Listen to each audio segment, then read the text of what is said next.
Good evening, everyone. Good morning, wherever you are in your part of the world. Hopefully you can hear me. If you can, just give me a bit of a thumbs up just as we go through and kick off with the little formalities.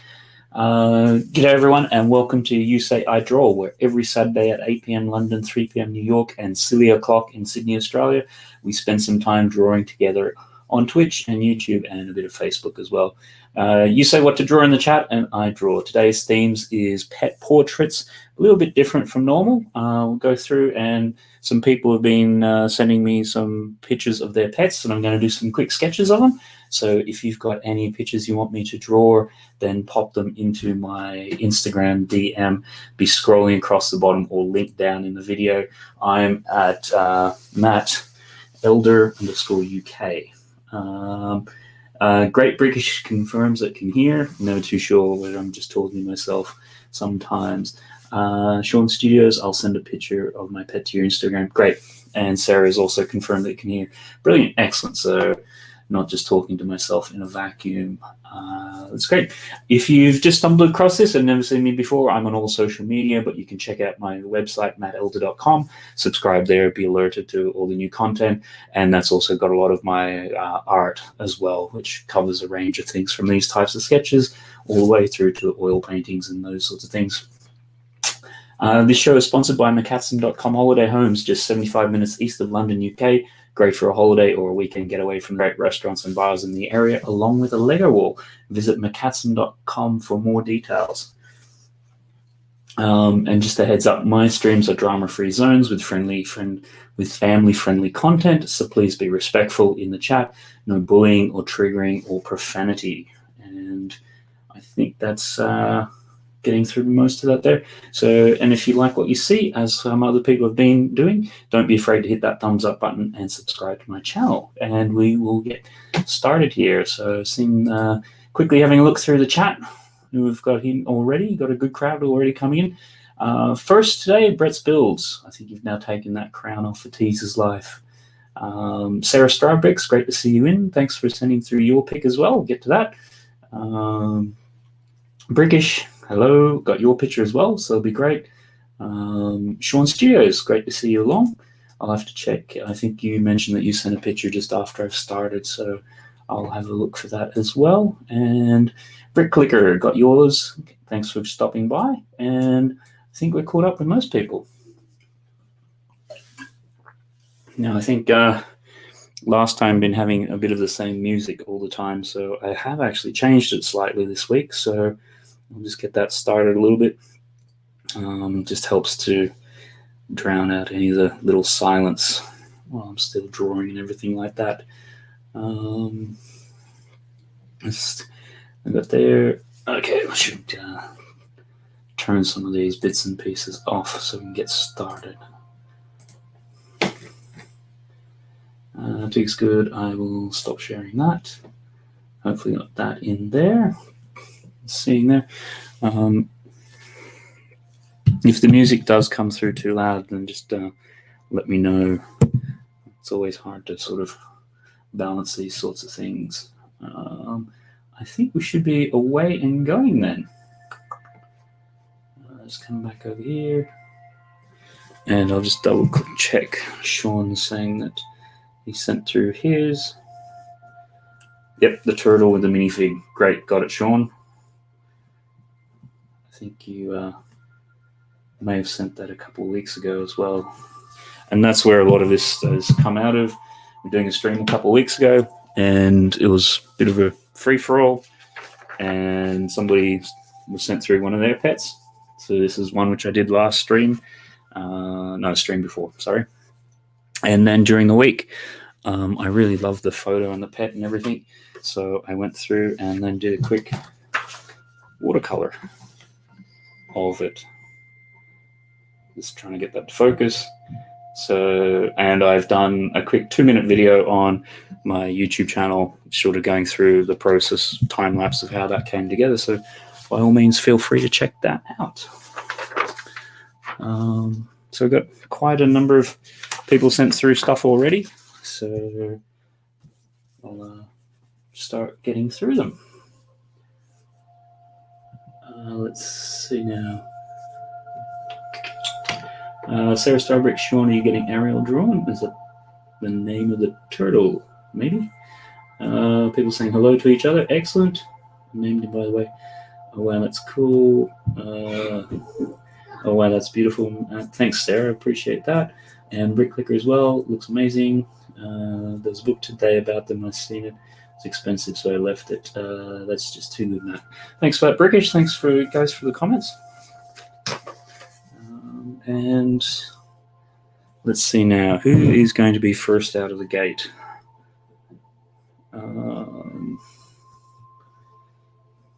Just trying to think. Maybe. I think I'm going to start with Brick Clicker's one. He sent through something and it looks really cool and cute. So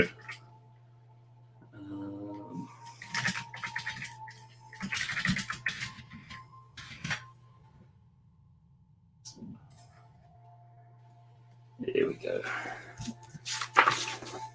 Get started. Oh, and we've also got Mr. Starbricks has come along as well.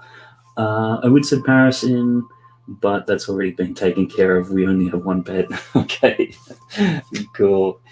Yep, yeah, I got that. So we'll start off with Brick Clicker's one.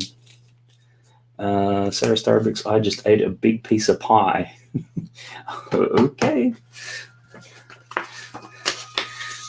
Although I must admit, Sarah, you come along with some interesting foodage.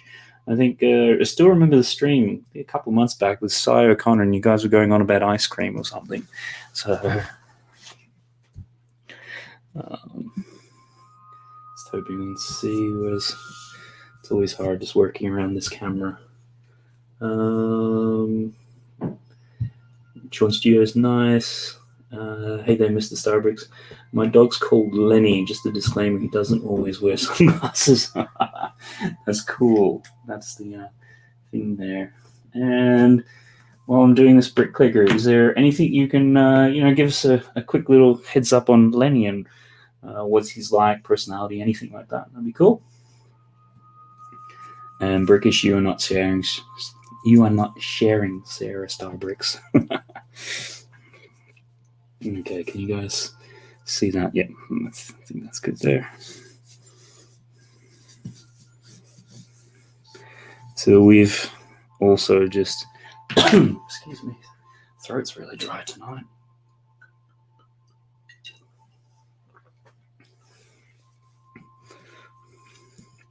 With lockdown, a lot of the other kids at our boys' schools have been getting pets, in particular dogs. And one of our kids has been yearning out for one. I mean, they both have. So we're starting to look through getting a dog. And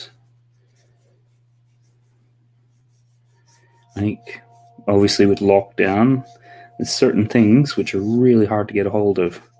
Things like bicycles, trampolines, and pets are also falling into that category as well. So it looks like, of course, if you want to pay $3 or $4 grand for a puppy or something like that, there's always those options.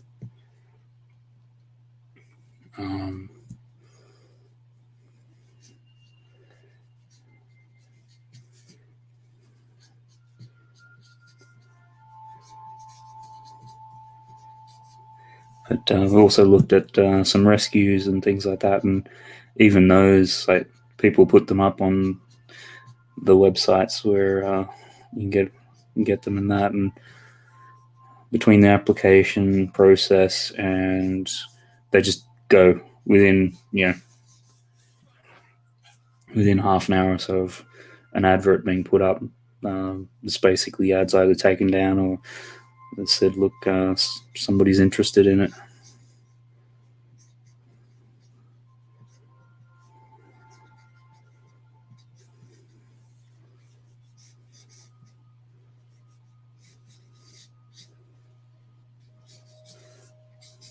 And that's not just London. We've also looked, anywhere within about 4, 5, 6 hours drive.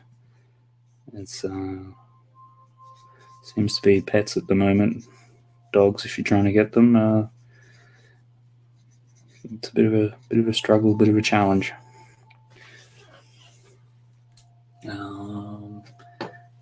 Sean Studios, tortoise pooed on my table today. I guess that's the thing with pets. We're going to be having a bit of that conversation. Brick Clicker, Lenny, who are drawing, he loves people and food, doesn't like going for walks either, as he's a pretty lazy dog. What? Okay, cool. You can sort of see that with the photo you've sent through. You do get that bit of an impression that he's a little bit of a, not so much sleepy dog, but not super high energy. Although you can always have photos taken at a certain point in time, not really giving a true reflection. Brickish, put me off pie now. Sorry, Brickish. It's okay. Sean and Sarah Starbricks in there as well. Sarah Starbricks, Brickish, do you have any pets? Yep, they've both sent through something, so we'll get to those in a little bit. Hey Matt, will you be able to send a sketch of our pets to us via Instagram? Yeah, I can do that. I'll certainly, it might take a few days, because usually these streams have a tendency to run a little bit long, and tomorrow we've got another birthday to deal with, so by the time I go through and scan them all in and put them all together, but definitely no, that's I'll be doing that. And if people, obviously, if people have been sending stuff via Instagram, I can send it back via Instagram or tag or however it goes.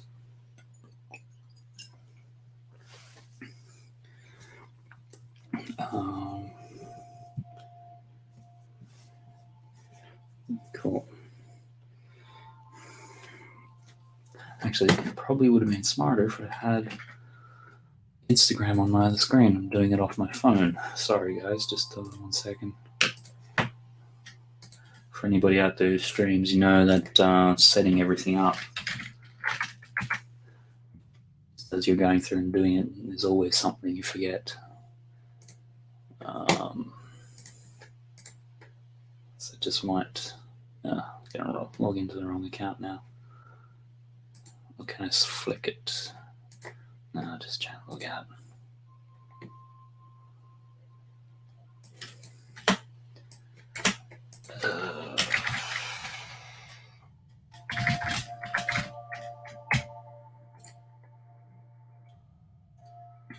So how has everyone's Saturday been?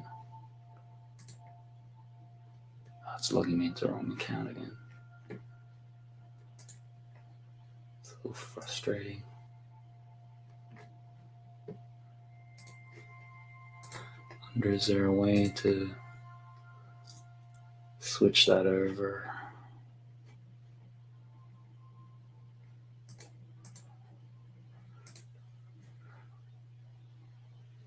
You can always tell that Instagram is a mobile first platform. Makes it a little awkward to try to do most things through the desktop. Is that going to work? Sean Studios, I bid it at someone's Lego auction and there was messaging to pay. I don't want to do that though. Was that through eBay? Did you win, or how did that work? Is that music? Can you kind of hear it? Too loud, too soft? It's a bit subtle now. Where was Brick Clicker? Does this come up? Okay, cool. You can see it's slightly bigger and better. Now I'm just going to try to figure out how I can get it there so you can see it. British, do you not really want it? Yeah, music's fine. Okay, cool. Thanks for that.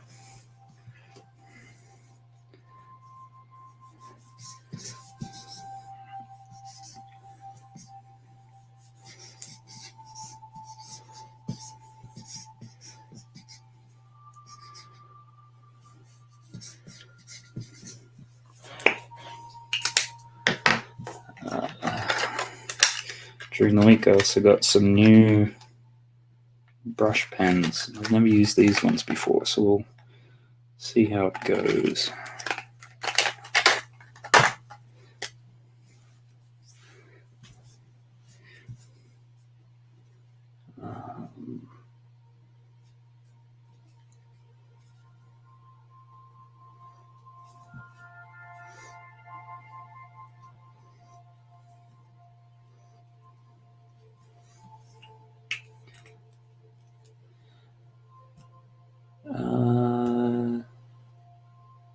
Joint Studios, they say they're going to put me as a fake bidder. Oh well, you should put that in this. You should put the Snyder cut trailer on. I would if I wouldn't get pinged for copyright stuff. I've had somebody try to ping me once already, so it really woke me up to that sort of thing. In the end, I contested it and they took the copyright claim back, but it was just annoying to have to think about it and go through it. So it's just like, I'll stay away from that sort of stuff. That's why even this music, it's out of YouTube's royalty-free library.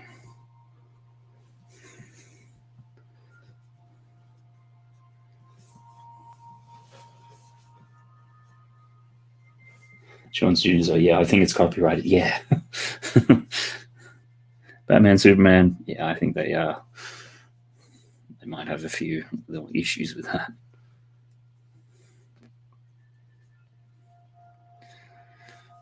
Let's refreshing. Pen's actually quite nice. I like that. You should put First Flight on. That's not copyrighted. Might have to check that out. All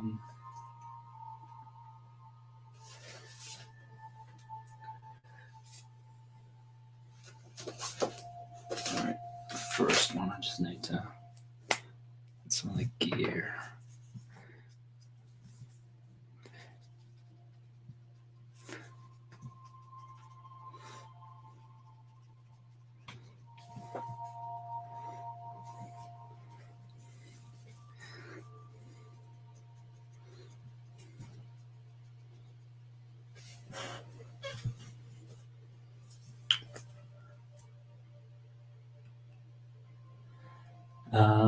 Sarah Starbricks, what is Brickclicker's pet? I think I missed what it is. Yeah, Brickclicker, what? It's a dog. We'll put it that way. What kind of species or not species? Or what kind of dog is it? That doesn't even sound right.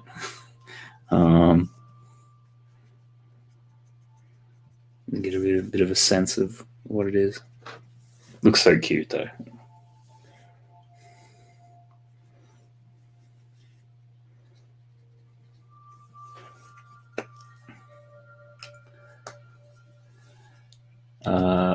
Oh, that's his nose. LOL, funny. Yeah. I'm getting there. These are not. It's always a balance. Just trying to figure out how fast to do something so that people don't get bored, but then at the same time, so you're still doing a good job. And I think these ones might be a little bit slower than normal because it's people's pets.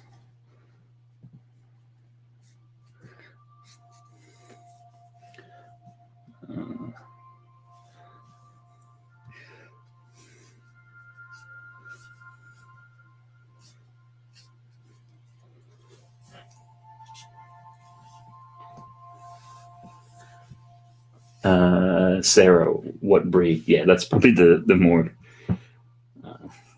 correct way of asking that question.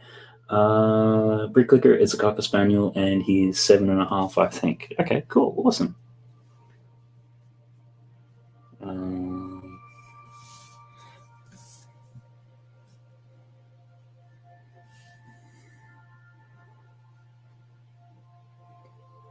And Sean's just big oof. Just put that in there,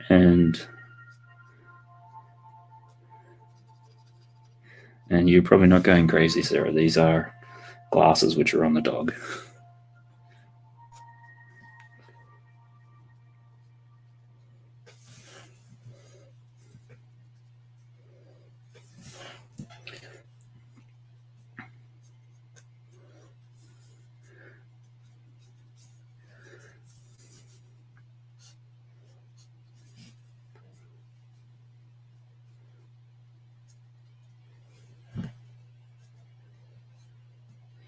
Should use oofy moments.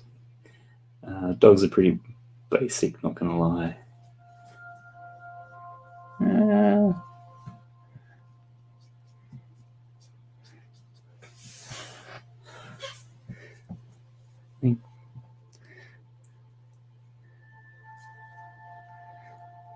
think they. I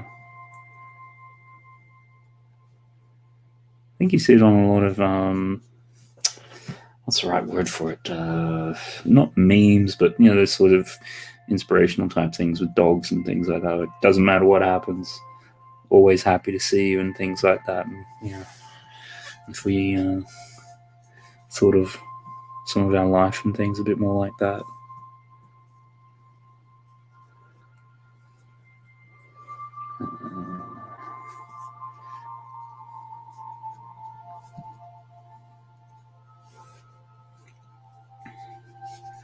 Trying to get that out of here and there.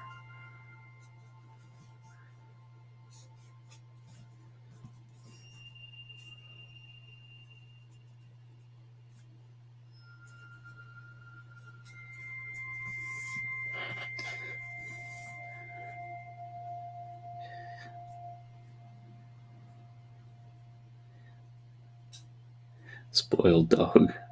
I think most people's pets are spoiled. I think sometimes yet people's pets are more spoiled than babies and things.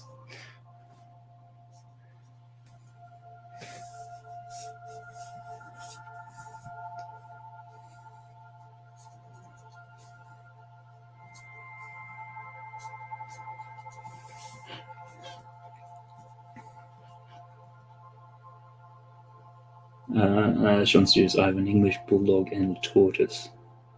Sarah Starbrick's pets make everything better. Yeah.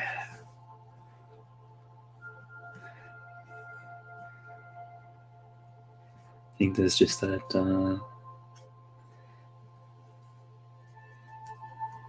that sense of companionship and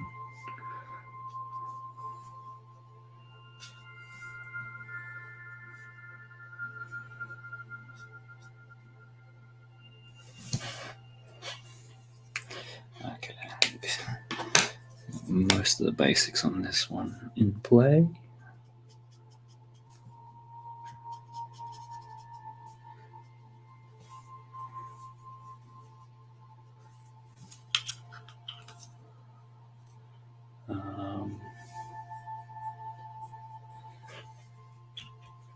Brickish, oh my god, Lenny already looks amazing. Thanks for that, appreciate that. Sean Studios, unless they poop on your table. Yeah, I'm sure there's positive and negative thing on everything. And doing something to a Lego-based plate. At least you can always clean it. Sarah Starbricks, I feel sad for my mum. Her dog died about a month ago and was best friend for over 10 years. Yeah, it's obviously there's the life cycle and everything, the death with that. And yeah, you really do notice they add so much to your life. So sorry to hear that too, Sarah. I hope your mum's doing okay with it. Indeed, Brickish looks amazing. That's Brick Clicker's comment. So cool.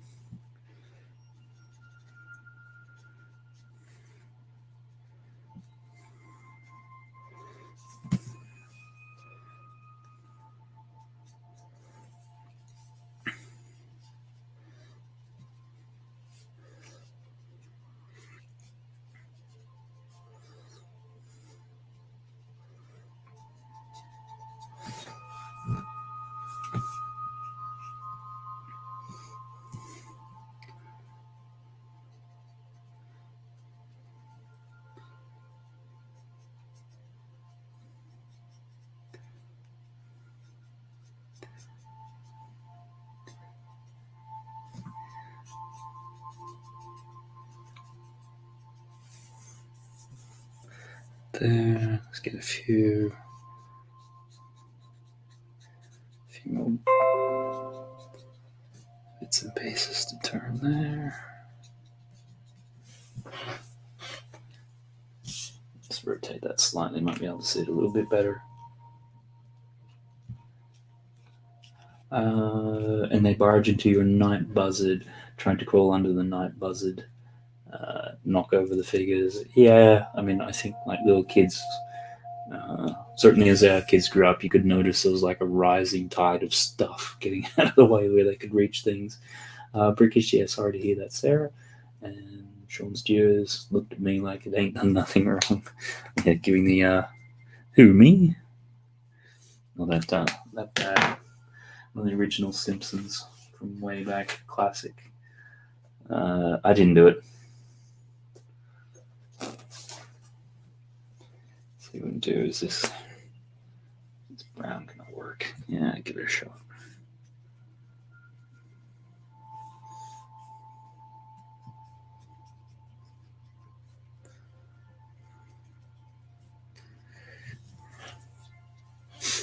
I think the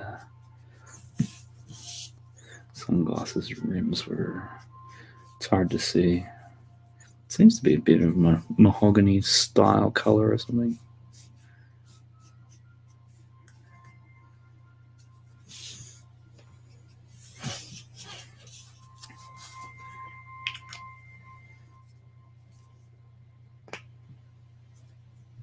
Sean Studios, I'm starving. It's not the time of the evening. It depends on where you are. Sarah Starbricks, this is so cute. Oh, thanks, Sarah. I think the photo that we were working from to start with was pretty awesome, so it makes it easier. Bricksloth, good evening. How are you going? Good to see you along. You know the deal. Today we're doing people's pets. So if you've got a pet, you can DM my Instagram with it, and I'll try to do a sketch of it. Now I'm almost half expecting you to have a pet sloth. So I think that would be kind of interesting if that did end up coming through.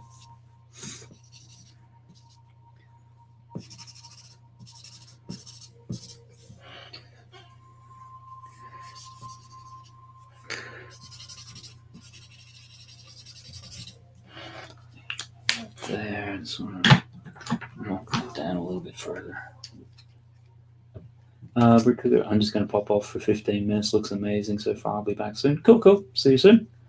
Sarah Starbricks, thanks, Brickish. She isn't ready, but I think she'll feel happy when she gets a new puppy. Yeah, it's you almost, it's an awkward thing. You kind of don't want to replace it too soon, but at the same time, then it's something to move on to feel better about everything. I don't know. You know what I mean.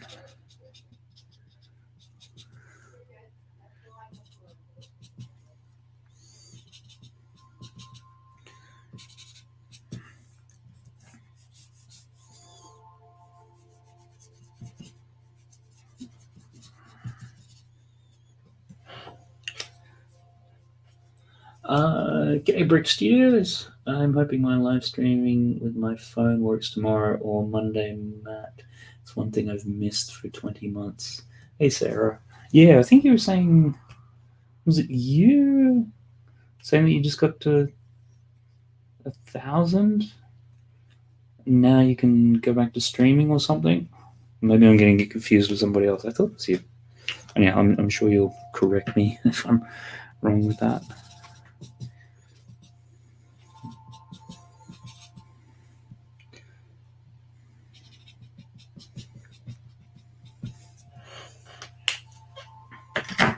Okay, I think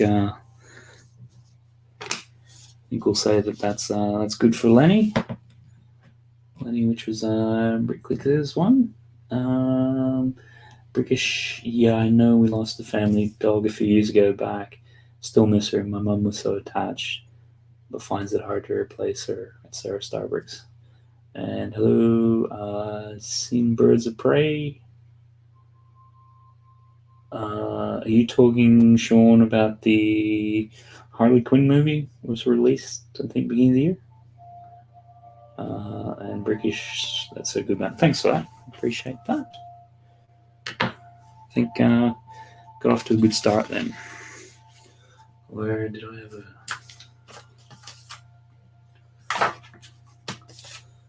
notice sometimes when I go back and put them all together into the one pager, which I put up on Instagram, forget whose is what sometimes. So just make a quick note.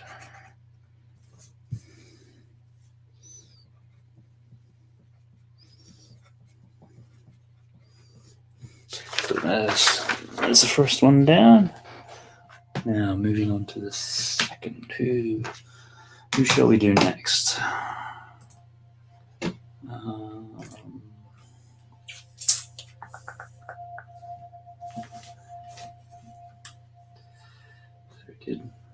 Lenny's there. I think we'll go on to Sarah's.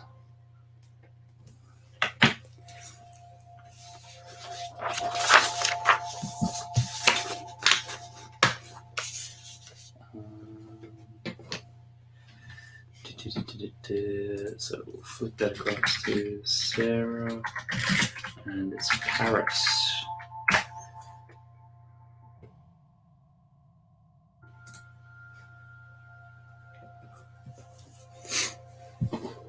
So Sarah, is there just a little bit of a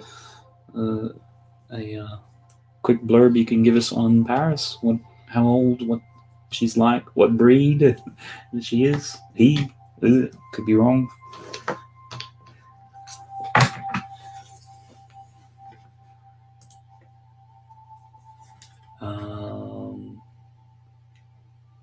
Sarah, that's sad, Brickish. I can understand how hard it is, especially because they've never played school. I'm going to be heartbroken when Paris moves on. Well, hopefully that's no time soon. So I'm just trying to remember, Sarah, because you've been in, close to Amsterdam for a while now. Did you have Paris before you moved to Amsterdam, or you got her when you did move there?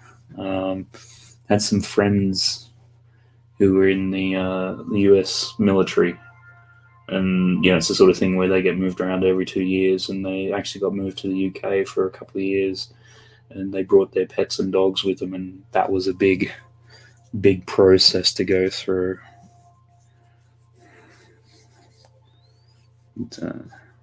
And don't worry, Sean, I'll get to yours. I just my streams go on for a while, so yeah. Is that head going to be big enough? It feels a bit small.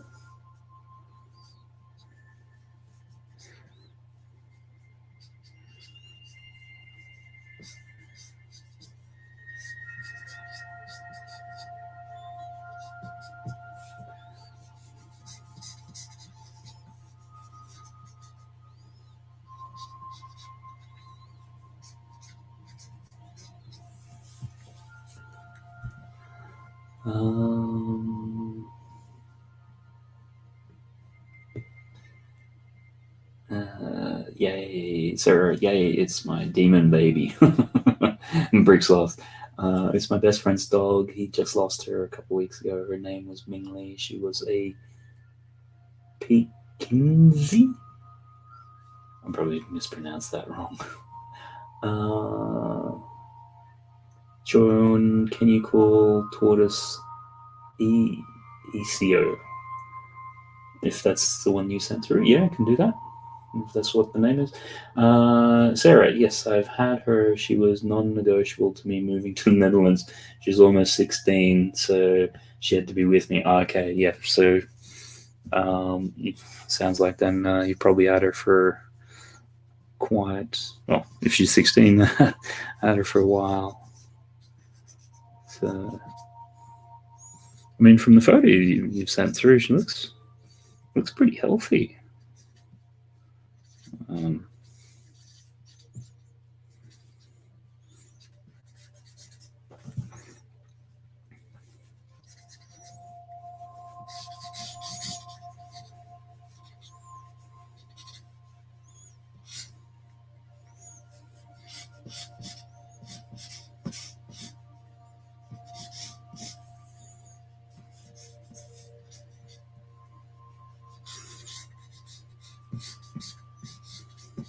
And when Paris came to the Netherlands, did she seem to adjust okay, or was completely thrown by it all?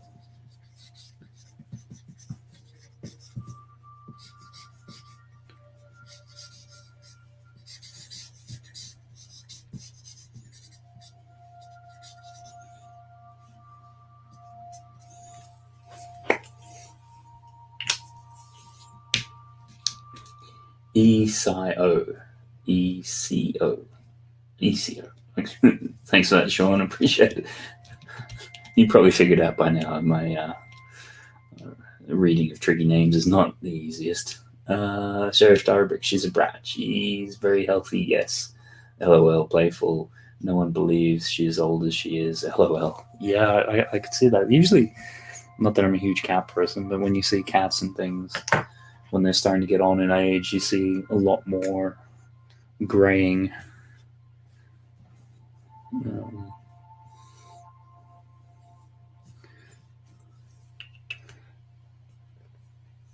Sarah Starbrick, she didn't mind at all moving. She'd been through a few state-to-state moves with me already. I got her when she first moved out of my parents' house. Okay, so she kind of is not completely foreign to the idea of, hey, we're going to be living somewhere else.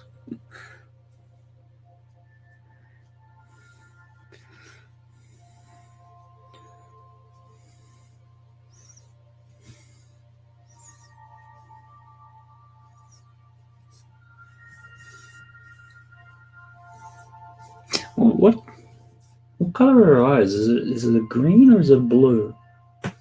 It's really... It could either be like a light aqua or turquoise. Depends which way the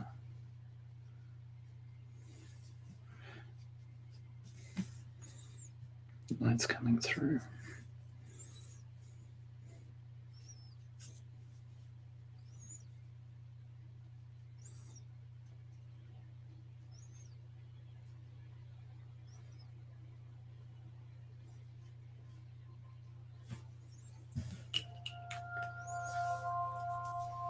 Sean, you were saying E wrong. Yeah, quite possibly. Sorry.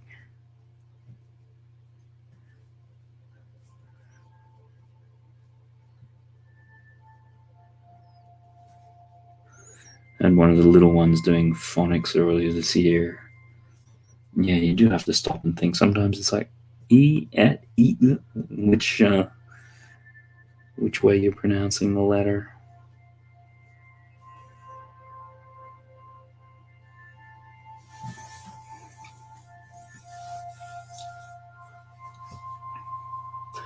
Sarah Starbucks, exactly. They usually get white and grey around the mouth and eyes. She's youthful, but I take better care of her than myself. She eats organic dry food and meat sometimes as well. Yellow green eye. Okay, cool. And Sarah, did you tell us what the breed was? Is that my...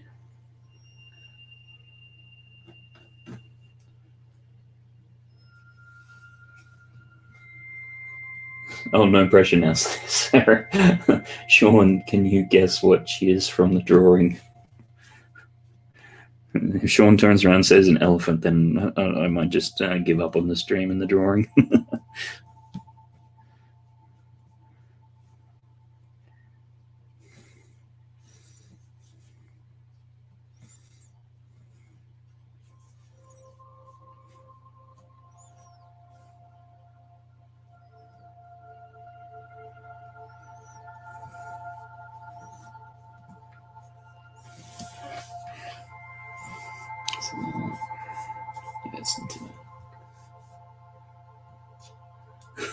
British, I'm thinking giraffe. Okay, thanks. Sarah, my sister thinks she's a touch Bengal, but she's mostly American short hair cat. Okay. And British, it's a putty tat. Sean, I can't see very good. LOL.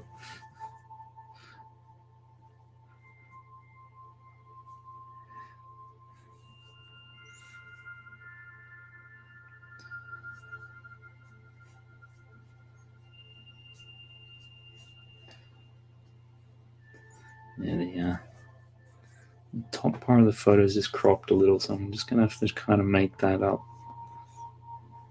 So if it's not 100% characteristic, then sorry, sir.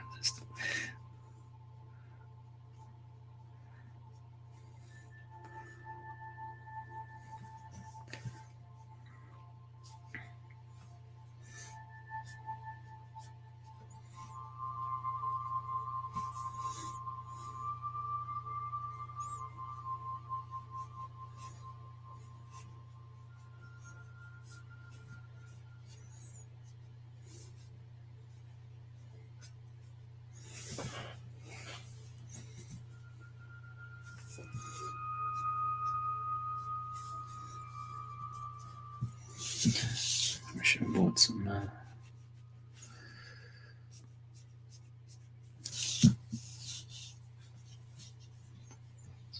white for the whiskers or something. Yeah.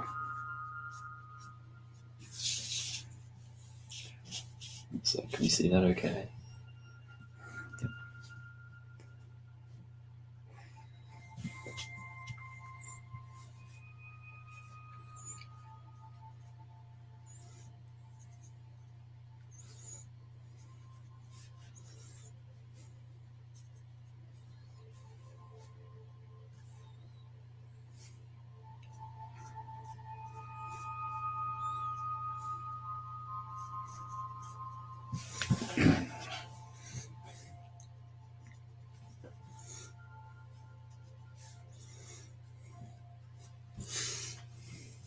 Sarah, is she largely black and white?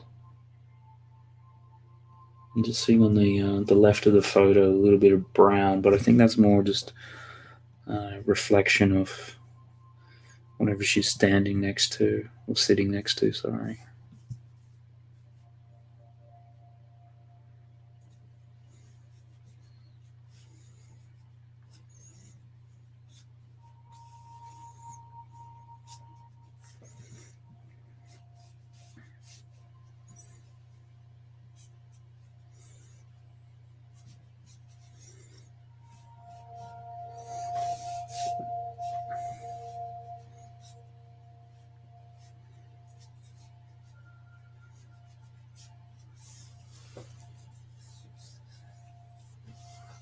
Sean, can you draw ECO after this? Sorry if I mispronounced it. Yeah, I think so.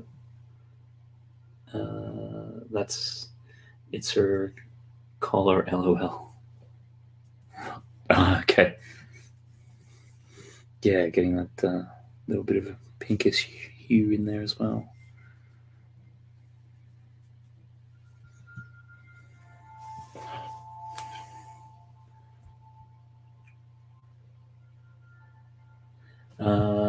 She has very light fur in the middle of her chest, light brown in the center. Okay.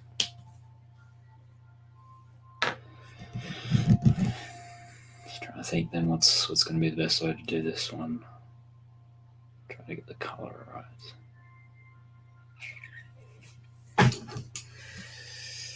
Maybe start off with a little bit of the.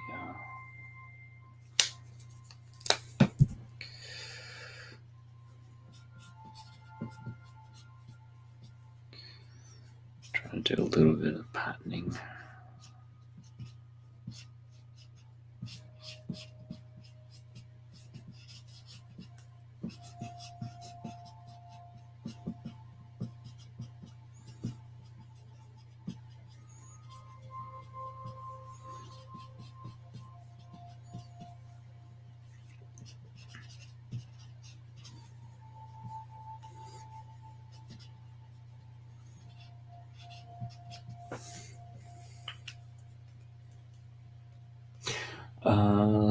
Sarah Starbrick's light brown mixed with black. Her colors are weird. Yeah, I can see.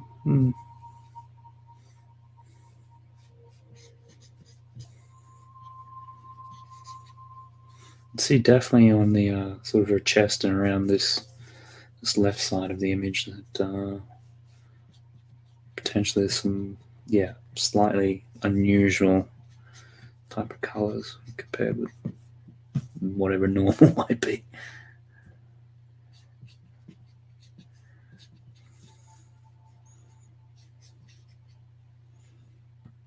And I can't tell whether it's the light, but certainly seems, this part of the head here has got some pretty dark patterning, which then wraps around to being quite light in the front, from what I can tell.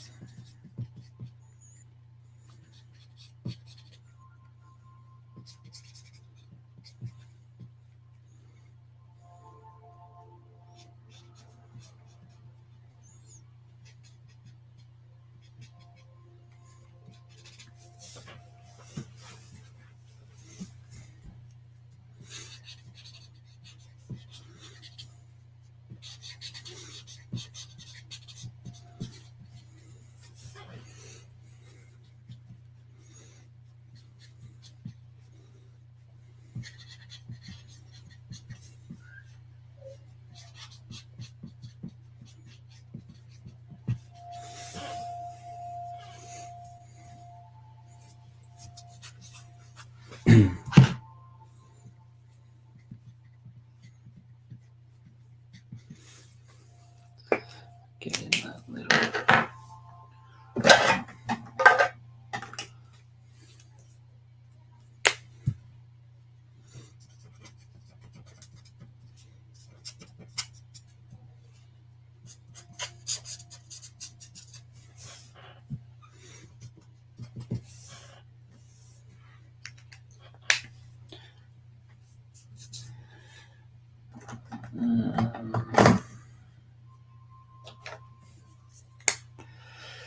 Let's see how well we can try to get just a tiny little bit of light brown in here.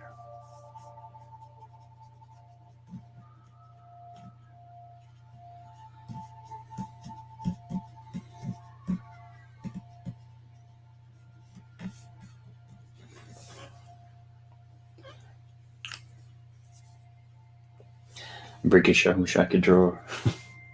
You can, everyone can. My take on it is I just never stopped. Because as you're a little kid, you're always drawing stuff, and then as you start going through school, people generally sort of stop around teenage years. But then also, too, not having unrealistic expectations. Nobody sits down at a piano and thinks they can play Mozart right off the bat. But there's just something weird. People just... If you can't get something looking exactly what they want it to, then...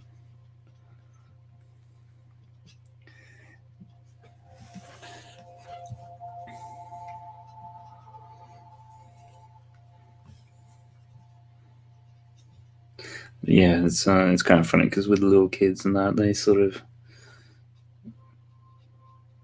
Yeah, they obviously see some of the stuff around the house. And the oldest one in particular lately now, he's asking me how long it took me to learn how to draw. I said, 20, 30 years. So now he goes off to school and telling all his friends, my daddy's been drawing for 20 or 30 years. It's funny and cute what they pick up on and how they interpret things.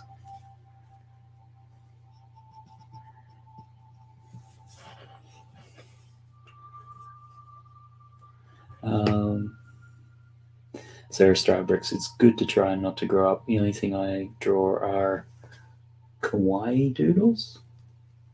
What's a kawaii doodle? Oh, sounds cool though. Yeah, everybody's just... I think a big part of it is particularly once people start getting to the early teen years, and boys in particular, they focus on realism. Like, it's got to look realistic and things like that. And if it doesn't, people have a tendency to give up really easily.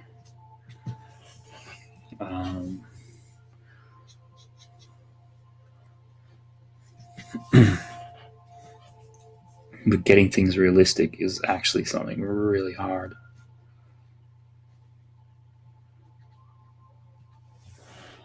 At least if you're drawing cartoons, you got a little bit of flexibility and latitude. Like, nobody's going to look at The Simpsons and say, "Hey, that's not drawn correctly."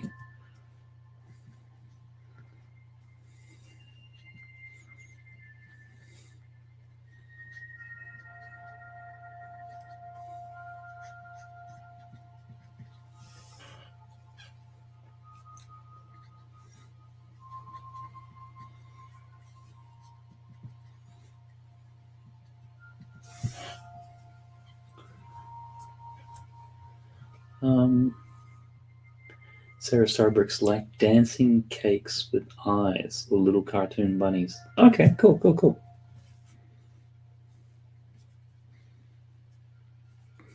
Yeah, that's the one thing I really struggle with is cartoons and that.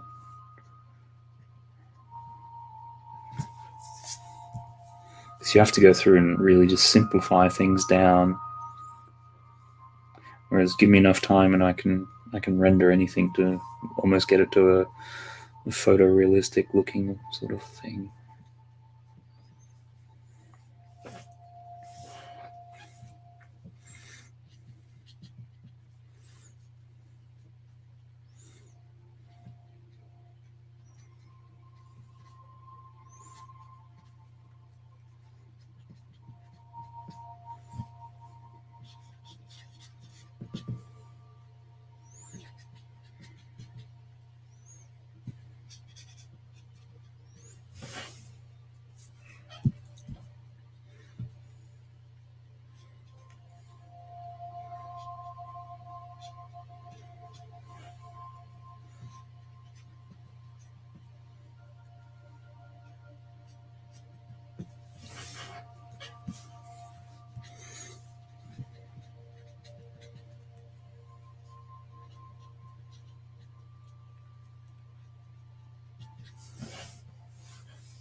Get back and see where eye color.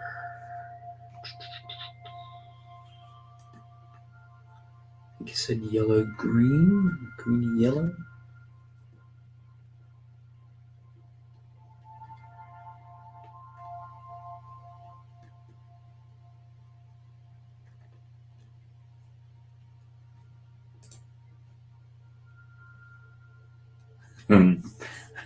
Brickish. Paris does look quite evil. I wouldn't mess with her. I think, yeah, a little bit stern.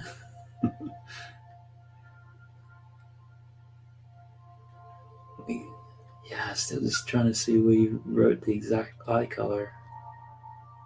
Scrolling back through the chat. This just does not have a search function whatsoever.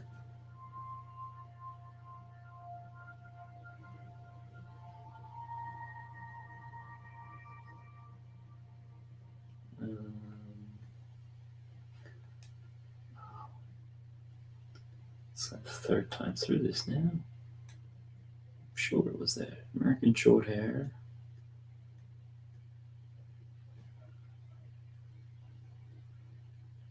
Yellow green. Yep, that's what I thought it was.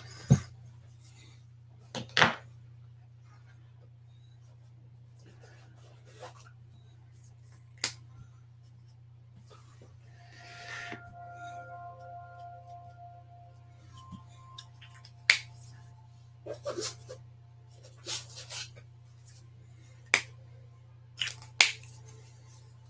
think this is going to go the wrong way.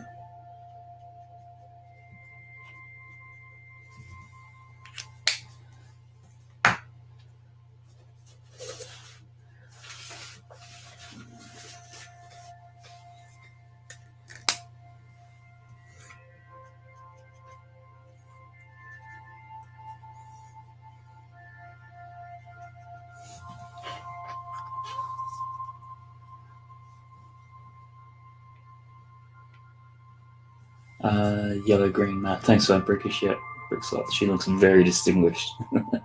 Sarah, I think she looks clever, intelligent, but if my sister wants to call that plotting and evil, then yes. Right. Perfect eye color. Go. Do I just want to? Yeah. So the black is still just bothering me a little bit.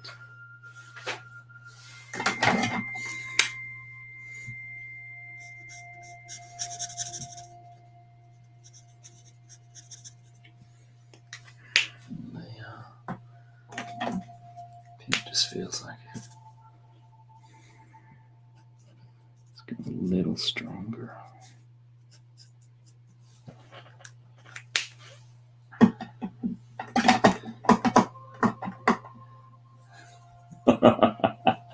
Brickish. Matt, can I say that Paris looks perfect? Yes, you can. Maybe that's the thing, get some of the puns going tonight. Who can come up with the, I wouldn't say the worst, but the one that just makes you think, oh, dad jokes, definitely.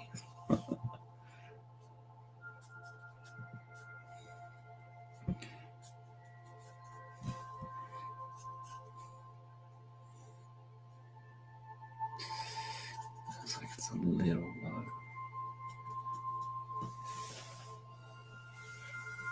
Maybe I just rotate that so you can see it a bit better.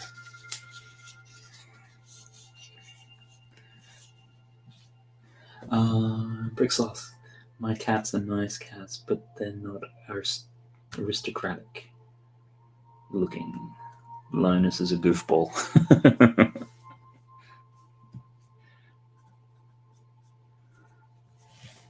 Actually, I just need to be able to see.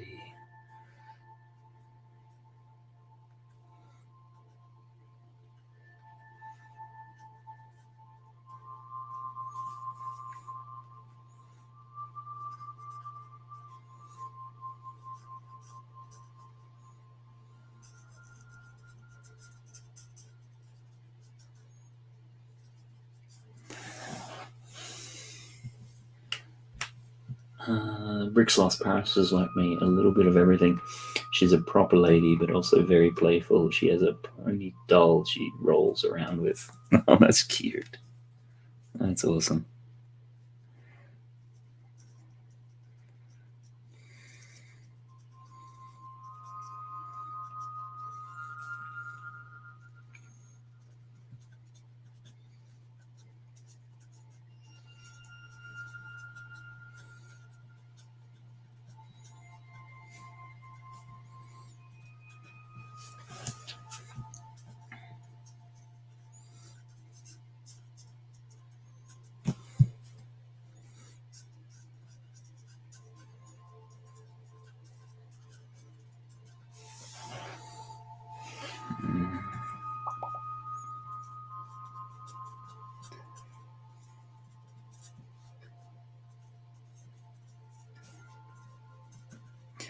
Just round out a few of these markings, the more dominant ones.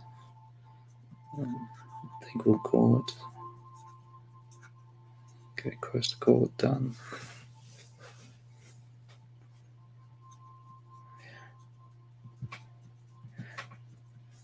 So I certainly see I could sit here for a while and just noodle out these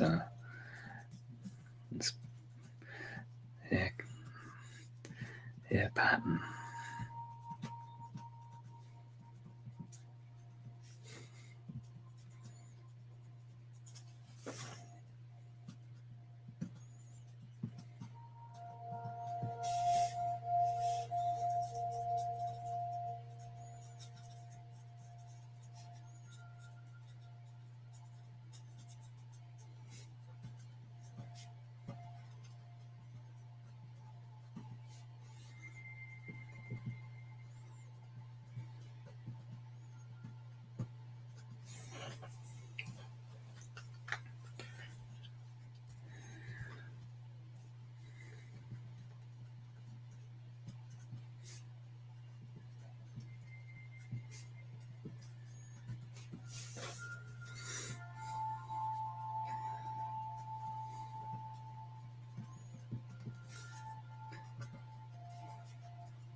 Sarah, beautiful note. Thanks for that. Appreciate that. I think, yeah.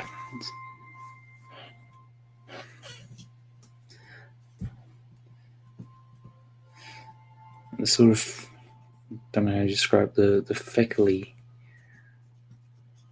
black and white pattern. Just thought I'm going to go, call that a day about there. Bricksoft, mind play with mice. Linus catches them. Shiloh loses them. Brickish LOL. Sarah Starbricks, that's cute. Cats should be hunters. I told Paris she's not doing her job here. Too many silverfish bugs in the apartment. Silverfish bugs? What are they? Are they like a cockroach or something? Ricksoft, Shiloh is great and mighty hunter of crickets and spiders. Sean Studios, nice. Appreciate that. And Brickish, wow.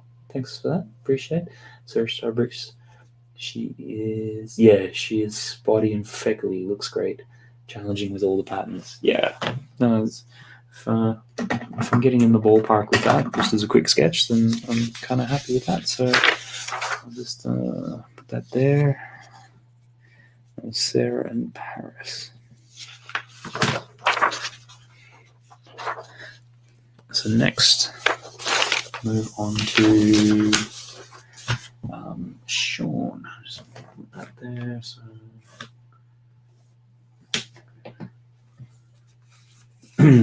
So Sprouty Bricks, no, they're little paper eating fiends. Okay, silverfish.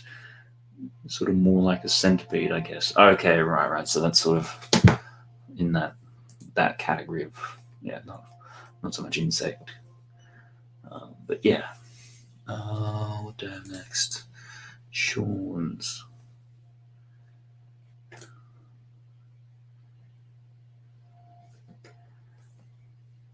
Trying to see.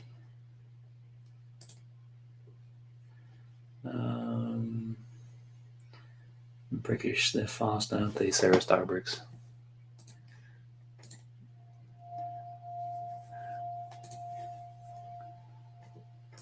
I think I'll go with that one. This will get interesting.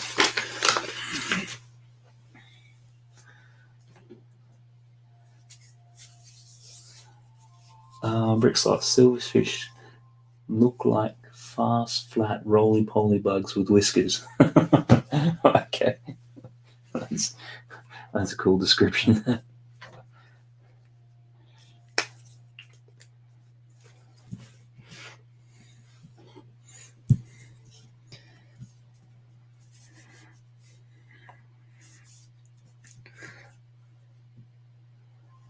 Sean Studios, which one are you going to draw? Which picture? I think you'll just have to wait and see. Probably won't take you very long. So.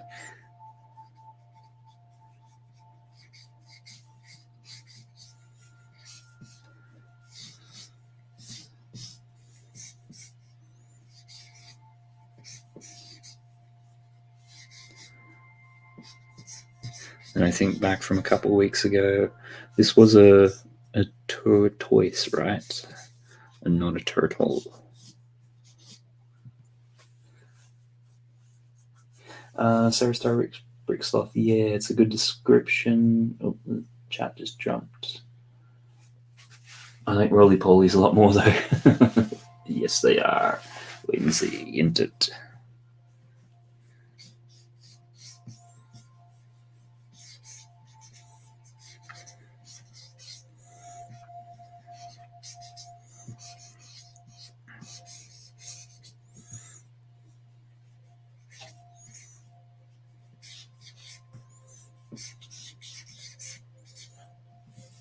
There's that. I'm just gonna put that one there.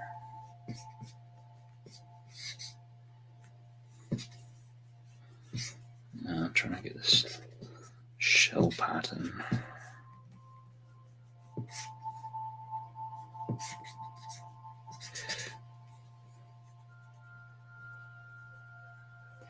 I've got a stupid song stuck in my head. Sean, that's not the Lego Movie 2. That's the one which jumps to my mind. This song's gonna get stuck inside you. This song's gonna get stuck inside you. This song's gonna get stuck inside your head. Yeah, I'll stop singing. Oh, look at that. Everyone left now.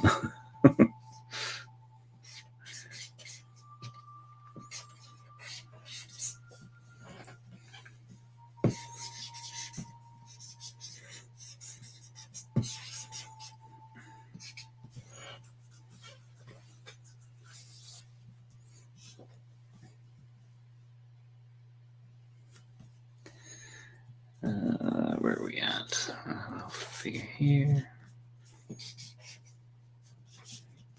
Do it more so I can.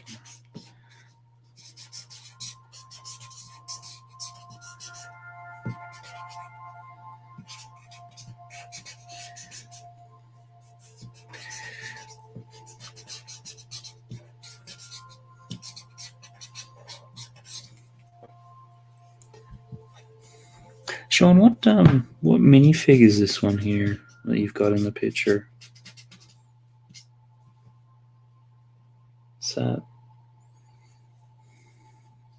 I almost want to say it's a Voldemort.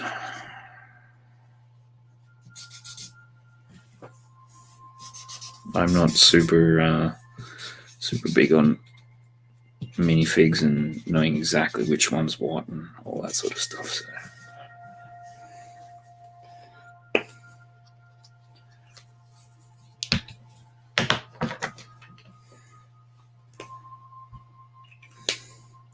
How do I want to do the colors on this one?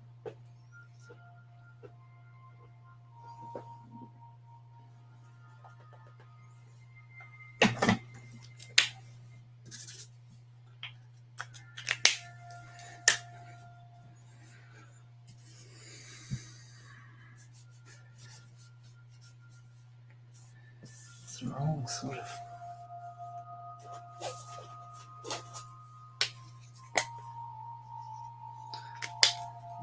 I'll just have to go with this. With this, and then maybe anchor it back with something.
Brick Sloth. For nights, I've had the same song stuck in my head on repeat as I'm falling asleep. It's from the original Grinch Christmas special when all the Who's sing on Christmas Day. Is that when you saying the original one? Is that like the cartoon version from? I think it may have even been the 70s. Well, the Jim Carrey live action one. Although I think you said cartoon. Original.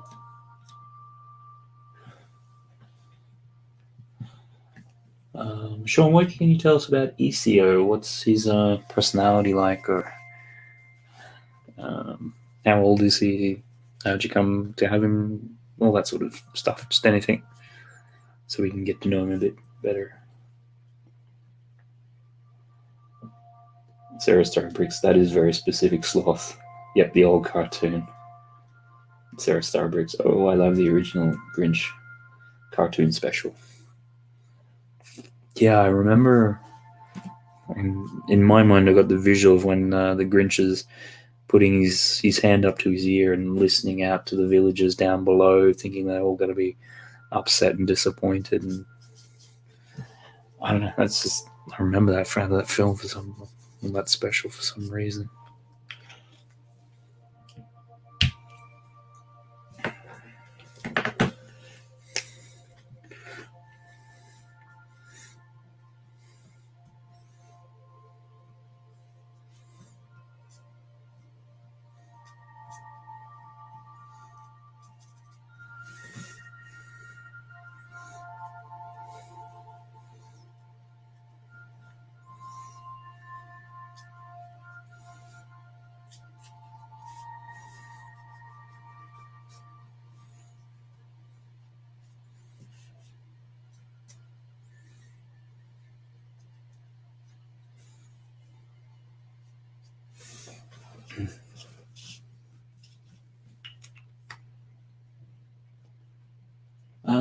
Sean's dude, like, he sleeps all day, he only moves when he's coming to eat. He's small, 3 months old, a boy, very quiet. Oh, really? So, I suppose, yeah, for anyone next to it, that's a minifigure, so it is going to be quite small. Bricksoft. I don't know if I want to read that, because then I might get stuck in my head. Foo, hooray, hooray, hooray. Christmas Day is a graft, as long as we have the hands to class, or something like that. If I remember, if it's 1 a.m. Sarah Starbucks, I want to share Christmas traditions with someone one day. I like Grinch's big crazy smile, and I was scared when I was young he might come to my house and steal my presents. Yeah. Sean, he likes to walk around my table as well and sit on my hand. Cool. Bricks off, but yeah, every night for a week. Yeah, I could see that starting to really go crazy in there. Oh, g'day, Richard. Good to see you around. Nice that you joined us. Hi, I just wanted to salute and to wish you a great weekend. Well, I hope you have a great weekend too. And you've been having a good one. And Sarah, sometimes I have heard that song in my head to Brick Sloth. I'm sure. I hope I don't hear it tonight before falling asleep. Yeah, that's sometimes a nice thing about not knowing songs. People go, "Oh, I've got this song stuck in my head." Oh, yeah, I don't know it that well.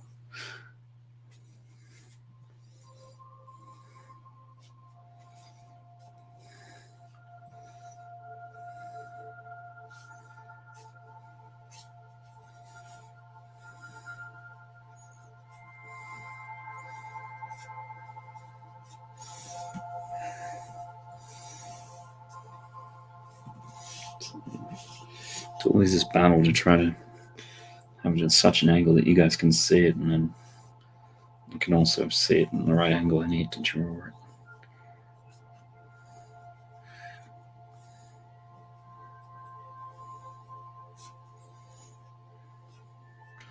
I really should try to get the camera set up a bit better or something.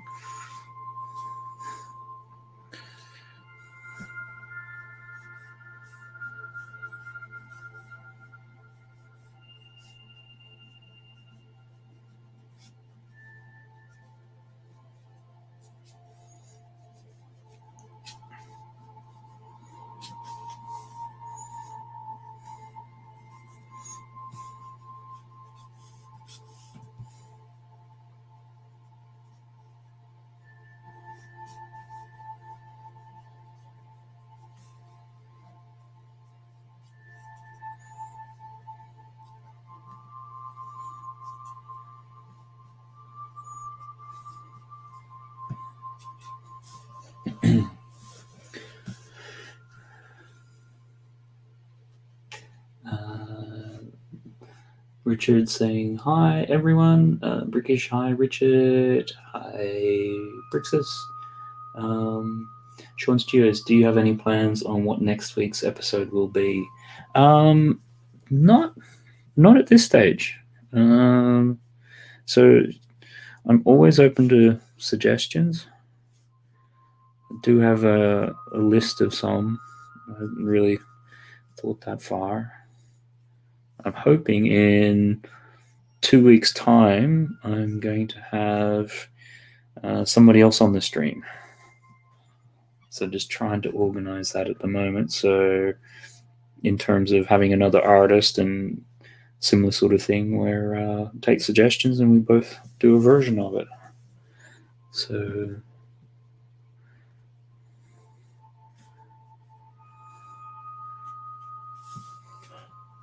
that's about as far as what I've thought ahead.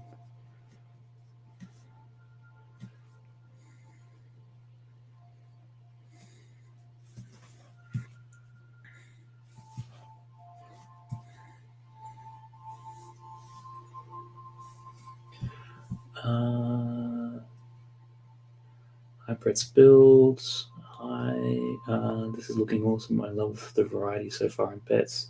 Colors on it is gorgeous. Thanks, sir. Appreciate that. Movie posters suggestion.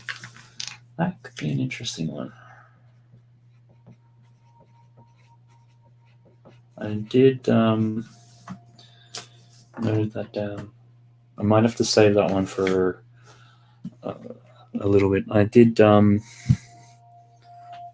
when I did a drawing stream with Kevin Hinkle, the topic I chose for that was movies. So that was something which is a bit fresh.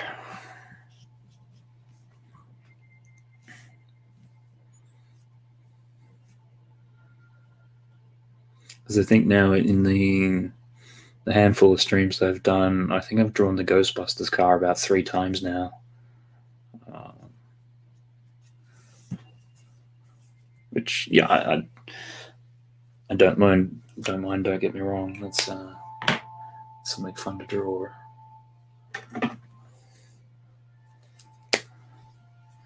But yeah, no, I've noted it down. Go on the list.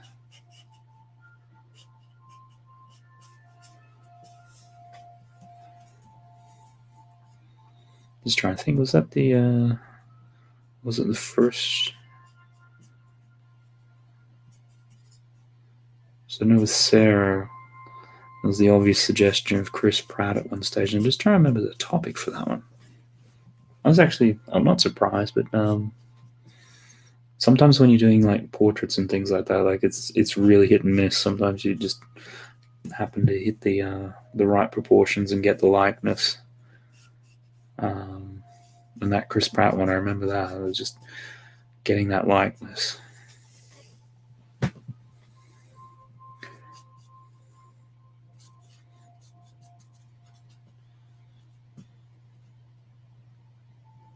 I think it might have been the first one I did on this channel.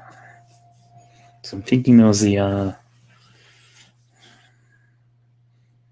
K-pop one, which a tease at life wanted.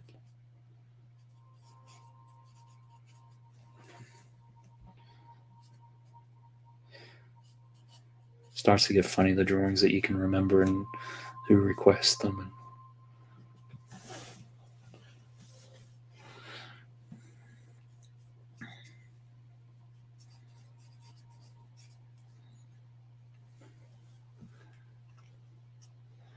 Sean Stew's Lego minifig.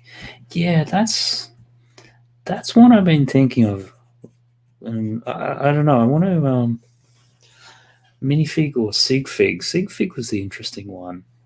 I was thinking maybe, it might be an idea for a charity stream or something like that, where I do like a 12-hour stream, and a bit like this, where people do one big illustration and people submit their minifigs or their sig figs and make a donation to charity, and then I put it all together on one big drawing. I was thinking, if you did the 12-hour one or something of that, around that sort of length, you probably get about 50 sig figs altogether. I don't know. It was a thought. I mean, what do people think about that idea? I know it becomes a bit more Lego specific, but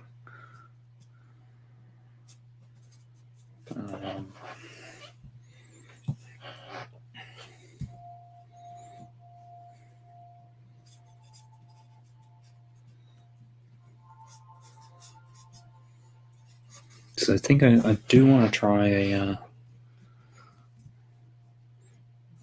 a longer stream of that sort of length at some stage, like an 8 or 12 hour one.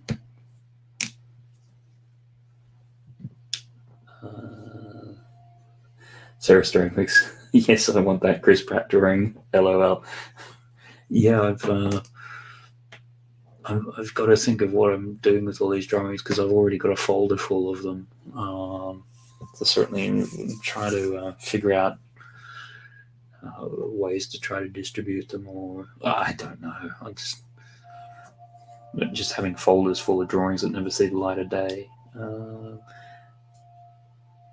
Sarah, I need to wait until you have a collection for me. LOL, Paris, Chris Pratt. Yeah, yeah. Actually, that might be a sort of thing. I mean, that was the other thing I was kind of thinking of doing, is potentially a bit of like a Patreon or something like that, and then for everyone who does each month at a certain level, then maybe they get a drawing from the stream or something, and then bundle it up every 6 months or something. So I don't know. Again, another thing, just throwing it out there if that seems interesting to anyone.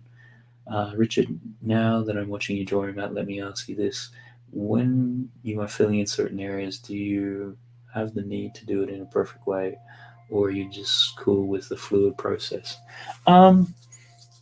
Yeah, these sorts of things, when I'm doing these sort of quick sketches and that, I allow myself to have a little bit of flexibility, because otherwise, I know in some of the cartoon ones that I did, was it a couple of weeks ago, I really tightened up to really get the lines and get everything accurate. But with these ones, songs, I'm a bit more in the ballpark because they are just meant to be quick. He says, going really slowly. So, and yeah, I sometimes don't get too precious on this, because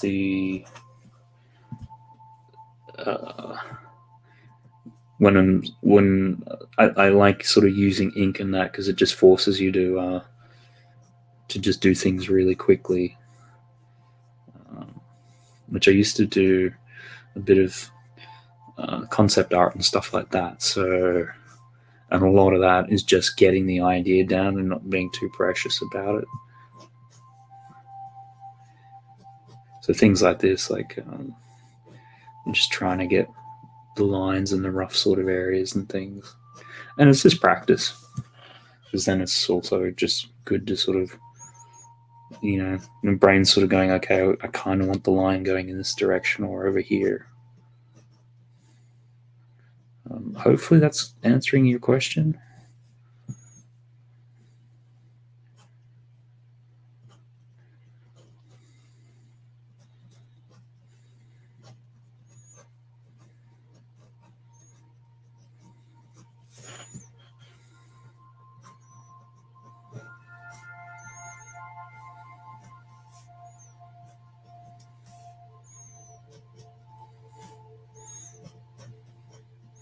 And the other thing I've also learned over the years,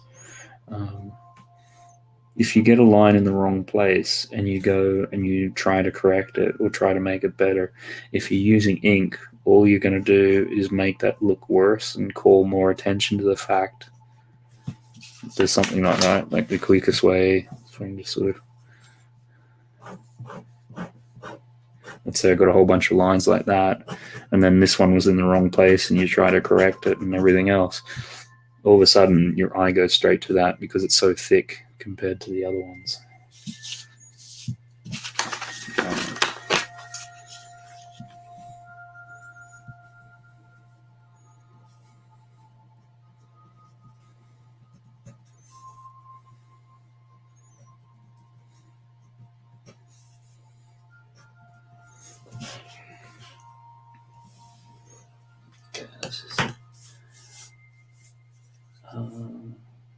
Sean Studios, you should also do a Pictionary. You draw, we guess what it is. Actually, Sean, that was one of the first ones I did. When we did the 72-hour live stream, I did a Lego Pictionary and it was very much that I would draw basically a Lego set, and people had to guess the name, the number. I think was it the piece count. So obviously you could use Google and things like that, which people really seem to enjoy. So I wanted those Pictionary style ones because it does take a bit of prep work to go through and just figure out which ones you're going to draw and stuff like that. So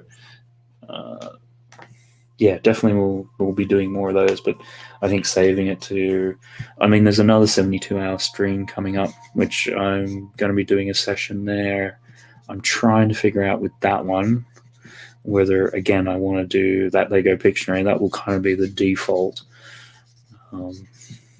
Or if I can get some other artists on to have a bit of a chat and draw or something like that. So maybe try to, yeah, just, but yeah, no, definitely the Pictionary idea. I like that.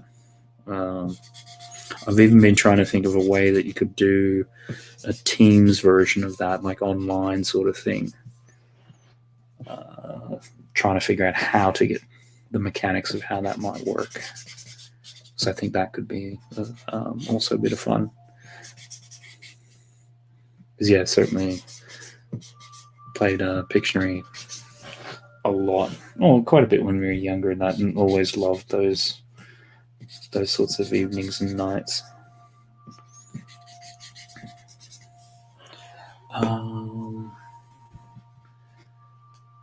But here, oh, you should put a pun in the title. Yeah, that's what I tried to do with this one. Call it Pet Pawtraits, as in PAW. But yeah.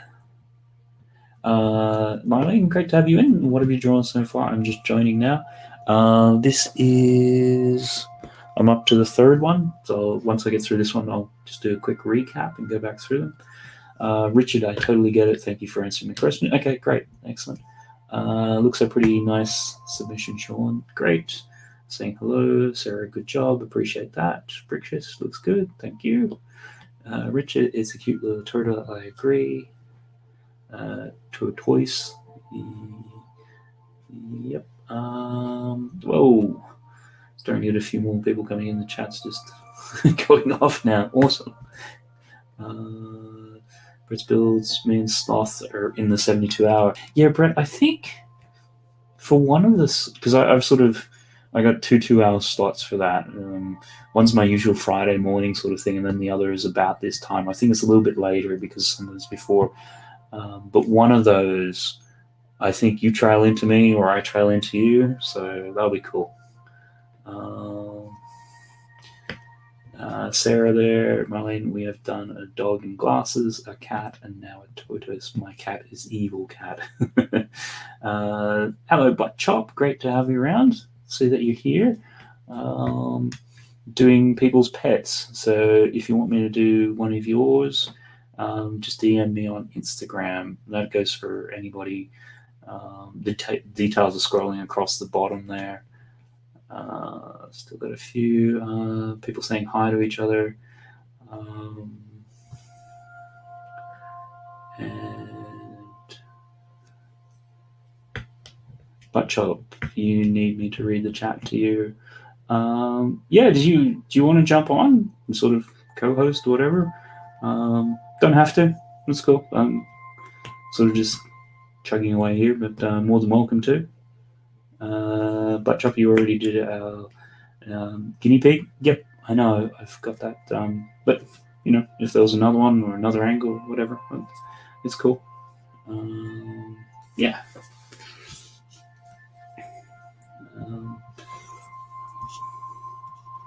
And I think Sean, favorite song. Ooh, probably depend upon mood. Butt Chop only if you need to. Yeah, no, Butt Chop, I'd like to have you on. Let me just. What's going to be the. Just going through at the moment. I'll pop a link into your Instagram I think that might be the easiest if I can find.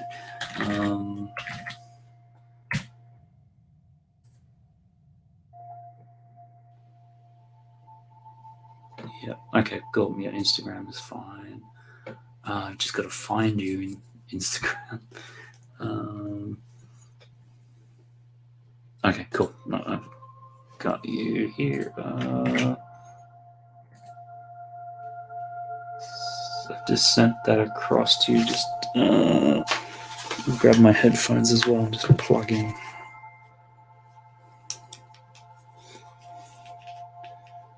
That's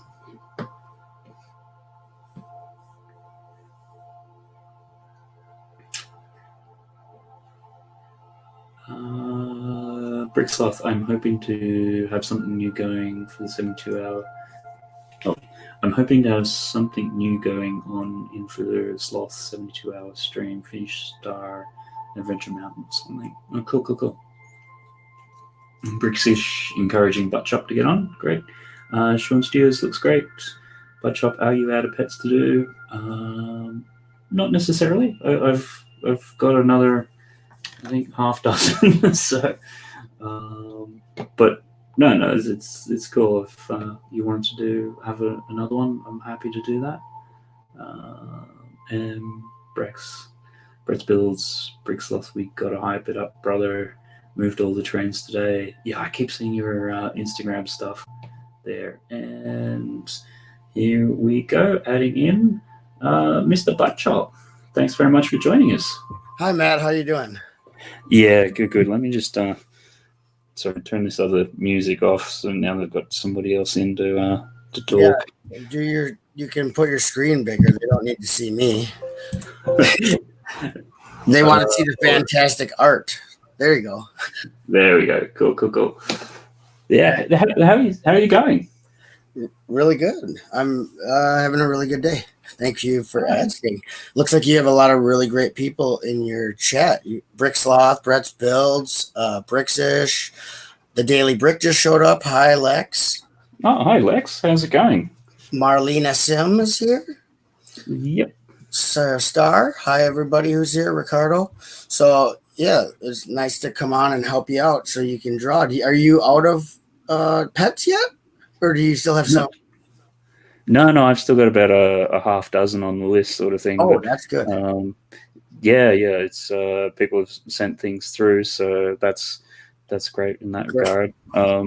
It's the last week or so has just been, or last 2 weeks have been pretty chaotic, so I didn't really get a good chance to promote this one. So I think I was getting to earlier today, and it's like nobody's really sent me anything yet. This could get interesting. Turn up and have nothing to do. Like you're like, I don't want to not have anything to draw. Well, what? Hopefully not bad for the couple weeks of chaotic. Hopefully nothing terrible.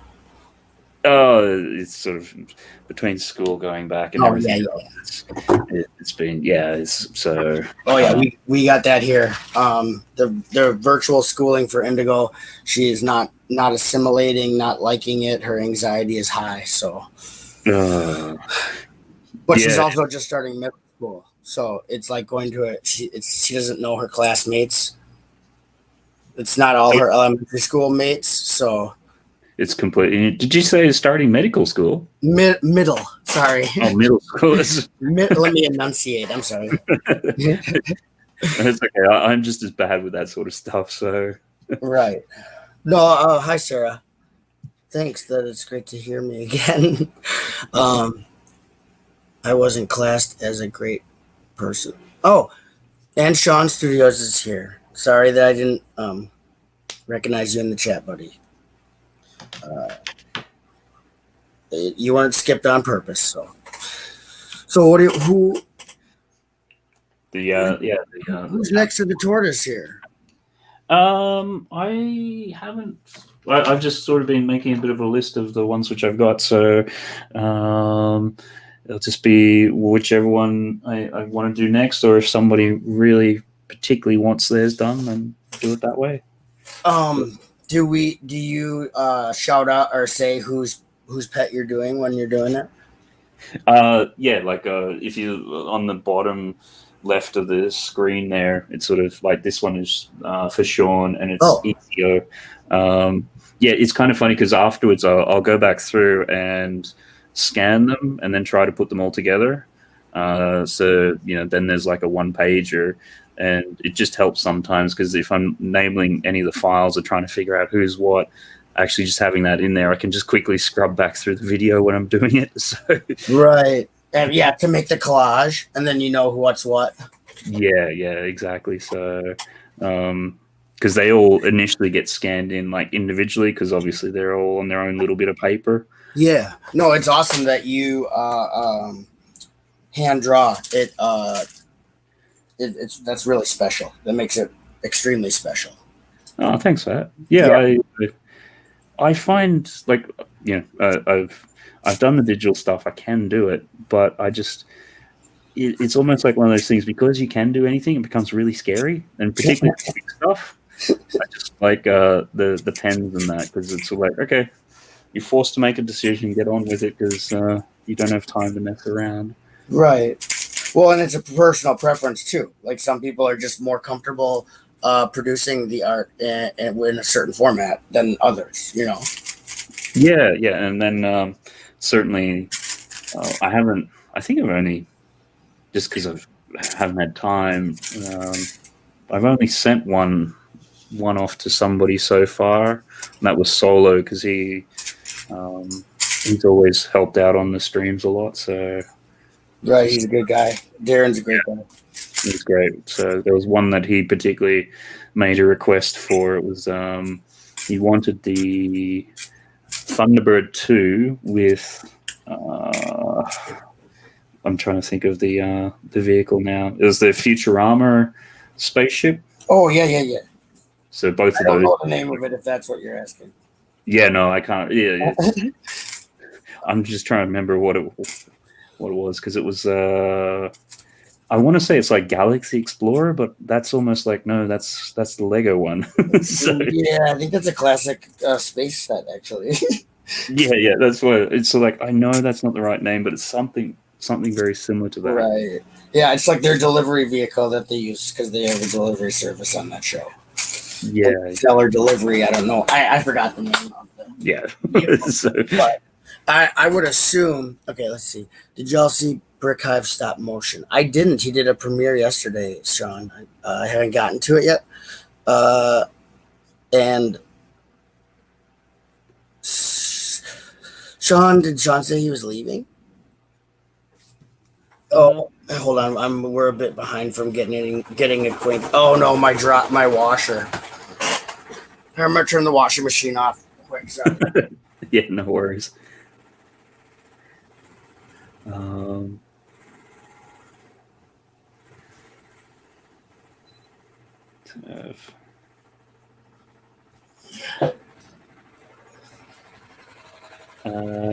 It was I hope that's not bothering you. I can mute and tell the thing. no. It's So okay. Sean said you don't have to draw the figure as well, but he appreciated it. Brick Sloth, the one I sent isn't mine, but I'm going to share the link with my friend, Mailing, because her death has hit him hard. Oh, so it's your friend's pet. I'm sure Matt doesn't mind whose pet it is. yeah, no. That's cool. And says Galaxy Quest. I thought that was a movie, not a vehicle, Brett. Galaxy Quest is a movie with Tim the Toolman Taylor and Sigourney Weaver's in there. Sigourney Weaver and that and everything. Yeah, they do a thing there. But I think he's right. I think it is also called Galaxy Quest, the Futurama one. That makes sense. Which is probably why I'm thinking of Galaxy Explorer or whatever. Because yeah, it's like really close or something. So anyhow, right.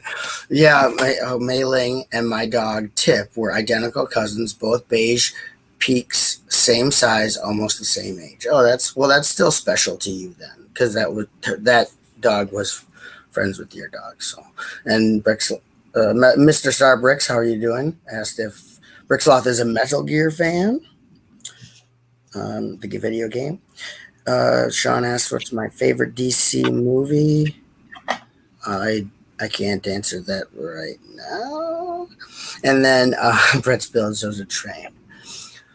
So,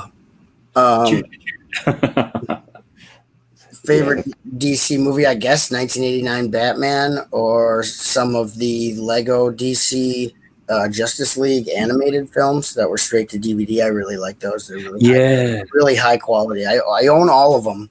I don't know which one is my favorite. I think maybe the Bizarro League one. That one's really fun because I love the Bizarro League. I love because they're complete opposites of the superhero. So Bat Zarro and Bizarro Superman is really funny. They had some of the. That's the thing. Like it's DC have not really nailed the live action, but their animated ones are really, really good. I really enjoyed them. I mean, admittedly, they're taking some of the stuff directly from the comics, like Dark Knight 1 and 2, Death of Superman, all those sorts of things. Right. Well, and even beyond the Lego animated, that's one facet. But then they also do a lot of animated straight to DVD movies that are just regular cartoon, and they're way better than the Hollywood live action movies that are being put out. So they haven't mastered that, but I've heard from people that they've mastered the television show, the drama, the 1 hour dramas, the live action DC shows are supposedly better than the movies, which isn't hard to do. The Arrowverse and the Titan show and all those. So I think just so keep things moving along. I think we'll call that one then. Pretty much just when you sent the picture through, it had the tortoise and the figure. I just thought that was cool. Although, Sean, what was the actual figure? I'm not sure. You may have responded back. I didn't see what it was.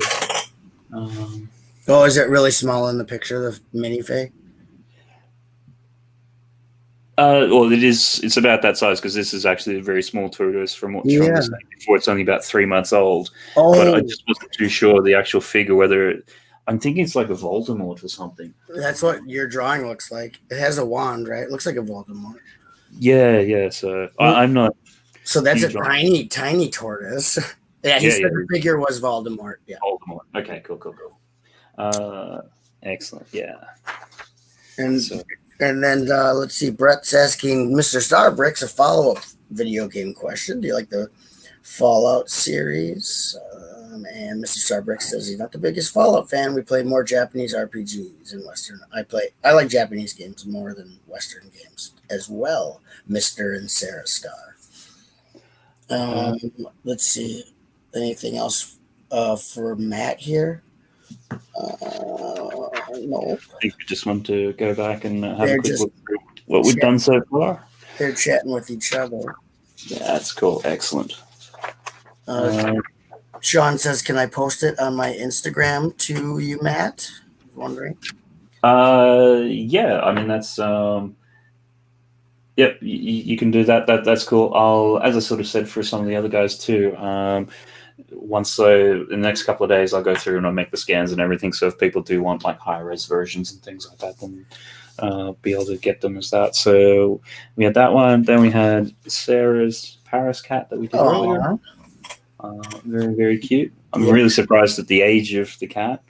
And then also too, we had Brick Clicker. We had a dog with some glasses on. So I thought it was a good one to start off on. Right.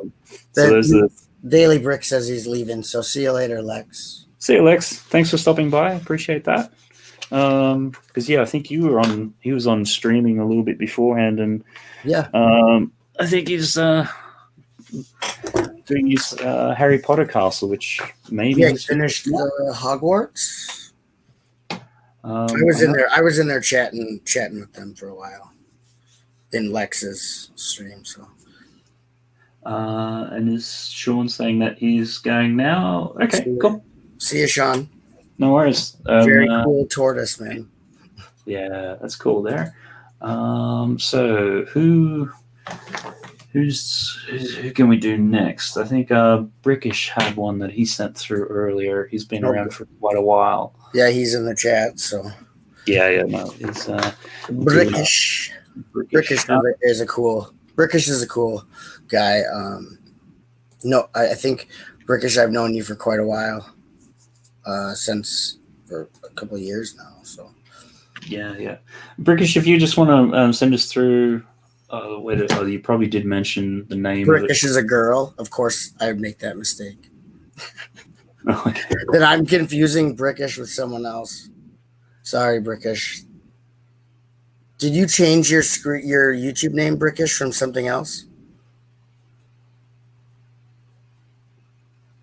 I used to be Matt. I was a pro. I knew every single person that would come to my channel. I knew them all like intimately, and then I lost touch, because I actually took like a hiatus from YouTube, and when I came back now, I'm so rusty. I felt bad because actually everyone that came to my streams, I knew them.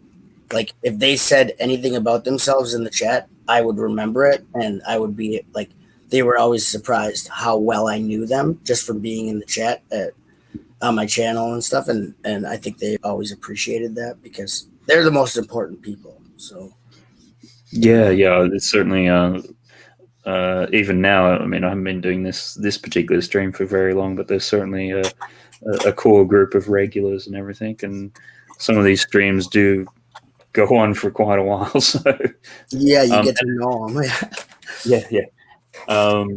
Yeah. At any stage, if you need to drop out, butt chop, that's cool. I'll totally understand. Oh, you're telling me to leave? Okay, bye. No.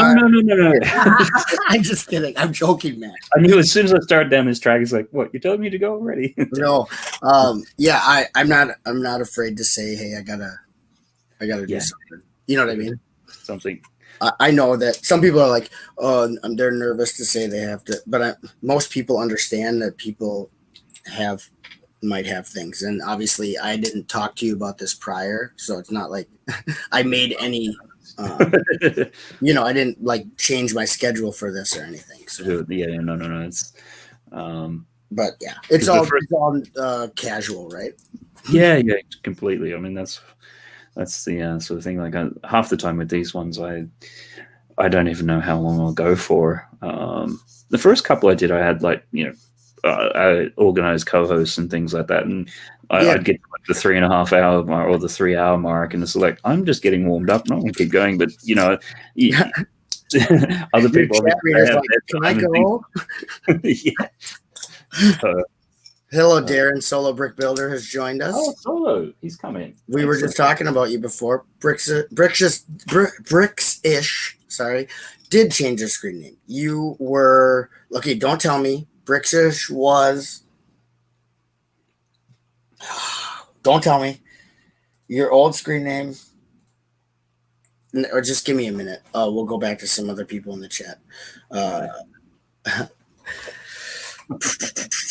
I know your old screen name because, darn it, it eludes me.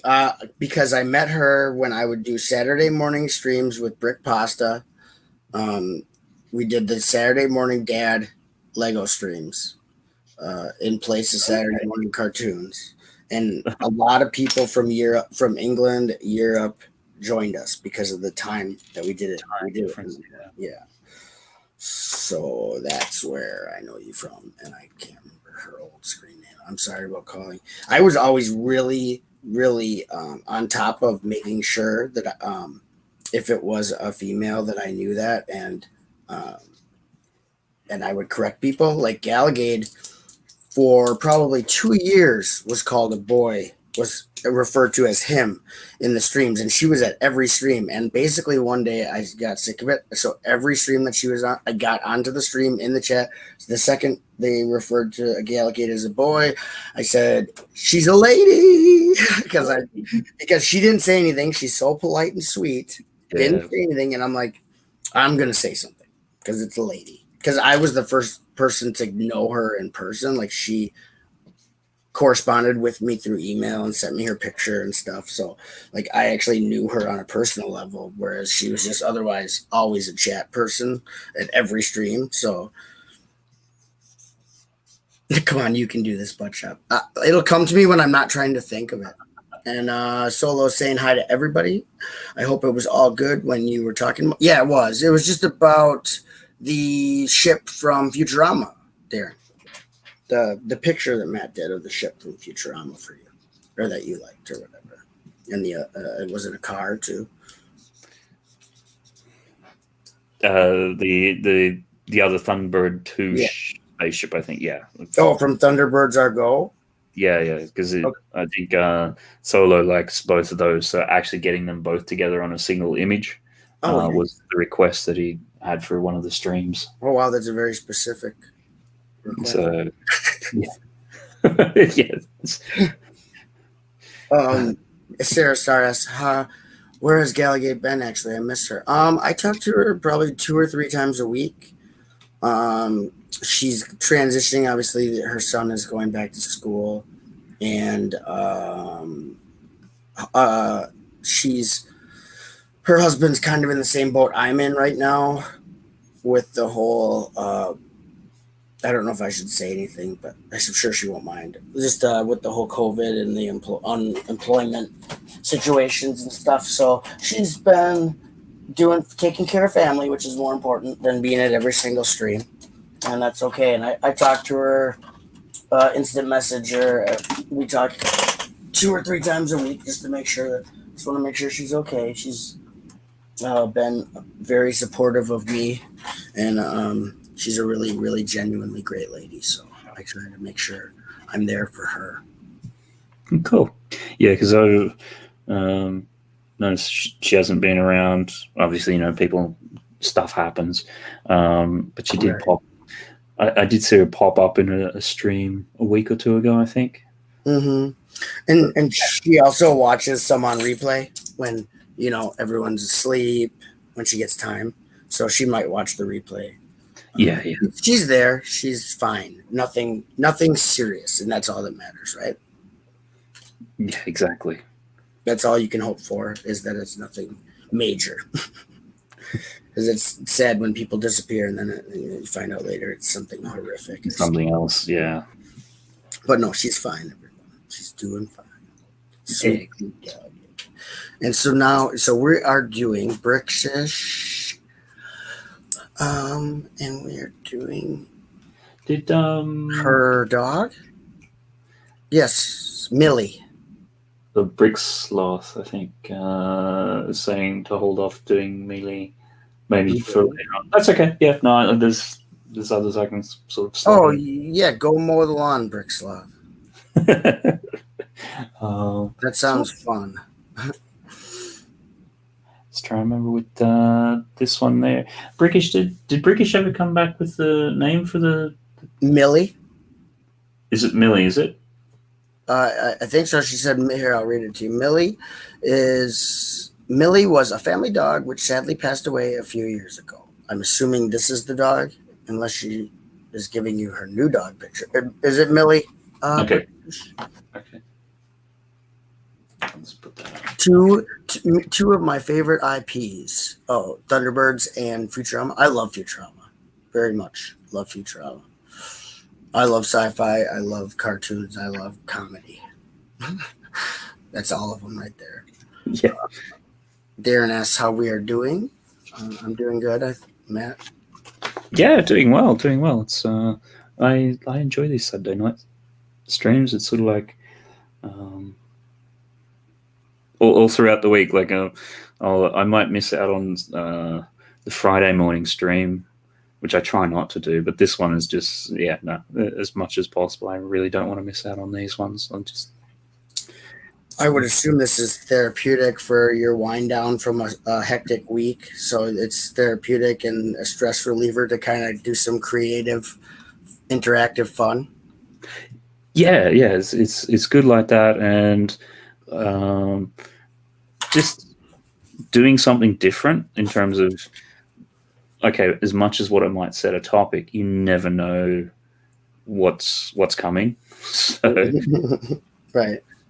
Which there's something about that in terms of then just being able to go, right, well, I'll give it the best crack that I can, and going from drawing a turtle with a minifig to a dog to a cat to kind of bouncing around everywhere. Yeah. As long as you don't do robots, you should be fine, man. That might have I don't recommend ever choosing that as the theme. the theme.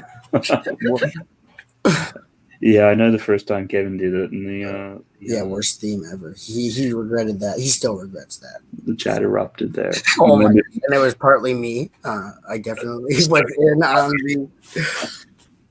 But there are specific rules, and he was just. It was all out. It was all out the window. So people start to get up in arms. Sci-fi nerds are probably some of the most hardcore you can get for fandoms. Yeah, absolutely. That's why I think early in my the streams, which I did for the straight out Lego one, it's like, right, I'm going to do a Star Wars one. Just get it out of the way. Like, yeah.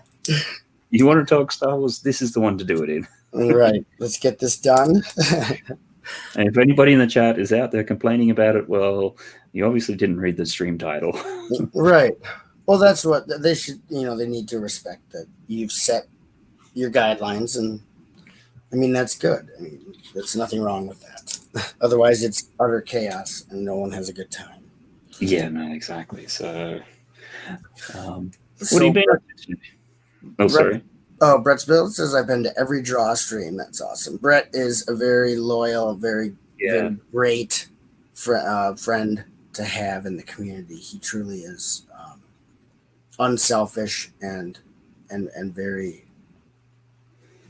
just very positive to as far as support. That's just absolutely. And then Sarah says, we're going to keep watching. So we'll be here, but we're going to finish building the Quidditch store. So not chatting for a few, but still here. So Sarah and Mr. Star are AFK, away from keyboard. So, but they're listening, so we can talk to them. Yeah, no, it's, they've been around since the beginning, and no, I appreciate that. So, because I think what's coming up to the 2-hour mark now. So, yeah. Well, sometimes I'll go to streams and I don't. It's not that I don't want to type in the chat, but it's that if I am building or something and I'm not going to be typing, or say I'm doing the dishes or making dinner, I don't want to type in there because people will type to you. But I'm not trying to be secretive that I'm there. I'm just there listening. But I feel like if I type in there, I'm opening up the fact that people I have to type and I'm doing something. So sometimes I'll just watch and not really say anything until I have, till I'm almost finished up with whatever I'm doing. So you can like engage and interact, properly, or not properly is not the right word, but kind of, because I don't want to ignore the people. Yeah. If they know I'm there and they're talking to me and I'm not at the keyboard, it's and I feel bad. So. And Tweety Boy is here. Hello, Tweety Boy. Oh, hey, Tweety Boy. Great to have you along. And it's his birthday tomorrow. Oh, happy birthday for tomorrow. Bricks says, I get that because I totally do that too. Yeah, because I don't want to come in there and be like, hi, everybody. And then I'm still watching, but I don't say anything for 45 minutes. In the chat, they're like, okay, that's weird. It's like, I'm here. And sometimes I'll say AFK, but people don't know what that means, or don't they don't listen to it, or they didn't read it, or they forget it or something. And it's like, when you said that, it's like, I can't remember the last time I heard or saw that. I think it's going back to like IRC chat days or something like that. Yes, yeah, it's old. Dates here. Right, yeah, it's old school. But that's, yeah. Well, that's just like, that reminds me of what I was going to say to you earlier about that you use the paper and pen to draw, because I'm sure for people like us, pre-internet people, it's probably more comfortable and normal for you to draw by hand on paper than digitally, because you spent more of your life creating art that way than you have ever on a computer. So, you know what I mean? Yeah. It's there is an element of that. I mean, don't get me wrong. It's sort of like I still put down learning Photoshop is probably one of the greatest things I ever learned how to do, and I still use it quite regularly. But I mean, there's multiple different things. There's also an element of, we live in a world where if it's on the internet, anyone can appropriate it and do whatever they want with it. I mean, not legally, but that doesn't stop people. And so for me, it's always been the sort of thing where, particularly like if I'm creating an image, like I then still physically have like an oil painting or, the drawing or the watercolor or whatever else, like it still has physical value, whereas you do stuff digitally. It's tangible. People can rip it off straight away and all the rest of it. So I get it, because having a tangible thing digitally, the entire, like all the internet servers, your computer, everything, the cloud can all disappear, and those digital creations are literally gone forever. If you have a tangible painting, drawing, physical, then that's something that you physically have, that no one can delete that off of your hard drive. You know what I mean? Like, can, but they have to go through a lot more work than just having the whole internet go down. They have to go through a lot of trouble to get rid of it because you have it hanging on your wall. So exactly, and it's a little more special. With that, I mean, sure, you can always digital stuff get prints and things, but it's still, it's like, it's a print. It's not the master as such, right? But and Tweety Boy says, "How did you learn to draw?" I basically never stopped, but part of it was in the 80s in particular, when I was a kid, they had the Garfield comics, the Jim Davis one, the cat, whatever. So I had those, and I would just get them, and I'd just copy Garfield out of it and all the characters and things like that, and I just enjoyed doing that. And I think it was simple enough. It taught me a lot about proportions and all those sorts of things. So it was like a good sort of way to get in and sort of start. And then after that, I was big into the American comics, so all the superhero stuff, and which then led into like the early '90s when you had a lot of the. It was driven a lot more by art, right? There were spectacular artists that have come from comic books. Yeah, exactly. So, and at that point in time, because it was being driven by artists, it was a lot more about the visuals and things, which then, then Image Comics started out of that, which then the Marvel and DC basically went, well, we never ever want to give control to our artists like that again. So then it's swung completely the other way back to being all about the writers and things. Well, they were afraid that if it's in the control of the artists, they can make demands of that. They're sitting pretty for once, where before the artists, it was like a assembly line studio of art. You know what I mean? Like, it wasn't a prestigious job. It was like, oh yeah, we have to fill it. We have to make some pictures to go with this awesome story that's been written. And all of a sudden the tables are turned, and these artists are saying, like, your fans want striking art that's good looking. They don't want the generic copy paste, tracing art that were giving them in the 70s and the 60s. They actually enjoy beautiful graphics. And all of a sudden the company's like, uh-oh, we don't have full control over these people anymore. They don't want them to call the shots, Yeah, exactly. And there was like, the writing is is more important. Da, da, da, da, and, I think it was a Rob Liefeld quote sort of thing. It's sort of like, if you take the art away, you have a novel. It's like, exactly, yeah. Like, it's and not even a novel, because comics are so short. You have a few paragraphs. You take away the art, and the comic book is literally a couple paragraphs. Yeah. Of dialogue and sounds. Yeah. No one wants to read 2 paragraphs of dialogue and sound. Oh yeah. Yeah, and you're certainly not going to be charging, whatever it is these days, $3.50, $5, $10. Right. to do Nobody. Yeah, that. they're paying for the art. Yeah. It's Sarah Star Bricks wants to know who is one of your favorite artists, Matt. Um, in what field? Like, Well, yeah, um, that's pretty broad because of all the different types of artists. But but I yeah, just, I think we'll start.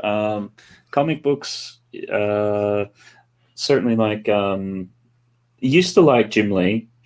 I think his stuff these days has become really too tight and overworked. Todd McFarlane, a lot of those early image type guys. Frank Miller. I Uh, love Frank Miller. yeah, particularly his Sin City stuff, like that really black and white graphic, and it's like really minimalized, but like all the information is still there with it. He did like, did you know about the connection of Frank Miller to the inspiration of the original Teenage Mutant Ninja Turtle comics? Before it came like a merchandising kids grab, the original Teenage Mutant Ninja Turtles that were like the dark and gritty comics for adults. I Um, knew that it was like if the link is basically um, the Teenage Mutant Ninja Turtles when that ooze gets dropped off or smashed up. It's sort of the rip off, or not the rip off, but it's tongue in cheek. It happens the same moment that Daredevil loses his or gains his sight or that yep. sort of thing, and then everything in it is kind of like backwards. Like Daredevil had what was the hand, so therefore TMNT had the Foot Clan, and like all those sorts of things, and Yep. you had the There's a Daredevil lot of translate. homage. I would Yeah, consider it homage. It's not ripping it off. It's an homage from homage. Frank Miller's work, and also from Frank Miller did I think it was called Ronin. Yep. He did a comic like that, and that was a martial arts comic, and you can just tell that the people who created it, Baird and Burden led. Yeah. yeah, and Laird, yeah, they were fans of his work, and I don't think it's a negative thing because Frank Miller's Batman stuff was some of the best Batman graphic novels ever. Oh, you look at what he did between Ronin, Dark Knight. He did the original Wolverine, which made like the limited series, which gave Wolverine that whole Japanese angle, which Mm-hmm. is a homage to a '70s show called Shogun. Yep. Um, like the amount of stuff that you can trace back to Frank Miller is quite scary. Like Oh, he's very influential. incredibly influential. So People don't even realize it. Like I'll be like, "Oh, yeah, you like this, so you must like Frank Miller," and they're like, "I don't know who that is," and I'm like, "Oh, who is that? yeah, I gotta go." Yeah. Conversation's over because you don't know. I'm not gonna try to explain like what I just said to you. You understood what I was talking about right away. Yeah. I prefer that to starting from scratch with someone. Sometimes, it's like okay, Yeah, it's like we've got to cover too much ground to get anywhere useful. right, and yeah, exactly. You're not gonna want to sit here and listen to me for as long as it's gonna take. So I'm just gonna abort the mission. But so we got tons more questions. Tweety Boy wants to know. I can probably answer this just as easily as Matt. Yes, practicing for drawing and art is a must. From doing over and over, just like building a mock out of Lego. Doing anything, the more you do it, karate, anything, the better you get. The more you find what looks good, what is good. So yeah, I would say practicing is good for anything you want to do in life. Tweety Boy says, I love to draw. It gives me time to think for my new animation channel. Yeah, it's a great way to focus your thoughts. It's a great way that's why I was saying about Matt, this is therapeutic for him, able to expel that creativity building up in his mind during his hectic week. He can expel that onto paper for all of us to see and share. Do you know how to animate? Asks Tweety Boy. Very, very crudely. Like I had actually back in the day, like applied for a traditional animator position in Disney because they had a studio in Sydney, Australia. Mm-hmm. got in, and then basically as I got in, they're like, right, we're closing the studio in 2 months' time. It's just like, it's like, thanks for hiring me. Thank you for hiring me. That's great. I love it. it's, in terms of that, I know all the animation principles in terms of arcs and motion and stuff like that, and I can do it. I've done some 3D animation, but it's to what you were saying before, it's another art form. You have to practice it, and there's only so many hours in the day to be able to do that sort of stuff. Right. And that's another thing that goes with that, Tweety boy, is like practice the thing you want to excel at, because a jack of all trades, master of none is okay. But if you want to be phenomenal at something, you need to focus a lot of practice into that one thing. Because some people, they do a little practice in many areas and then they're not satisfied with it. And it's because they haven't been able to put enough. I love the eyes on that. Oh, thanks for that. Actually, yeah, I need to just, now that you mention it, they're a little bit darker, so I just need to, so you do have the ears too. Beautiful shading on the fur. Thanks for that. Is Legalomaniac? Yeah, I'm way behind on chat. I'm sorry. That's cool. No, it's fine. Does he have a? Do you have a pet you want done, Legalomaniac? If you do, just DM. Vega. We got to do Vega. Vega. That's his cat. Legalomaniac is here. Hello. Quite late, so just dropping by quick. No, stay. We'll draw Vega. He's almost done with Millie. We can do Vega since you got here. Do you have any pictures of Vega to send Matt on Instagram? That'd be awesome because I love Vega. Big part of his channel is Vega. And Sarah Star says, yeah, definitely good choices. Those are definitely classics in comics. And let's see. Let's get to the big chats here. Lego Man, good to see you. Did you want a Vega picture? Oh, she's already taking care of it while we were blathering on, Matt. Okay, I'll just double check my Insta then. She says, or how many Matt has in his queue? We can do you quick if you're on a time constraint. Legalomaniac, you are a wonderful part of this community. I've known him since he was a small channel, under 100 subs. Now look at him. He's skyrocketed with his puzzle boxes. Legalomaniac is there's so many people that I know from this community from when they were just babes, and I was to see them, their success makes my day pretty much. Like to see them happy is what it's all about. So yeah, because I think Legalomaniac was one of the first people I bumped into. It's like, oh, there's this 24-hour stream. Like, what's that? Right. Yeah, he's been around. I remember when he only had probably 10, 12 speed build videos up on his channel, and that was all there was. And it's just grown from there. Brixious says that it's beautiful. Sarah says that's beautiful. Millie is beautiful. Oh, thanks everyone. No, I appreciate that. It's just always trying stuff, and sometimes it works and sometimes it doesn't. But that one looks like it probably did work. The dog looks. I can see where the dog had the white on the neck and then the chest and around the tip of the nose, and the furs. I love the ears. Look so real, lifelike, so spot on, Matt, as usual. I'm sure you already know that, but I'm just letting you know in case you didn't know. Real nice. Cheers.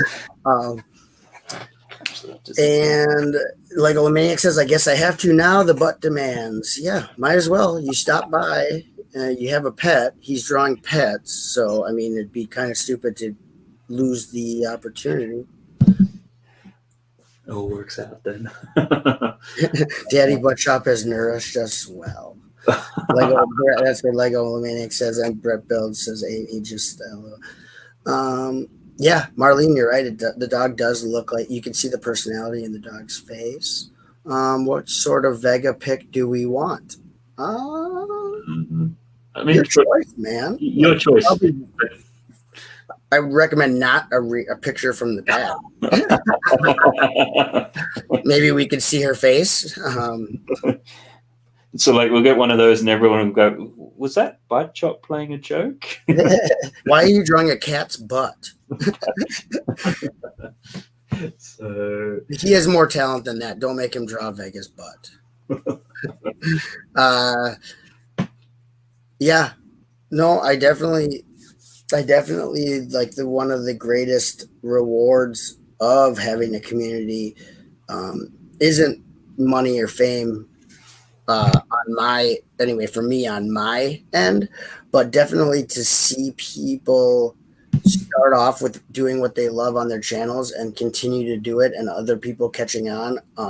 And when people are genuine good people, I will definitely go out of my way to promote them, mention them to other people that I think would be interested in their stuff.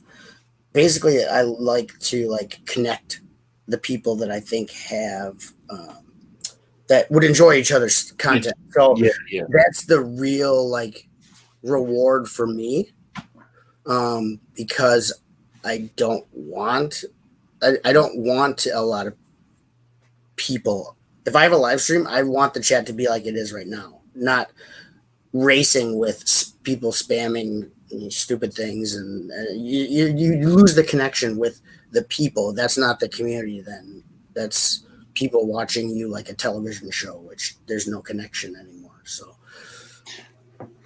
yeah, no, definitely. It's and even like for me too, when I know you took the baton with it this year, that you did the 72-hour live stream, just being able to go through and go, right, here's a whole bunch of people, I can just start looking and checking them out. And like it was all just in a playlist format. And because there's a lot of people there, which then I subsequently reached out to. So like, oh, they're doing something interesting. Oh, let's connect with them, sort of thing. So yeah, that's the only, like, I did it last year, I did it this year, and now I've been asked by the parts of the community to do this one coming up in November because of lack of conventions. And so really this November one isn't me.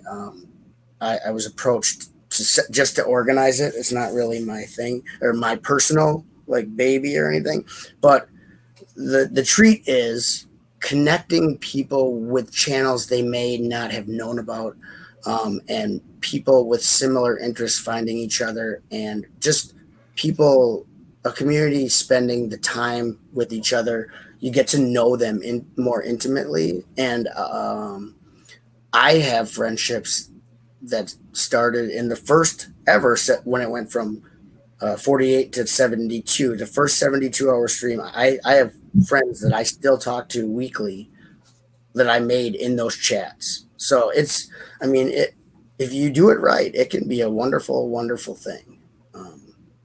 yeah. And I like the exposure. I mean, I'm not. Hi, Greg. London Bridge Bricks is here. Yeah, so Greg there too. Yep. Hi, how's it going, Greg? Doing well. I have no problem with people having whatever the success or the monetization. That's not I'm not opposed to it. That's not what I want, and not what I'm trying to gain out of YouTube. Obviously, I've been on here since 2008. I've seen many changes over the years, things getting different because of Google's rules and just creators, content, and creators in general. But the real joy is connecting people who have a common love of something, and the magic when someone finds someone, they're like, oh my gosh, thank you. I'm so glad that you showed me Lego Maniac. It's and that they thank you for showing them someone else. It's that's what it's really all about. So the 72-hour stream is a great way to get exposure. You're going to inadvertently get exposure. I don't set it up as a way for people to maybe it's not supposed to be like a career starter or anything like that. I've had people approach me that wanted to do stuff with me, and I tell them right off the bat that affiliating yourself with me is not going to help your channel in the way you think. And if you're trying to do it for to get to 10,000 subs and make tons of money, I'm not your guy.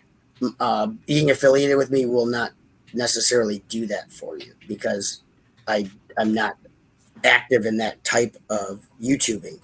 So I don't think they understand. So I let them know, just because I don't want to waste my time doing stuff with people. You know what I mean? If that's their goal, I'm not going to be useful to you. Yeah, you That's not. the other people who are more beneficial. Yeah, you need to latch on to more influencers who have the broad audience, the casual YouTube audience. That's what you need. And I'm very niche. You know what I mean? Like, I don't do anything I don't want to do for viewers. Like, you know what I mean? I'm not going to change my.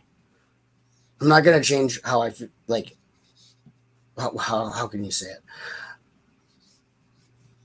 I'm not going to be something I'm not for someone else. Yeah, you do the content that you want in the way that you like to do it, which, that's probably not going to be the way which some other people would do it or want to do it, or that's what you're saying. If you're trying to get that 10,000 or whatever the goal is, it may not be mass appeal stuff, and that's okay, because I'm happy with it. Yeah, and I consider that integrity. And you can do mass appeal stuff and still have integrity, but I find it gets the more broad and mass appeal it gets, the less it is you're able to hold on to your integrity, because you're now doing things you may not be interested in because that's what they want. So it gets to a point where, now are you doing this for you or them? And you got to make a choice. Affiliating with Butt Shop will connect you with so many amazing people in the community. It all depends on you. That's a matter of opinion, but thanks, Lego Maniac. I try to affiliate with people that are just great people, just good people. But it's like any community. There's all kinds of animals in the zoo. Tweety Boy, I agree. I try to protect my cat's dignity if she walks on a stream. Oh, they must have been talking about the cat butt. Oh yeah, my cat is a cute. Talking about my cat is a cute.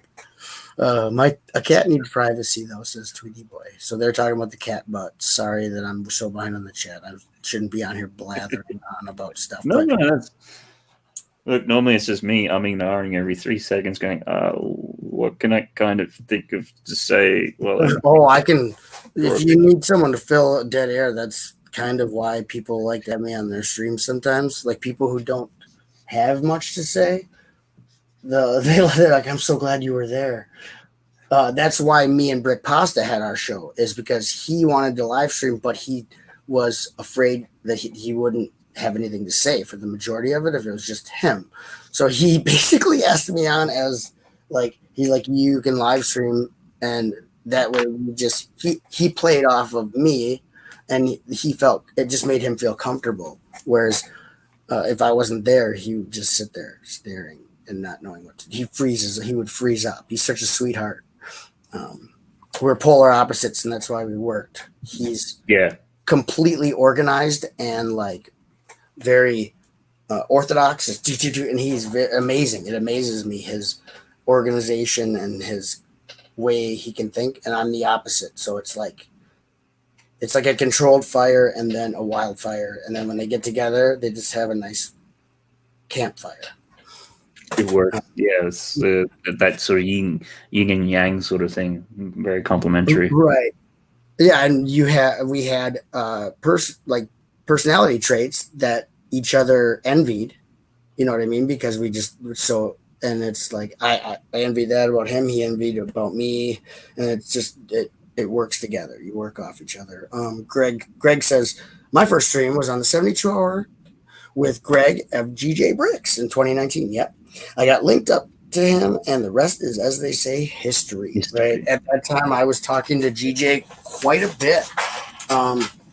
I saw him rise up from a tiny channel too. He was always in there. I would promote him on the Saturday morning dad streams, him being a Lego dad, and he was just starting his city and just starting to get into trains, and I loved his stuff. And so I would tell people to check him out. And then, I was encouraging people to get, if they weren't hosting, to try to approach people to get on a slot as a panelist, because I always encourage for the 72-hour stream, don't have the same people you have on every your 3 streams that you already do a week. Try to get some new panelists and try to engage with the new people in the chat over people that are always at your chat, because that's how you're broadening the content. And sometimes new is scary, but it's also a lot of times very beneficial. It's easy to get comfortable with the same 4 guys, and you have them on your stream every week, and it's the same 5 people, and they all know where they stand with each other. But sometimes different stuff is what makes this community so great, is that there's so many different people and interests and opinions, and that's all good. So Brett's Build says London Bridge Bricks brought him into the fold. Oh yeah, you rescued him from a Brickitect stream. That's good. Yeah, Brett's origin story is quite good. Nobody was talking to him at another stream, and London Bridge Bricks talked to him and showed him that there's other people that will talk to you. Yeah, I mean, Greg's great that way, because I think I really got into streaming through Greg, and then just he always, even on these streams at the moment, it's like trying to get somebody new or that hasn't been on his stream before, and get that wider exposure is not the right word, but you know what I mean. But just a wider variety of Lego fans. I mean, there are so many. Why stifle your stuff by having the same 5 people who all have the same opinion on the same set every week? Eventually, it's the same stream over and over and over again. Which it happens. You get stagnant, and it happens. It happened when I first started streaming, like 4 years ago or more. It was really exciting at first, and then it got monotonous, and I had to change up who I was spending my streams with, and it made a world of difference. That's why you'll see me all over at different. You'll see me at like Bricklink YouTuber channels. So I have like friends that are Bricklinkers. Like when Pop's Block Shop wanted to be on with a UK YouTuber, and I asked Greg to have him on. I thought it'd be a good fit.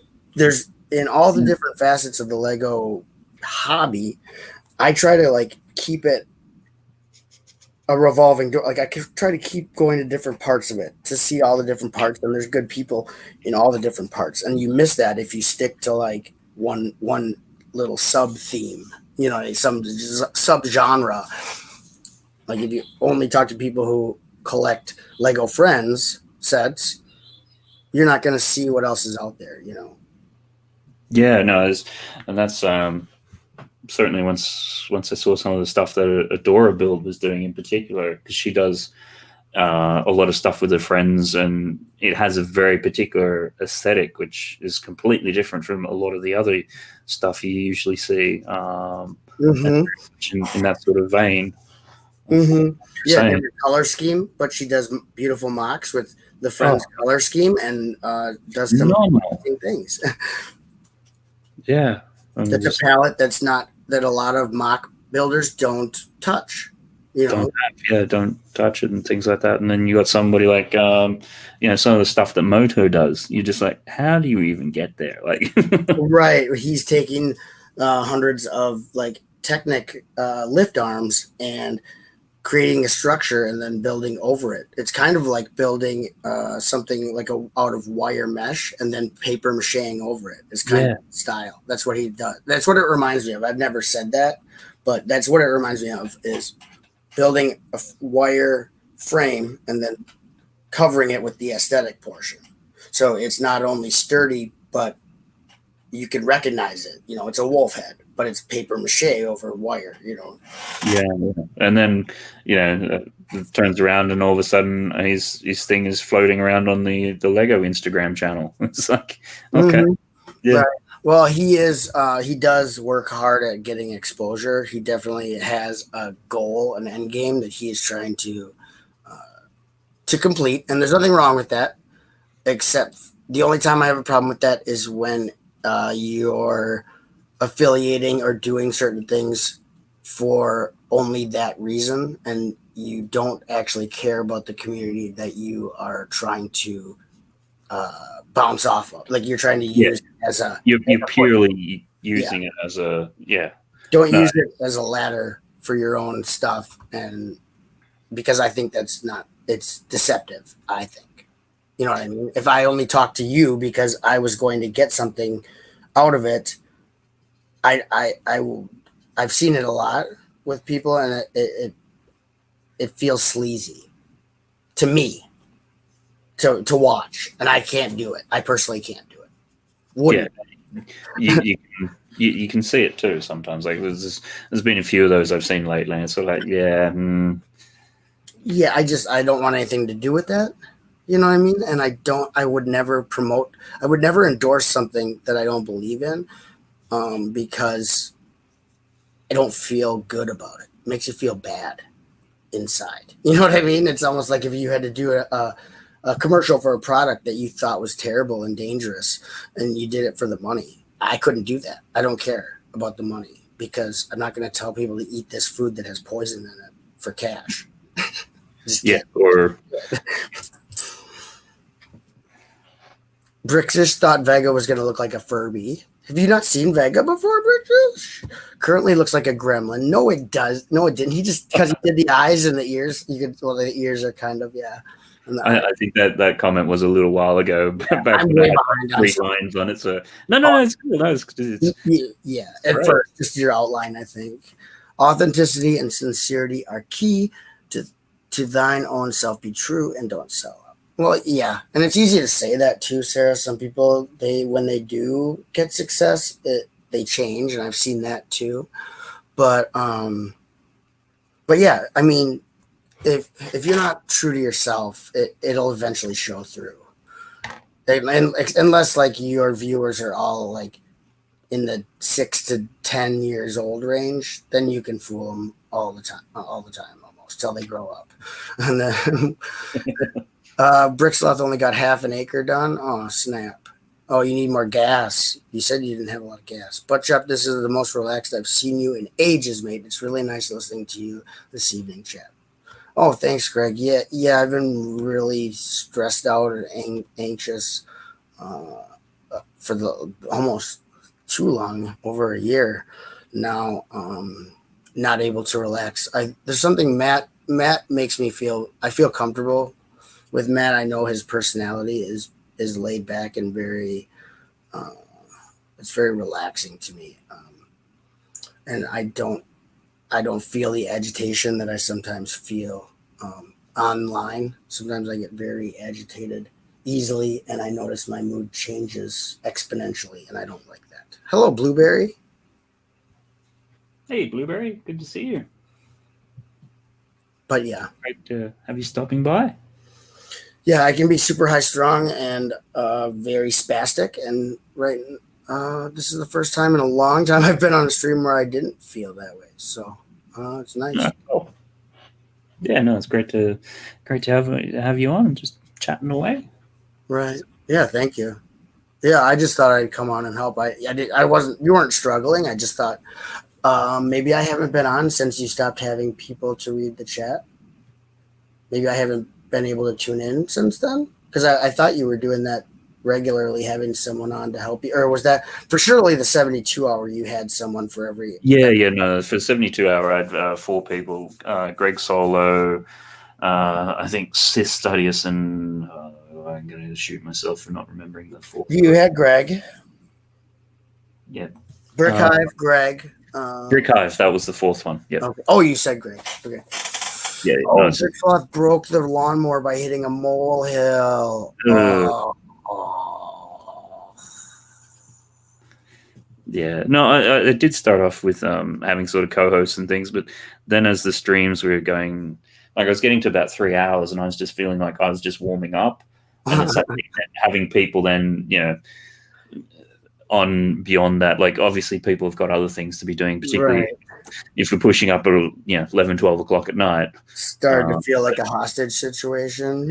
Yeah, I think it's You're like fair on them. So it's like you're like holding them here on gunpoint, and they're like, "I wish Matt would dismiss let me." me go. I just want to go to bed. Why They can't get Stockholm syndrome. They start relating to you. Oh, that's your game. I get your angle. Okay. um, let's see. Butchop was the first streamer I connected with on YouTube way before anyone else. He was my first channel. I religious. Be quiet, Greg. Whatever. Thank you. I guess that's. I don't take good with the flattery. Flattery will get you nowhere and everywhere at the same time with me.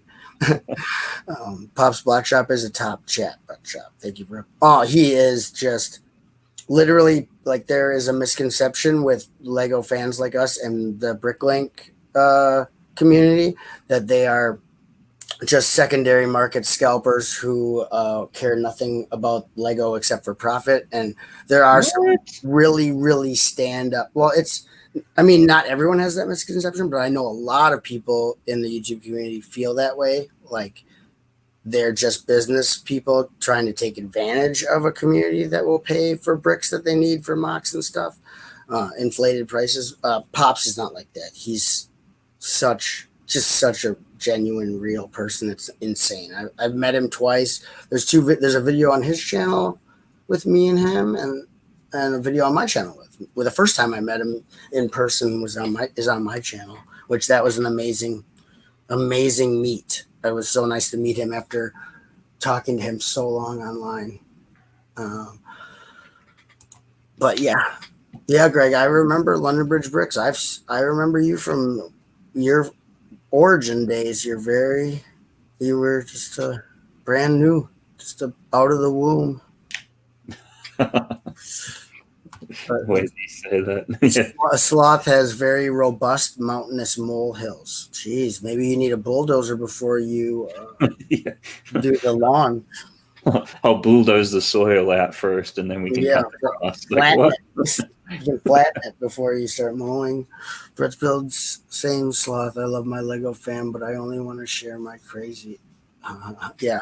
Well, that's the thing is you got to find people that understand you're crazy, so that way you can. That you don't want to. If people try to make you feel bad for being yourself, then you need to get away from them. You need to find people that accept you for who you are, and then that's your Lego family. That's Oh, the Wolverine of moles? That sounds scary. I'm imagining a giant mole, like a huge mole, like person-sized mole. Imagining, a mole jumping out with adamantine claws or something.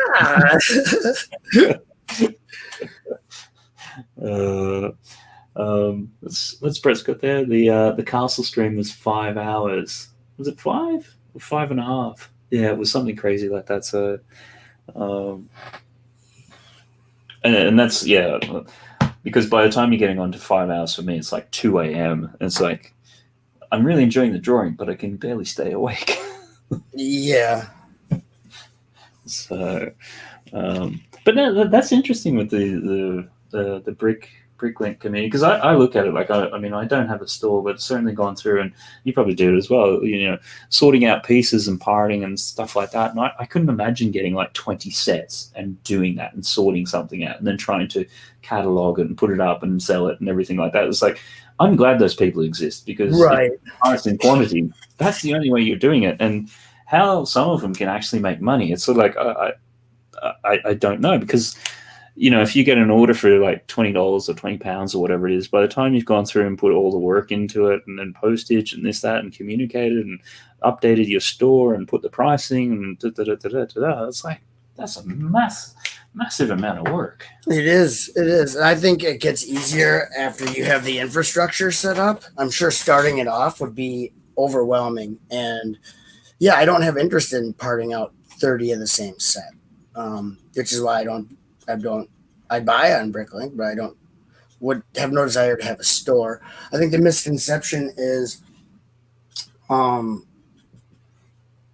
people think that like I said, bricklinkers are trying to prey on, they feel that that they're trying to prey on the Lego community, buying up rare stuff and jacking the price, that kind of stuff. Which there is those people, but those people don't generally make YouTube channels about Bricklink because then you're very transparent about your deceit. You know what I mean? Of that you're actually like a bad person trying to rip people off. Usually, you don't make a channel about that if you want to keep your Bricklink store open. Yeah. So, but there. I don't know as much with all the new people in our community that have come in the last year, 2 years. If there's still that negative connotation, but I remember for a while there was a lot of bad blood because there were Bricklinkers who were using YouTube to try to muster up business and kind of be conniving and try to use it as a means for more profit. So, but yeah, so maybe not as much now, which is good because there are some really, really straight up, really great Bricklinkers who love the hobby. I think for you or me, Matt, it'd be hard to have a Bricklink store just because to be successful, you can't dip into your own stock. You know what I mean? Yeah. No, it's like what's that classic saying? It's like don't get high on your own supply. Yeah. If you're cocaine dealer, don't get right, high. Right. Scarface type stuff. But anyway, yeah. So that would be hard, and yeah, they invest a lot of time into it. But if you could make a living wage from just that, if I could, I would do it. I don't think I could get to that point. So because starting it up is overwhelming enough. So I don't try. But I can't think of a nicer job being in your home, just getting orders through your computer and sitting mailing them off. I think that'd be a nice work environment for me. But yeah, it's a matter of what you're capable of doing. I know I'm not capable of that, so I don't have that organization. I'm not going to try. I know what I can do and not do. So, your strengths lie with things. Yeah, Bricksloth Pops does have those base plates. I don't know how long it's going to take for me to get them and get them to you. So just know that he put them in my pile of stuff, but don't expect them like anytime super soon. Okay, Sloth? Because I have to get them to me and then get them to you. Let me get a job first, then I can pay for shipping and pay for things. Otherwise, right now, I can't do that. So I'm not going to ask Derek to just send them to me on good faith because he probably would. So I'm just going to wait until I can have the means to take care of it on my own. I don't like asking people to do things just because I know that they're nice enough to do it doesn't mean that I ask them to do it. So, but don't worry, Sloth. I got some plates. I'll get some plates for you. Sort by highest price on Bricklink. You definitely find the stores trying to scam us for sure, Lego Maniac. That is definitely for sure. If you sort by highest to lowest instead of lowest to highest, you will see some people that have some major cojones on Bricklink with their prices. Ooh. Yeah. But then it comes down to you can ask the price. Whether or not you get it is a completely different issue. Oh, right. Yeah. Feel free to. I mean, you should never be at a place in your life where you're so desperate for a quantity of a certain part that you end up having to pay, 20, 30 times the value of that part. I hope that you're never in a life or death situation with Lego where you have to give in to those people's exorbitant prices. You know what I mean? And that's where I find being part of a lug can also be quite helpful because after a while, there's, at least with the London one, there's a couple of guys there who have pretty extensive part collections, and if you're trying to do a mock and things like that and you're running into problems, then they're quite happy to be reasonable about some of that sort of stuff as well. Right. And here in the US, our lugs, we have Lug Bulk, and Lug Bulk is direct from Lego once a year. And I can't discuss actual prices, but if anyone who's in a lug knows, Lego basically gives those parts away to the lug members. The cost is, let's just say, unless you actually see the pricing, is unbelievably low for what you can buy. And Yeah. the list of parts made available to the lugs is better than anything you'll see on their website or in their store. It's like stuff they would offer to professional master builders that work for them at prices that it blows your mind that you're able to order 500 of a part and it's not hurting your wallet. You know what I mean? Yeah. So, It's with that, and yeah, but that Lego's doing that because the point of the Lego user group is to promote the product by displaying to the public. Therefore, they're providing those parts as basically part of their marketing advertisement budget, because then you're supposed to use those parts to build something amazing. The kids come to the convention, they say, "Mom, Dad, I want to build stuff like that." They grow up to be a T-fall. They continue to buy Lego, they become an A-fall, and they buy Lego. So it's all has a purpose, but definitely that is one of the perks of a Lego user group, besides being able to hang out with people. But yeah, definitely. But yeah, yeah, so much like what you're saying, it's you go along and you see some of the displays and things like that, and it's like, yeah, where did you ever get 200 of those 40 teeth gears from? Like, it's yeah, that's like one of my friends in Colorado had. Let me see if I can grab one quick. They were doing a Harry Potter display at a local retail store, and they had like 400 million of these in white. I don't have yeah, wow, but yeah. the white leaf parts, because they were doing the trees, like snow covered trees, and they had like 4,000 of them. And I'm like, that has to be from Lug Bulk. And my friend Ken is like, yeah, because I'm like, there's no set that you could even buy like a huge quantity of that set and get that many of these out of it. So you get stuff like that, stuff that you can't even amass huge quantities, even as a bricklinker. The Lug Bulk enables you to get quantities that you don't even see on a Bricklink store. So, and that's really quite a. I didn't get to participate in Lug Bulk this year because we didn't have Brick World Chicago, which would have made me, if I would have displayed with them like I was supposed to. I would have been eligible for Lug Bulk through Wislug. I'm part of Fox Lug, which is an offshoot of the two lugs here in Wisconsin. But to gain the, you have to meet requirements to get into the Lug Bulk, so you don't have people just trying to use the lug, you know what I mean, for their own gain, which is fine with me. But when you cancel all the conventions, it makes it hard. It makes it, yeah. It's sort of like, So yeah, but there's so many. I don't know where we were, but Vega's looking beautiful. Cheers, thanks.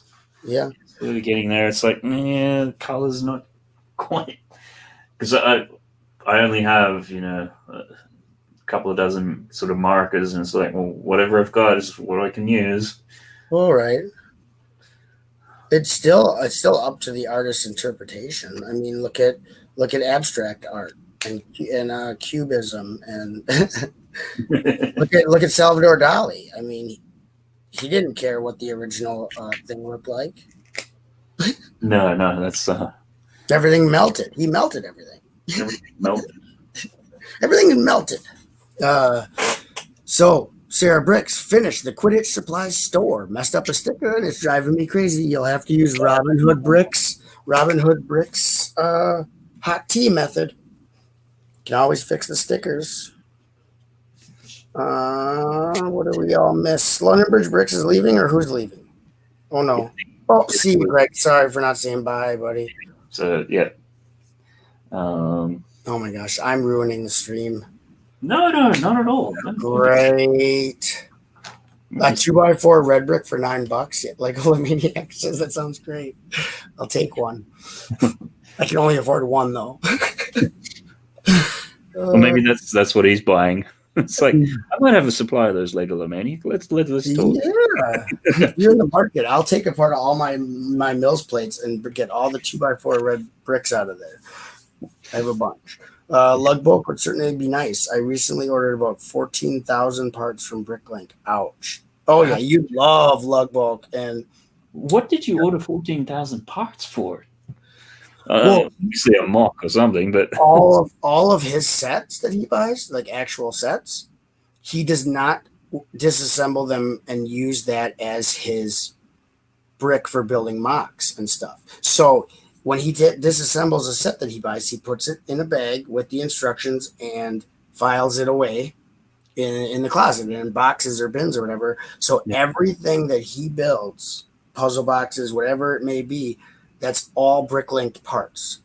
So he only buys sets that he wants, and when he disassembles it, goes into storage so that he can reassemble it later or sell it later. I don't know if it's an investment or just a way to store it because you can't display everything, obviously. Yeah. And then everything that he does artistically, he buys the brick straight up, which I would not be able to do that.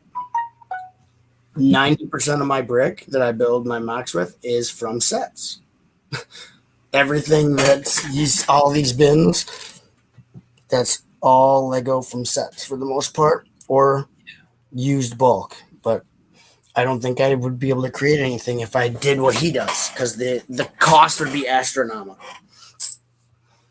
So that's I know there's that, but then also too, it's like you going off and doing a 14,000 part order on Bricklink, like.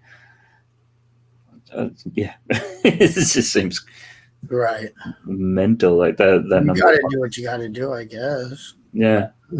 I would, like I said, I wouldn't be able to do so. Vega is complicated lady to capture on paper. Yes, she is. She is. Yes. She exudes complication.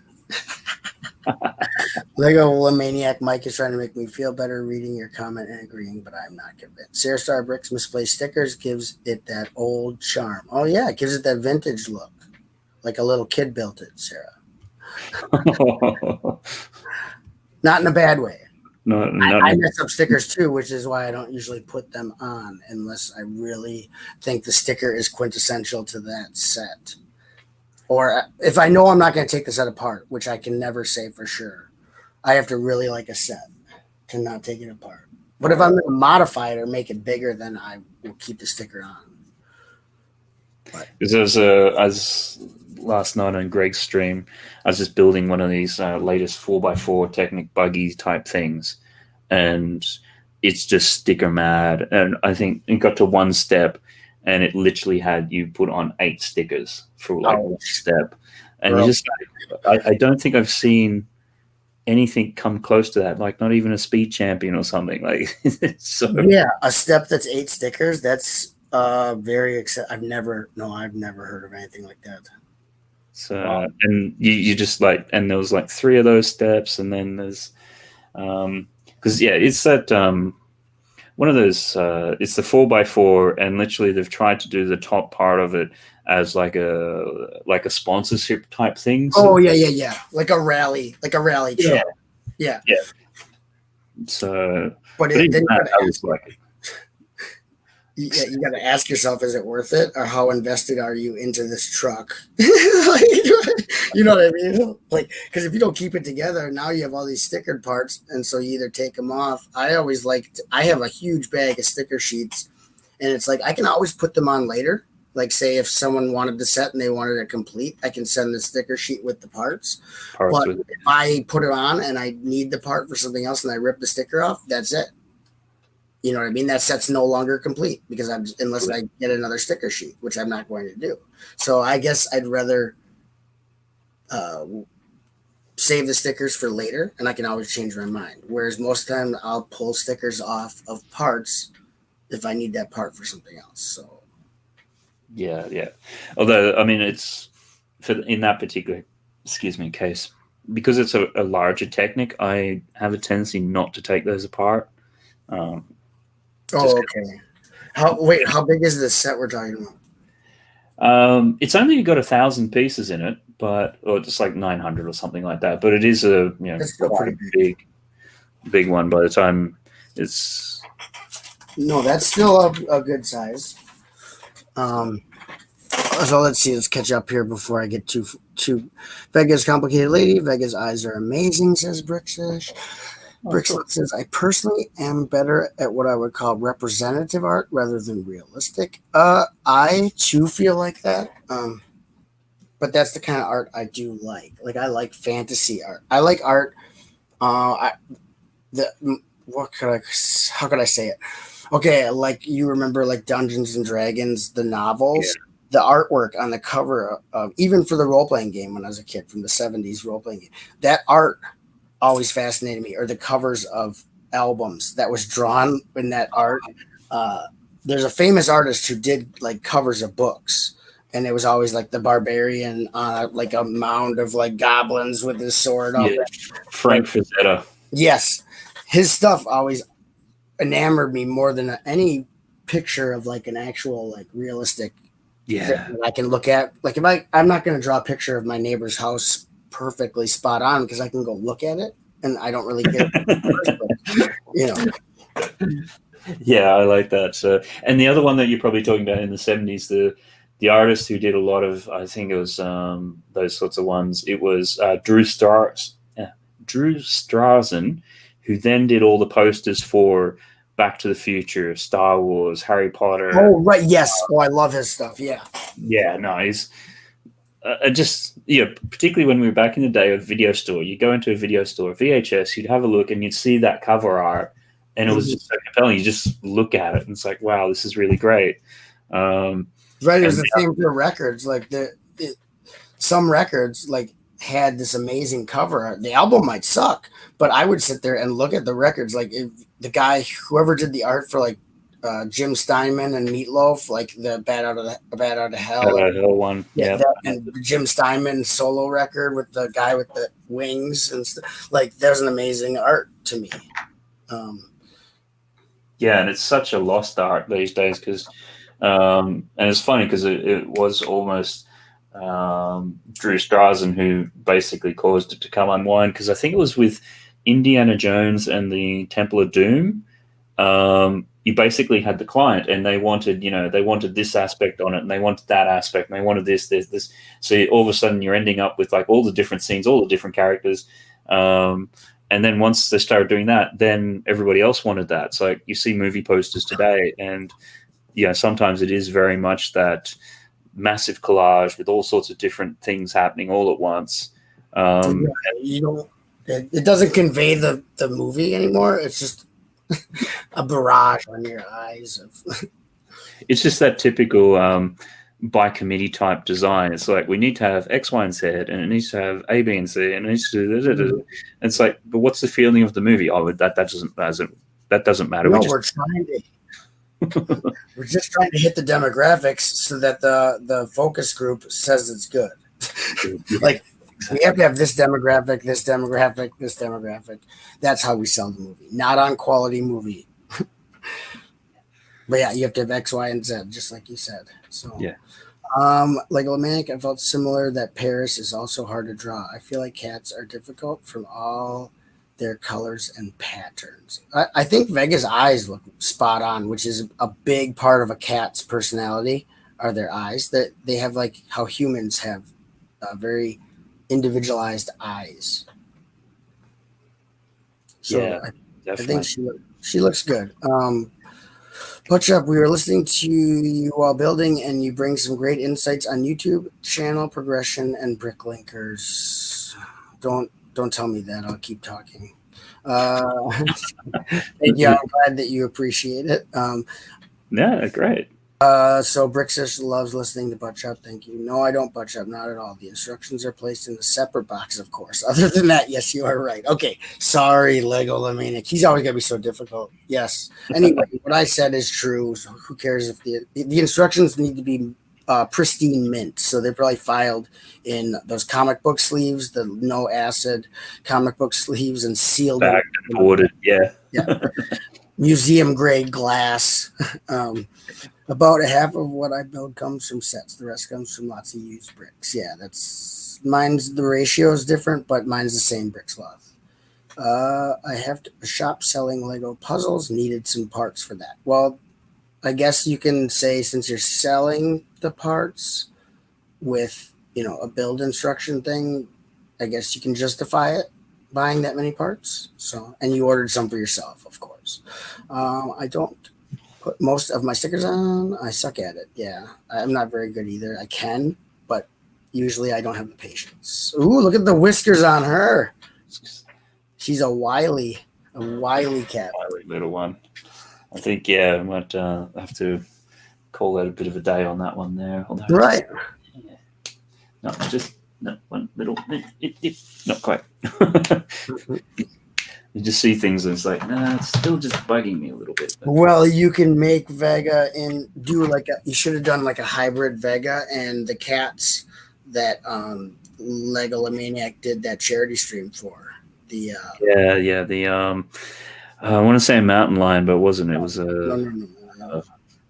Very specific one. Yes.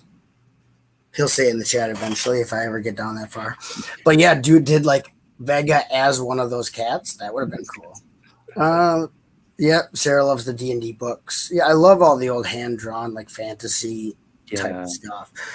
Some sets can certainly look better without stickers. Luckily, they're completely optional. I personally like stickers and prefer them on.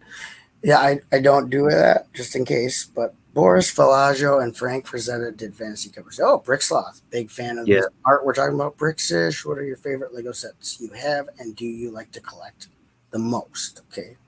Sarah Star Bricks, did Matt do a drawing of your cat? Yes, he did. Blueberry, before you got here. You can watch it in the... I will just do a quick... oh, look at this. He can even show you right now. He's got the technology. So, okay, yeah, I think we'll call that one. There's Vega. The Family Bricks rendition. Matt Elder original Vega. There you go. As long as you say that it's your rendition, it can look like anything. You could have drawn a rectangle with an octagon on top of it and said it was said it was art, yeah. Yeah, anything's art. That's the magic of it, except for when people abuse that rule. Most of it, anything which came out of the 60s and 70s. Right. Warhol. Cans of tomato soup. It's art, but at the same time, I wouldn't hang a can of Campbell's soup on my wall. A picture. I wouldn't display it. It is art. People, even Lego jumped onto it with the Marilyn Monroe stuff for Warhol. So right. Oh, I'm not disputing what he did was if it was or wasn't art. It is, but I'm just saying it's not my taste. Oh yes, no your taste. No, I'm taking it a step back where you just have pure abstraction. Like I don't mind the abstraction stuff. What it really annoys me is when people try to layer meaning on top of it, which doesn't exist. Like it's it's a blank canvas. Oh, it represents the season of life, and it's a blank canvas. Like or they just whip paint randomly at a thing from a brush from across the room, and then tell you that it's a prairie setting with a very deep pioneer message from the early days of the Western frontier. It's like, no, you literally, it's blue and yellow paint splotted from across the room. Like, don't try to blow anything up my butt. I don't believe you. Oh, Palace Cat and the Snow Leopard. Yeah, a Palace Cat. Yeah, they were really cool. Palace Cats, beautiful. So just going back through. So we had previous one, Millie, and then before that we have SCO. I'm sure I'm pronouncing that wrong. SCO, yep.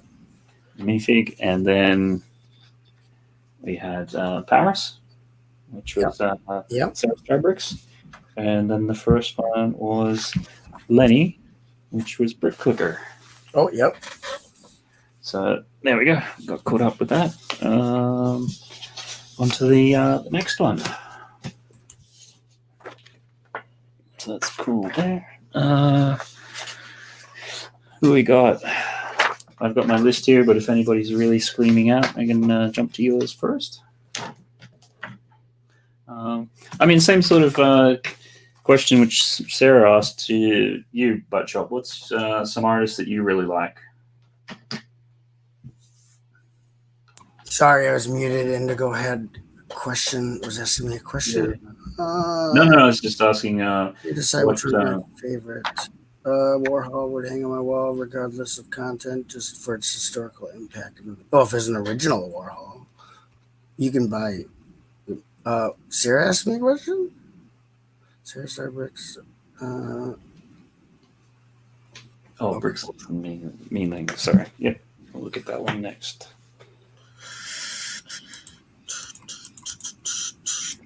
My favorite artists. Gosh. Let me try to think of his name. I don't want to butcher it. And I like his stuff. I learned about it from my wife. She's big into art. She's huge into art. So, but otherwise, I like. That's one of the things I liked about Matt was that he was doing watercolor when I first met him. There's the comic book artist for the Dark Empire comics, which are the first like expanded universe comics to come out for Star Wars. That's before like special editions, before like right around the same time as the Timothy Zahn Heir of the Empire. But the artist for that graphic novel, it's all watercolor and it's drawn in a very different way than you would expect to see Star Wars drawn. I don't know who the artist is, but the artist for Dark Empire graphic novel, and I'm gonna have to go look who that artist is that I like. I like so many. I don't know. It's hard to. Oh, mail! You're gonna do mailing. Yeah, I'm just trying to think whether Bricksloth, have you sent that through, or have I missed it? I'm gonna have to abandon you for a minute. Yeah, sure, no worries. My daughter is hungry, and it is dinner time here. Mom's wondering you're not hungry. What? Mom's wondering why you're not hungry. Oh, she does like to know why. I don't want to say while I'm live why I'm not hungry. Okay, let's see. But it has to do with diarrhea. Yeah. Okay.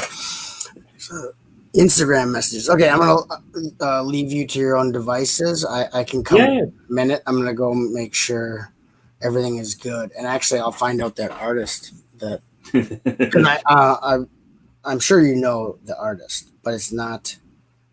They made a movie about him. He's a very unusual artist. Anyway, I will see you in a minute. I'm gonna turn off my mic and cam. So yeah, sure. Okay, cool. No worries. Good luck. You're gonna good luck, man. I'll see you. See you in a bit. Thanks for that. Cheers.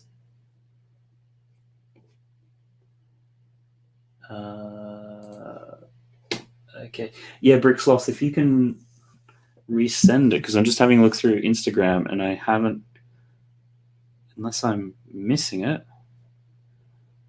I got Brick Clicker. No, that was Bricksish.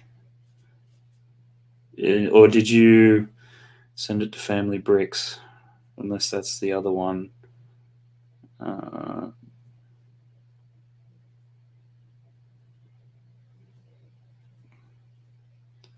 No, I'm just getting messages from me. And then your Legalomaniac saying it might be in my message requests. Okay, then. I'll have a find. Requests.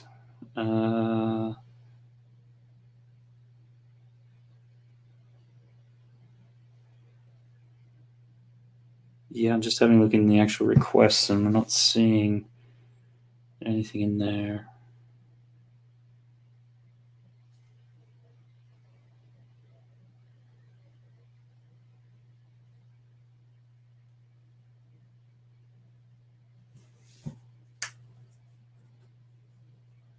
Just having that. Yes, I sent it to Family Bricks. Okay, I'll double check the Family Bricks one because that's the request one. I haven't actually looked at for requests. Ah, okay. Yep. That would be my one in there. Which bad there.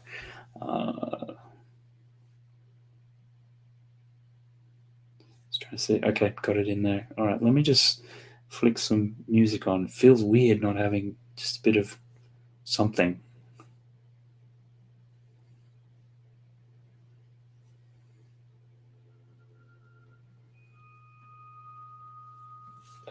Can I? No, I'll just do it off that one.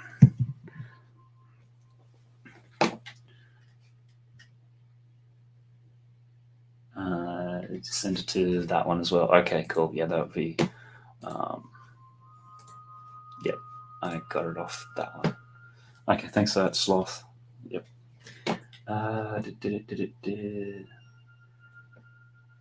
Something we all have to learn. Put it there. Much as what we feel.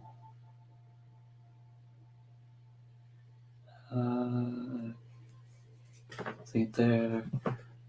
Thanks for that, Lego Maniac, for helping us out with that. I think I saw somewhere there that you liked Vega, so that's cool. Glad that did that then.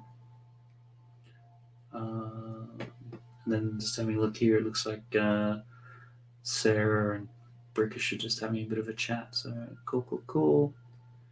See if everything's up to where it needs to be.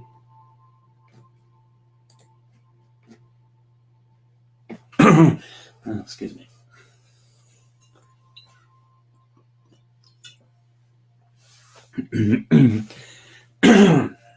Excuse me. Okay, cool.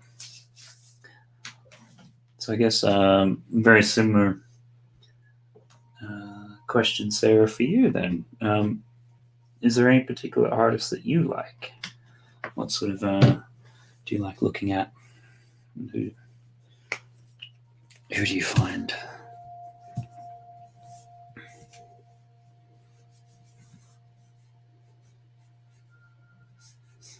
And Bricksloth, if you can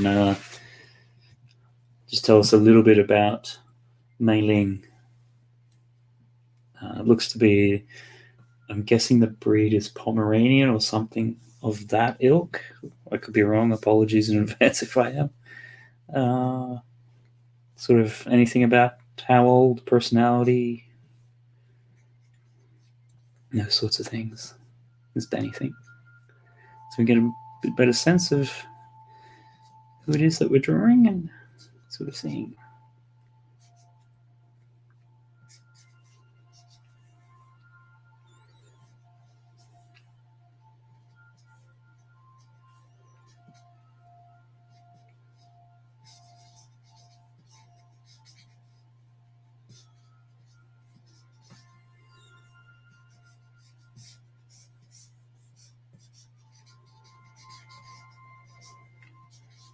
Just going to try and make sure I'm not making it too sad, which is what I might be starting to do. Lego Maniac. All right, gotta head out. Have an early start tomorrow for an exciting project. Good night, everyone. Thanks again, Matt. Super awesome of you. Have fun. Thanks very much for stopping by. I appreciate that and hanging out for a bit and getting Vega done. Certainly got into that one, so hopefully it worked out well. Just having a look there. People talking with themselves, talking to each other amongst themselves. Words. I draw pictures. I don't talk about things. So, and Mike ordered Mike us a mid-sized Millennium Falcon to go with it. Okay. I'm guessing that's the Moss Eisley one, which is about to come out.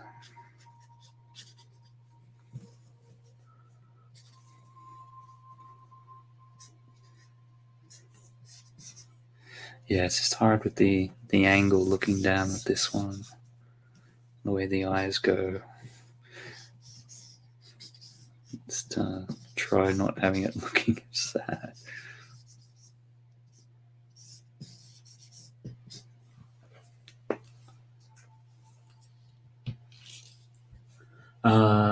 Bricksish the Falcon from Rise of Skywalker, and Bricksloth.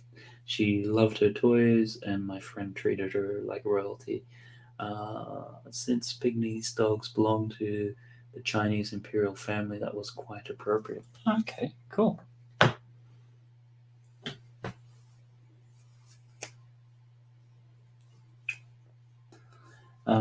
Sarah, I like a ton of artists. I do love reading comics, but there's so many people I enjoy in that field. I like paintings too, like Dali, Renoir, El Greco. Really cool digital lighting. I love tons of artists. Yeah, Dali, I like the way he did rendering. Renoir, I'd probably go for Monet, or probably one of my favorites is actually Velázquez, Spanish painter for 1600s. He was more or less doing impressionist stuff 200 years before those guys. Most of his stuff is in, like 60% of what Velázquez has done is in the Prado Museum in Madrid. That's, if you ever get a chance to get down there, that's really cool. El Greco, yep.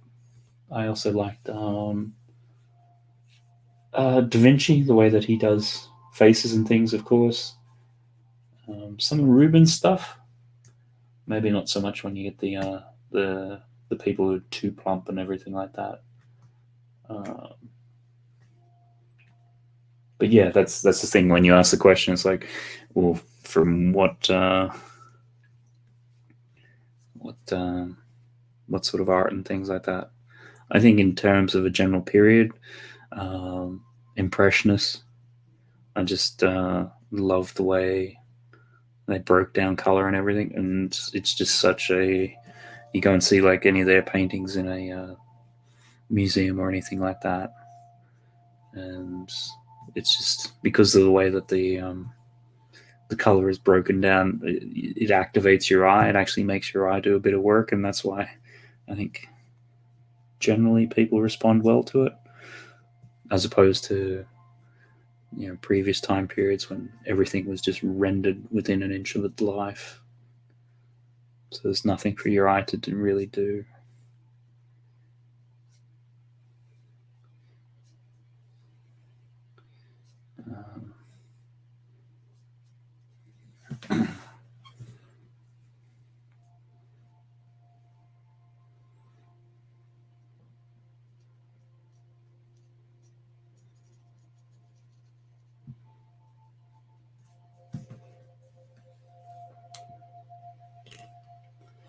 Bricksloth Pekingese are very fun furry dogs with flat little faces. They are a lot like long-haired pugs. Yeah, I'm getting that impression. Sarah Starbricks, we love the Prado, one of my favorite museums ever. Yeah, no, it's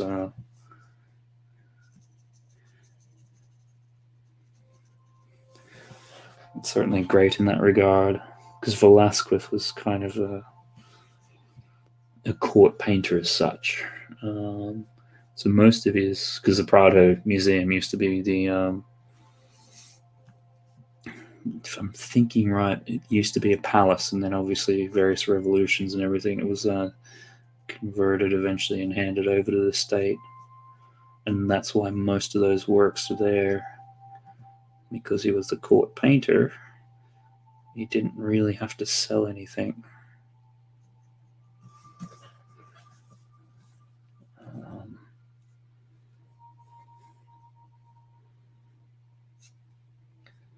What's the other?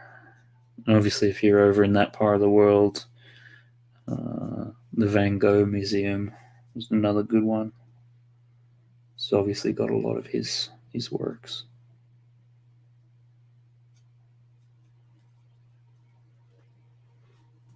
And the Van Gogh is really good because you get a lot of his works over the time periods, and the way that they, at least years ago, had the museum set up. You can sort of see it's done in chronological order. So Van Gogh started off with like really heavy uses of browns before going to his more known style. Brickish, I love art and stuff, but not really knowledgeable on it.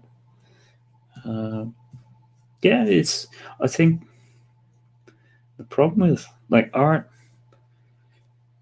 in like the Renaissance and things like that is very much people couldn't read because that was the domain of the wealthy and the elite. But you then had to have obviously churches and things like that, so everyone was painting pictures and things so people could understand the stories from the Bible and then mythology and all that sort of stuff. So it used to be very much an everyday belonging to like the popular culture. That's the interesting thing. Like a lot of the stained glass and everything like that was the popular culture of the day, but because of the way things are timed and it's almost been art's kind of almost, what's the best way to say it? The most blunt way would be to say it's been hijacked by the elite, and everybody then fluffs around with descriptions of it and everything else. Whereas I just always like looking at it and going, well, if you like something or not. And you don't have to be armed with an encyclopedic knowledge of things to be able to appreciate it. At least that's kind of my take on it.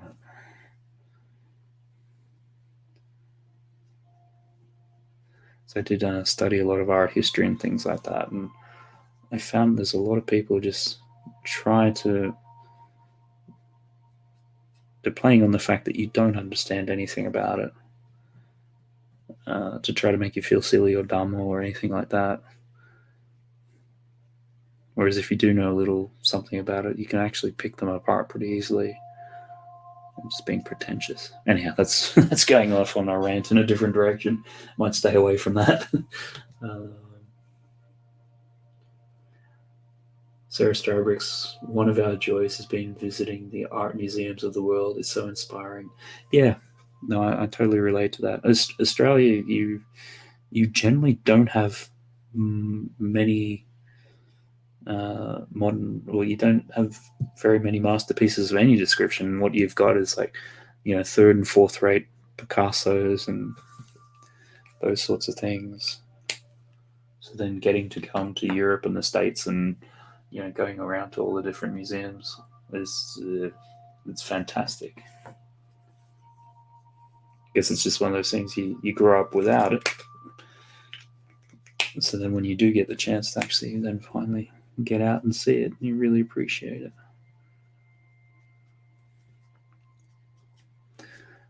But Sarah, do you have any other favorite art museums or places you go, oh, must go to that one?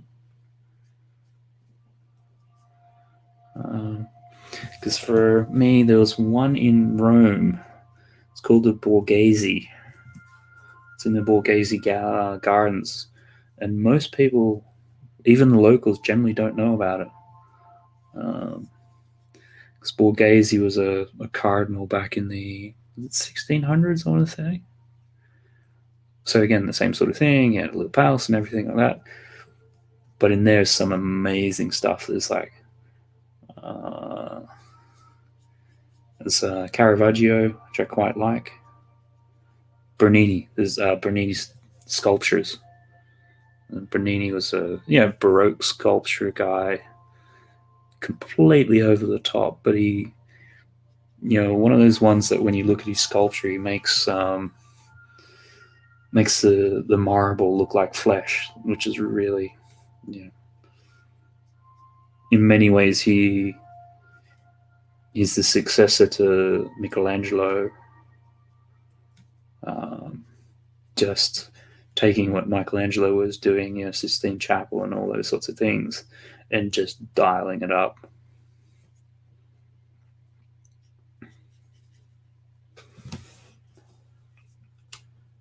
Bricksloth, I love art, but on my walls I have modern artists who are alive to profit from my buying their work. Oh, that's excellent.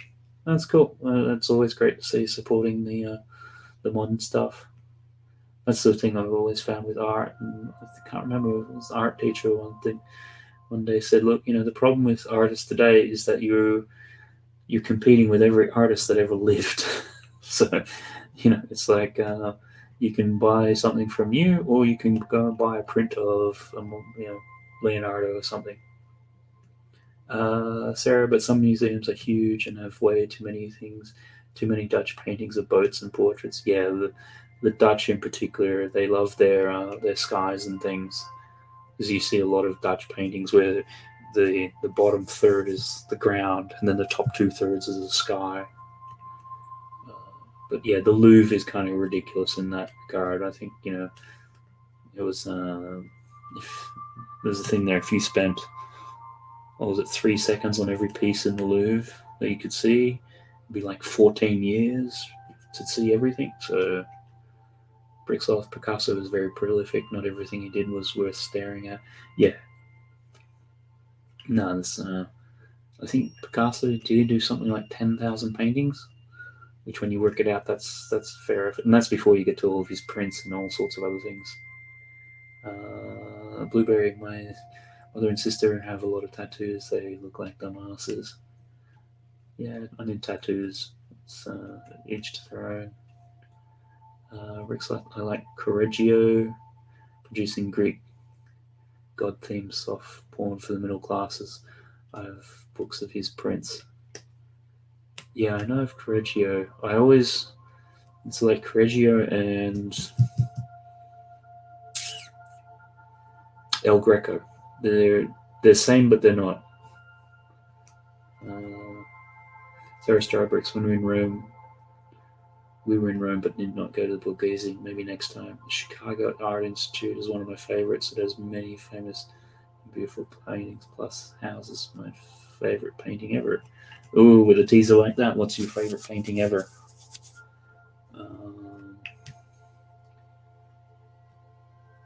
Yeah, never been to Chicago. Been to New York. The last time we were there, got to go to the Met, which was pretty amazing. I really enjoyed that. But again, it was like with little kids. It was really hard to go and see anything. Yeah, my mum's Van Gogh sunflowers on the wall. It's definitely not real. LOL. And if it was, you probably got a $200 million painting on your wall. Sarah Starbricks, I have a jigsaw puzzle of sunflowers. There are the 4 or 5 different sunflowers. It's really hard to see all of those. Yep.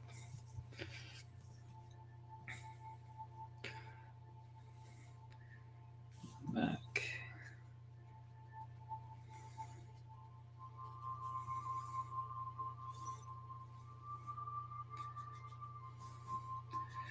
Just trying to.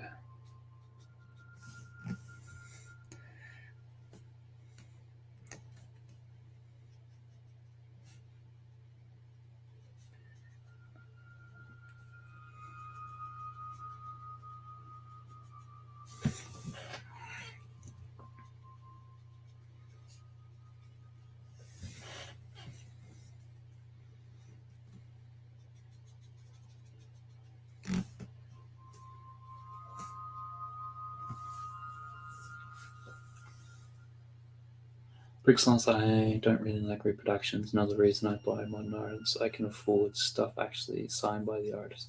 Yeah. Yeah, reproductions in themselves. Like even if you pick up a book from the 80s, like an art book, you can tell they just didn't quite have the printing capabilities, and yeah. And then for mine, a lot of the impressionist stuff, it does not translate well into books and prints and things. Like to really capture that effect of the way that the colors and everything go.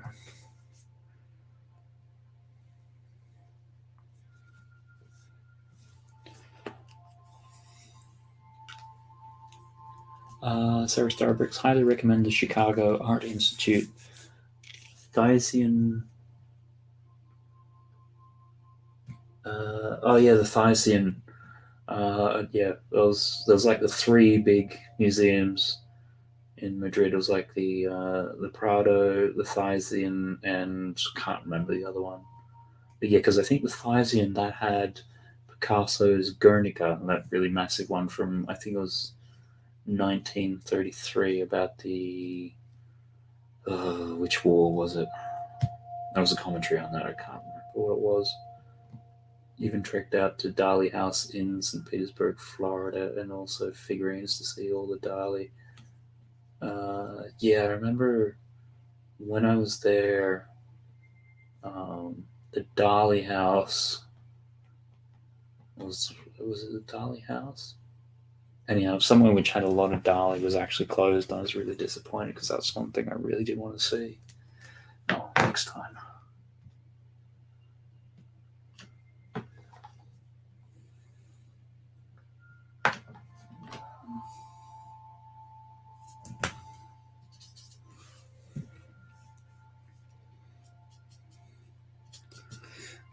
I am just struggling a little bit with this brick sloth because it's hard to kind of see where the sort of fur ends in the carpet, or not the carpet, the tile starts.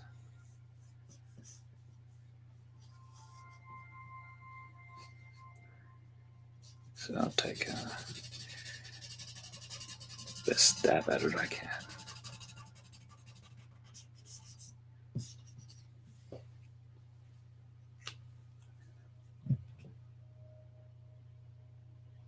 Brett's builds, well, people, I've built a mock house and now a steampunk airship style build. Oh, awesome. I look forward to potentially, if you're putting some of that on Instagram, seeing some of it. Brickslots, I could have spent a month in the Metropolitan in Manhattan. My gosh, so much cool stuff. Yeah. Brickslots, that sounds brilliant. Brett's builds, Brick Show, Brett. Brett's builds, you're making me feel ages. Wow, that sounds amazing. Sarah Starbricks, it looks awesome so far, Matt. You're doing great. Well, thanks for that. Just,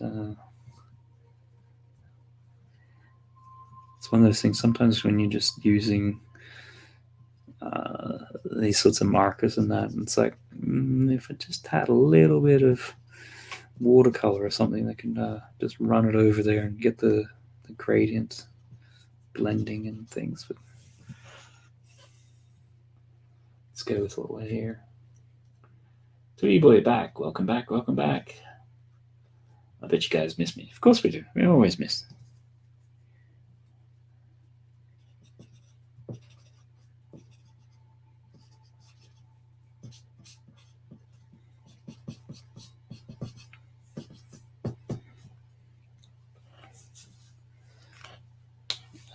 What can I do?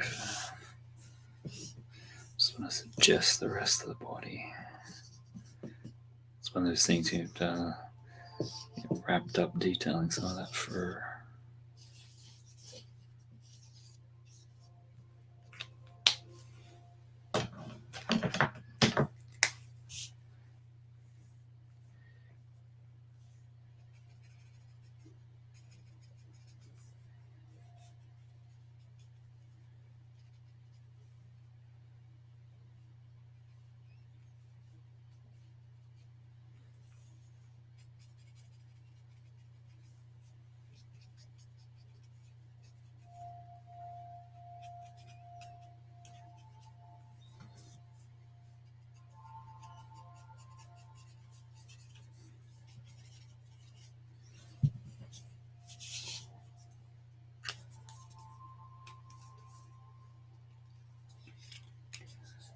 Bricksloth, I finished my grocery store and first home in my housing development, so I'm resting on my laurels now.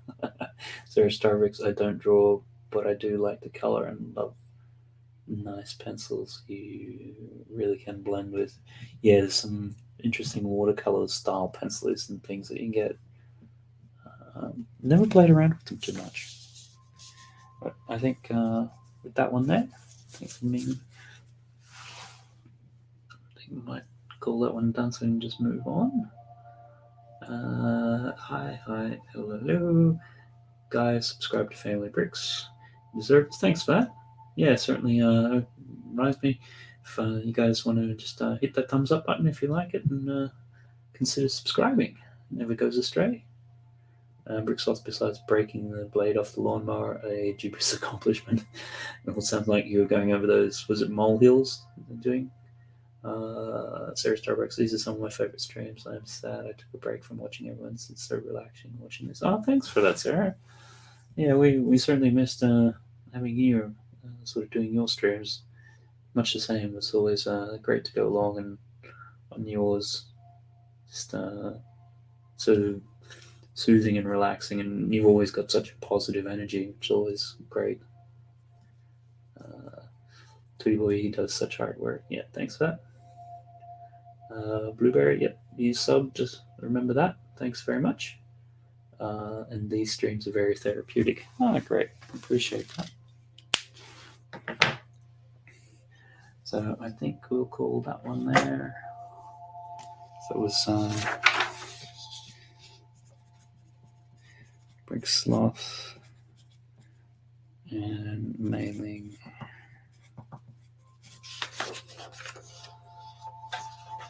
Who we have up next?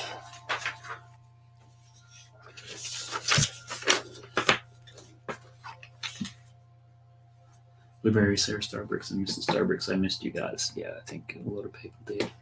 So it's good that they're back.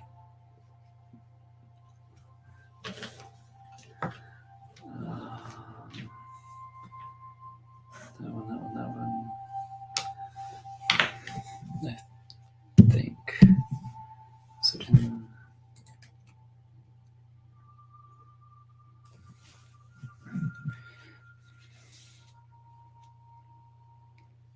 it's looking for the next.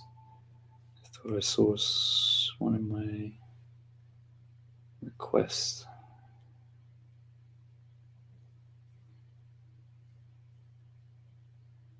Need to come through properly. I'm surprised it's not there, is it? Or did I?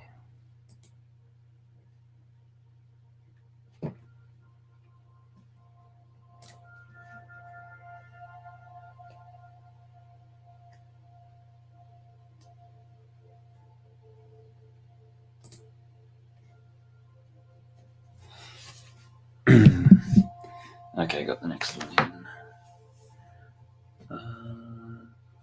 Sarah Starbricks, I agree, Bricks is so relaxing and nice, and I am amazed at how many gorgeous images it has done in roll and row. It's incredible. Oh, thanks for that, Sarah. No, I appreciate that. So, sort of try, as I sort of said before, you kind of turn up and you never know what's coming at you, and you kind of do the best of what you can with it. So,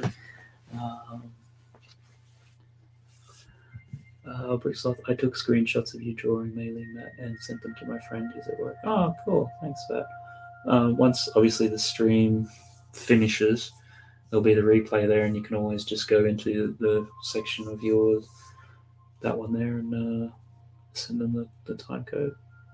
They'll definitely be watching the replay. Oh, cool. Well, if he's watching the replay now at some stage, and you feel like putting a comment down there, I would appreciate it. It'd be great. Brickish, yeah, everything Matt's drawn has been amazeballs. Thanks, those guys. Appreciate that. So on to the next one, which was request I got before.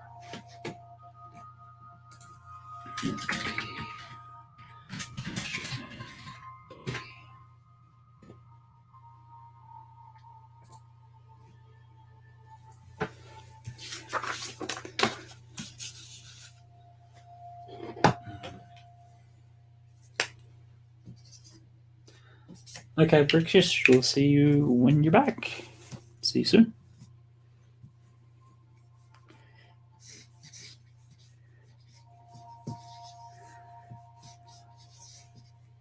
So this is another cute one. I mean, they're all being cute. Who am I kidding?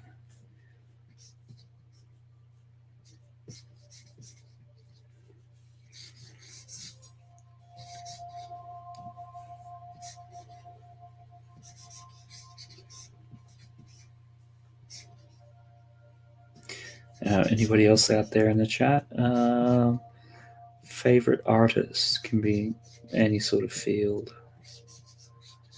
Yeah, we've been talking a little bit of comics earlier, some fine art stuff, Magic Gathering, popular culture, whatever we like.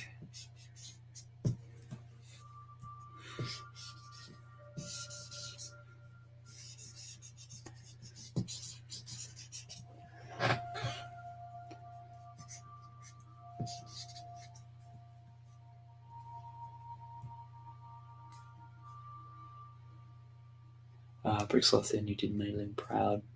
Pekingese are not easy to draw. I know, I've tried. Oh, thanks for that. Yeah, you always just, when you're looking at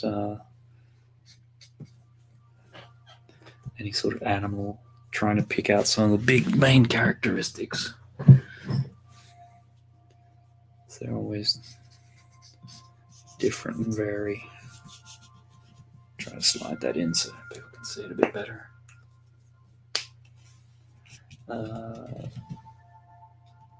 Blueberry, some doggy icons, cool. Oh, I think Butt Chop might be coming back. Bricksloth Modern Composite Art. Provez he does photography art mashups. Okay. I have to. I'm not very good with a lot of the modern artists, so I might have to check that one out.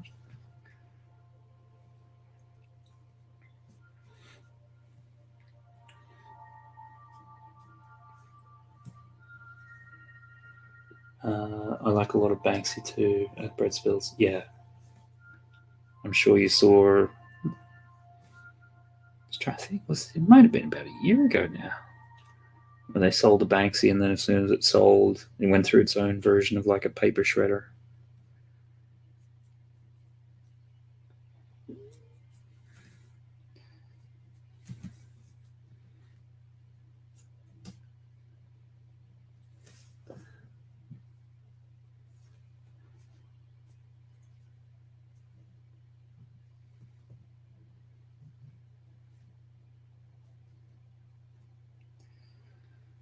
Bit of the nose there. That's outside.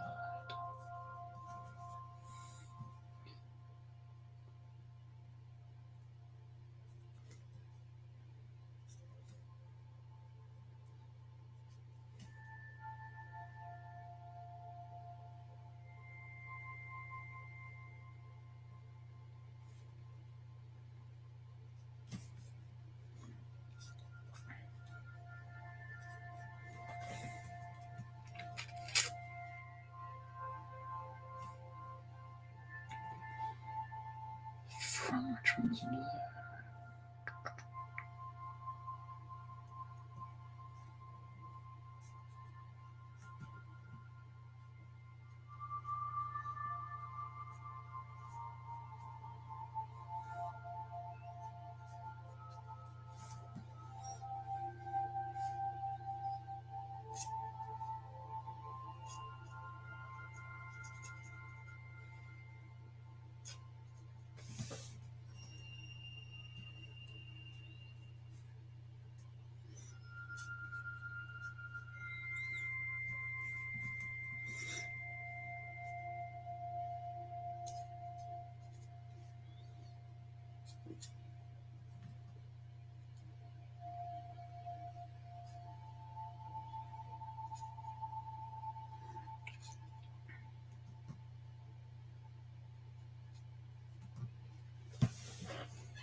Let me get to this.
What do we got there?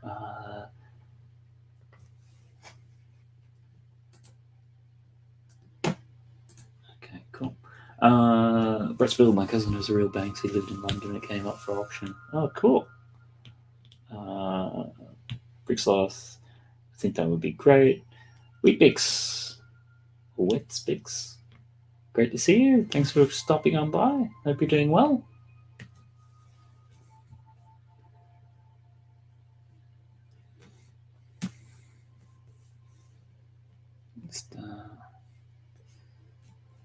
What have you been up to this evening or today, or wherever you, whatever time it is in your part of the world?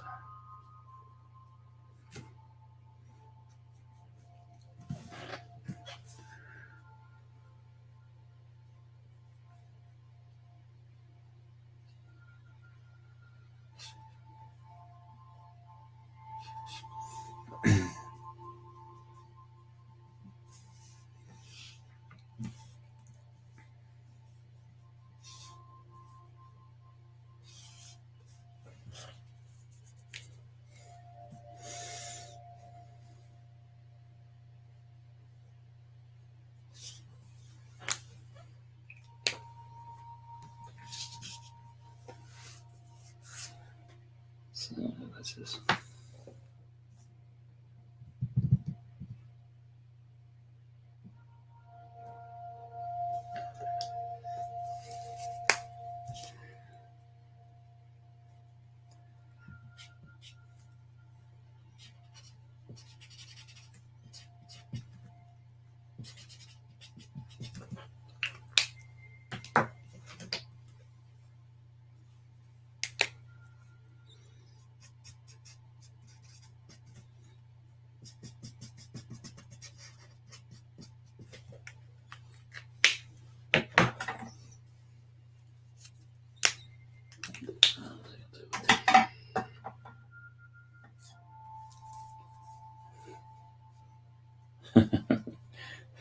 Bricks is asking Sarah, did you sort that sticker out?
Blueberry, what is he drawing? My eyes are totally bad. It probably doesn't help the drawings up on a slight angle.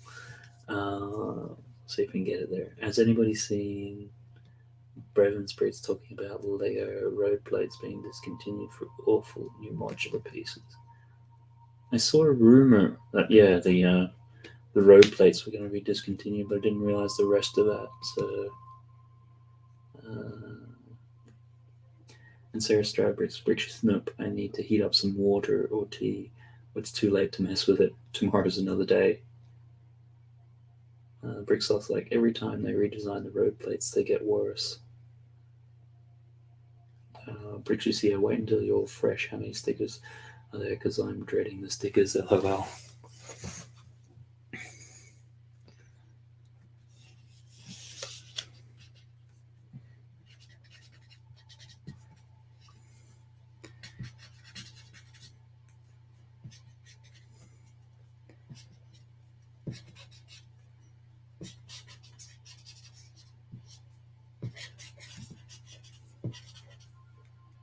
Colors. No, get that color in.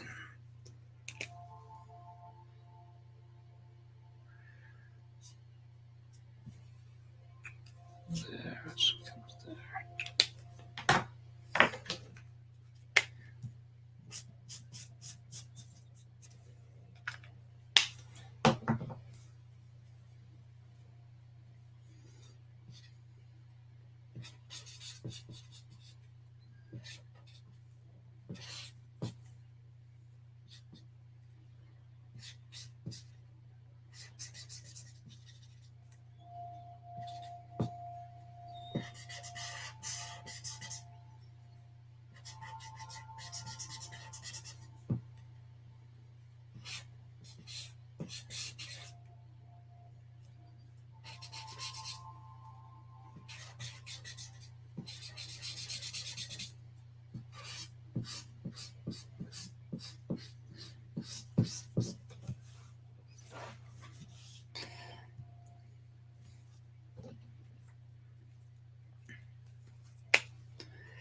Is that there?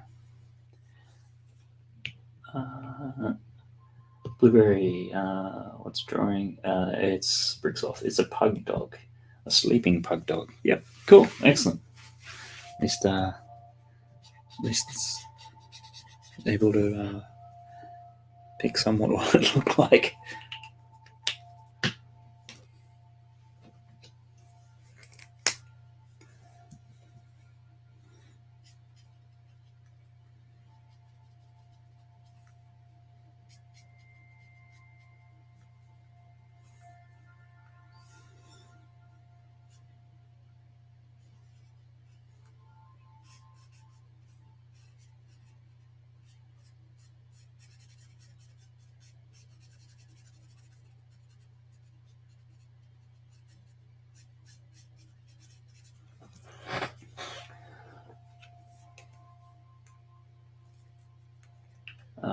Butt chop. Oh, sorry.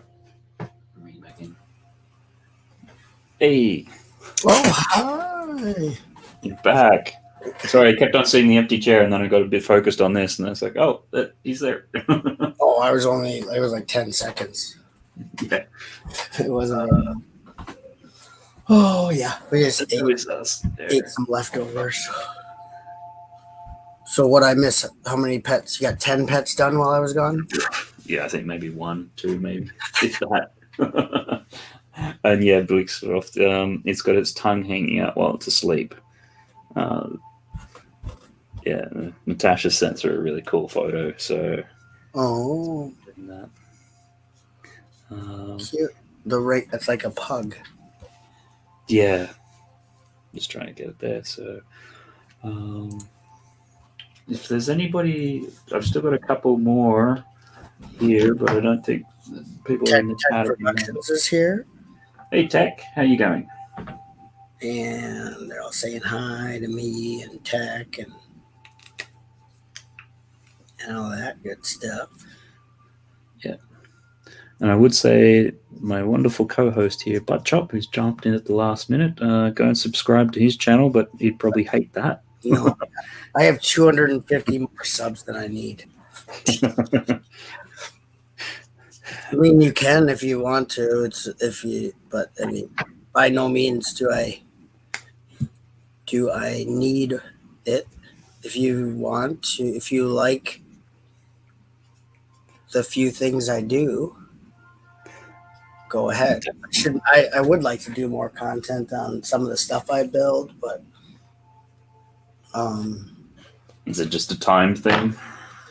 well, and that yeah, and I don't like to gloat or anything, and sometimes I feel like I've had experiences where people kind of show off their stuff in a way that's and I don't personally do it, but I still feel that like if you're showing it off in a like in your face kind of like bragging, Yeah. it's a turn off. So I've never been really. I'm kind of humble about it. Like if I'm happy with it, that's what's important. Yeah. But I should show it. But I just don't want to come off as that. I don't know. I don't want to come off as like, hey, look what I did. Blah, blah. And I know that I don't, but it's just maybe it's my own issue, I guess. Yeah. No, because I can't remember. I think it was on Greg's stream donkeys ages ago. He started showing some of the stuff that he did there, and was it the volcano one? I can't remember. The volcano castle there. Yeah, that was awesome. Yeah, that's up on the kitchen table. I'm just was trying to make room to bring the stuff that's on the kitchen table down, but I need to disassemble stuff. I only have so many flat spaces. Yeah. That one, that mock, and then the haunted house that just came out are on the kitchen table, and they're both really tall. Yeah. You can't like put it on a shelf if there's something above it. It's got to be kind of like on a top shelf, but even then you don't have enough clearance. Right. Or on a table. And then so it's like, okay.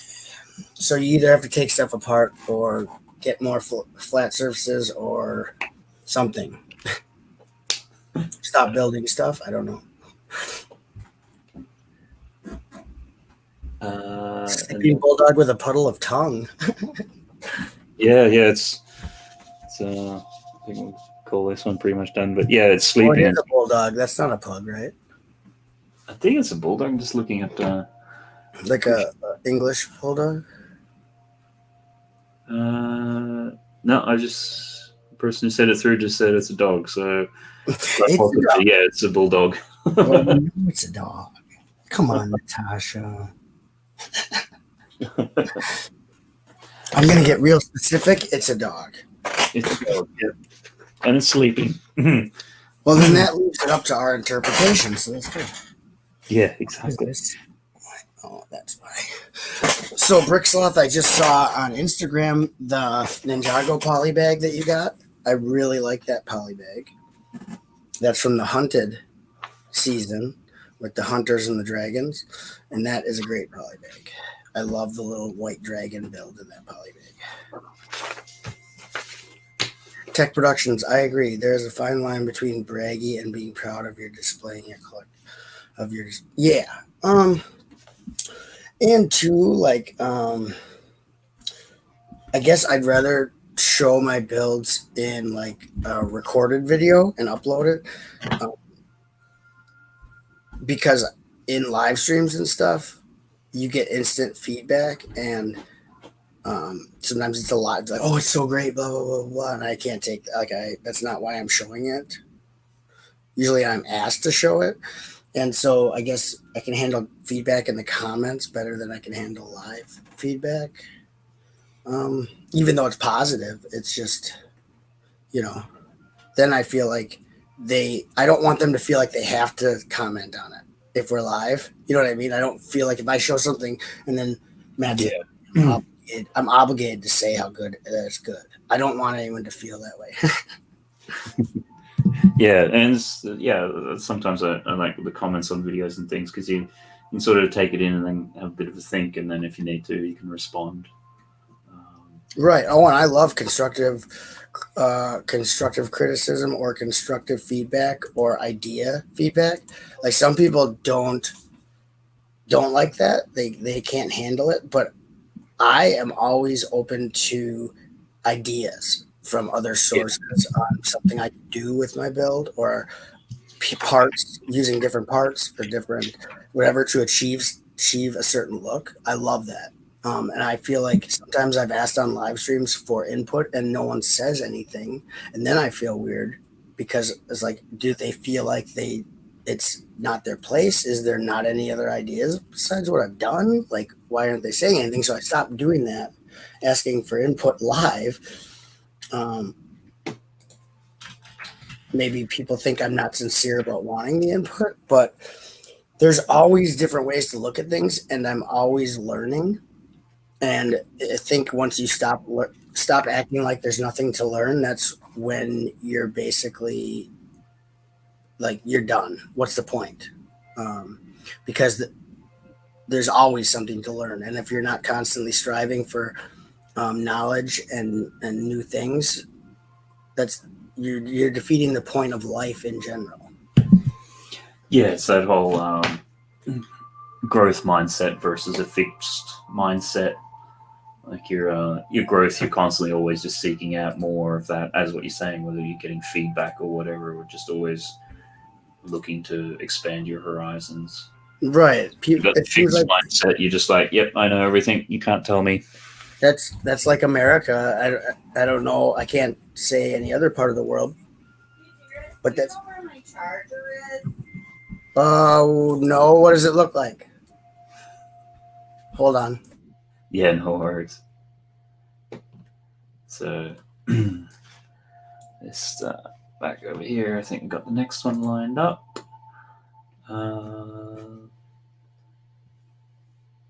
Bricksloth, when someone likes a suggestion of mine, I feel so proud of myself. Yeah, it's always good when somebody takes something on board that you've said. Tech Productions, I know what you mean for sure. Every day is a school day. Yeah, it's getting through.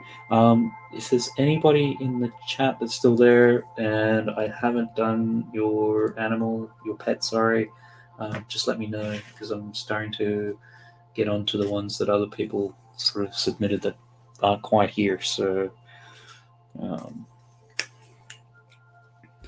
we've been going for what, 4 hours now. I think I'll do a couple more and then start thinking about winding it up.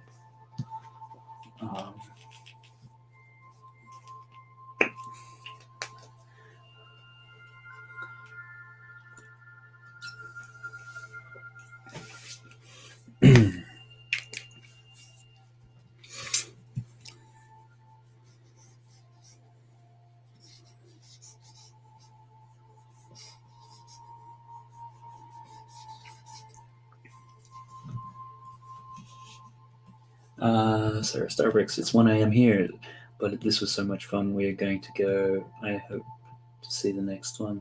Thank you so much for all the lovely drawings, Matt, especially Paris. Yeah, thanks very much for stopping by, Sarah. And, always good to have you guys around.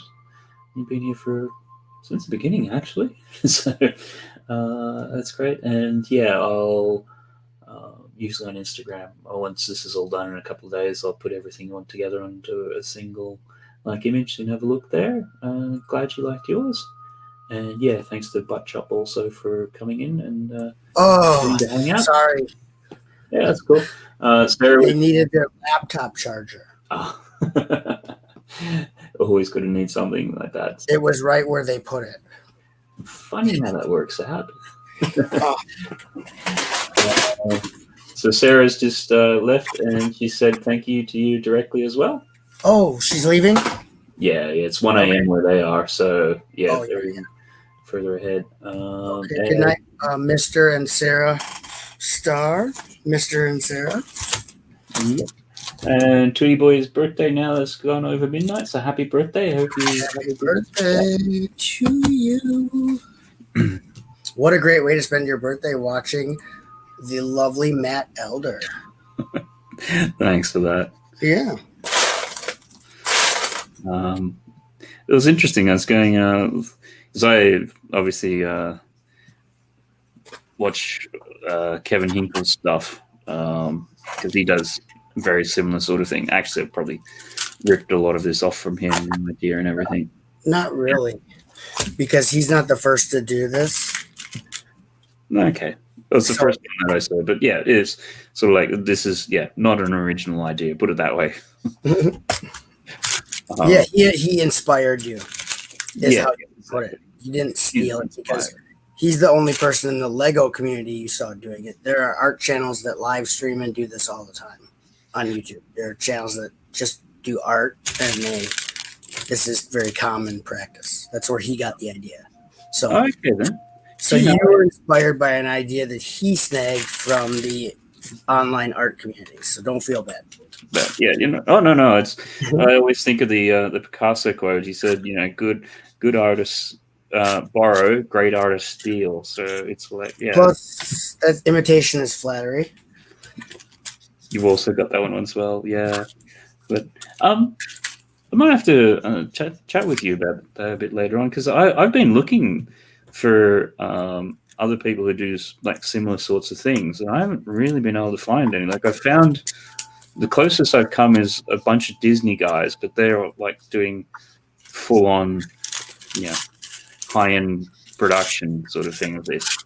Like, I'm just using a dodgy webcam. They're using like 3 cameras and everything. Oh yeah, like perfect. There's gonna be different varying degrees of quality with any of the stuff. So But yeah, I mean, if you know of any that are in the general art community, by all I means, ping me or. I can check or look into some things because Brick Pasta, he was before the Lego community. He's gone now, but pretty much not part of the Lego community anymore. Before that, he had a very successful channel doing motorcycle, like racing motorcycle upgrades and repairs and Yeah. whatever, souping up. And then he started doing Lego. And got disillusioned with the community, and it wasn't what he thought it would be. I still am in contact with him. He has a channel called Hoot Builds where he builds like stuff with wood and metal, like fabrication of things with raw materials. And that's a very successful channel. But he always would show me channels out that he would get influence from outside the Lego community, and show me where his inspiration came for his uploads. He deleted his channel, but his editing and his videos were extremely well made and extremely entertaining to watch. Okay. But it didn't catch on because he was doing reviews of older sets, sometimes 3-4 years old, and there were kids commenting like, well, this is an old set, why are you doing a review on it?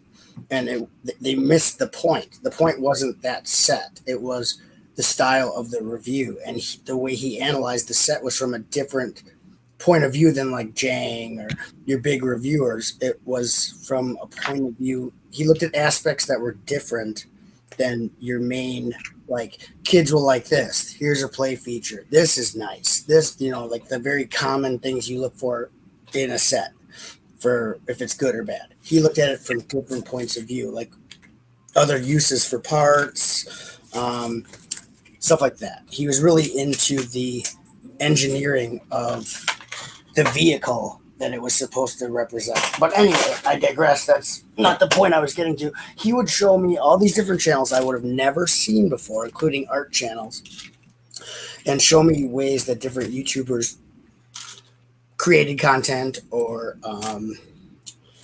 handled their content. And it was interesting because I never would think, to do that, because I wasn't like him where he was interested in techniques or styles of creating content. Mine was always kind of like guerrilla content, like not guerrilla the animal, but like warfare, like basically. Yeah. Like it just jumped out of a tree at you. Here's the content. But he would know the type of channels that you're looking for. If I asked him, he could probably give me 5 art that type of channel for you to look at or go to, or you know what I mean? Yeah, no, definitely. If I'll you ask him. I just talked to him today, so. Yeah, appreciate that, because that's the sort of thing. Like, as much as obviously doing things within the Lego community, there is the art side of things, which is something completely different. And beyond Kevin and a few of the guests that he's had on, I've been looking for other people to sort of come on and do some things. But just really been struggling. I get it in terms of it does also take a certain artistic personality type who will turn up and just go, okay, I'm going to take a chance, and whatever you say, I'm going to try to draw. Yeah, but I think most artistic people have pretty open mind, unless they're really conceited or arrogant. And then you don't want them on here anyway if they think that they're the bee's knees and they're too good. They're too good to draw something that someone recommends. Oh, it's not so much that. It's just that you know what it's like in terms of worried they can't live up to the expectation. Yeah, there's a little bit of that, or it's so far outside their comfort zone that they just wouldn't think of it or wouldn't try it, or because I've gone to some other art friends that I sort of know from previous career and things like that, and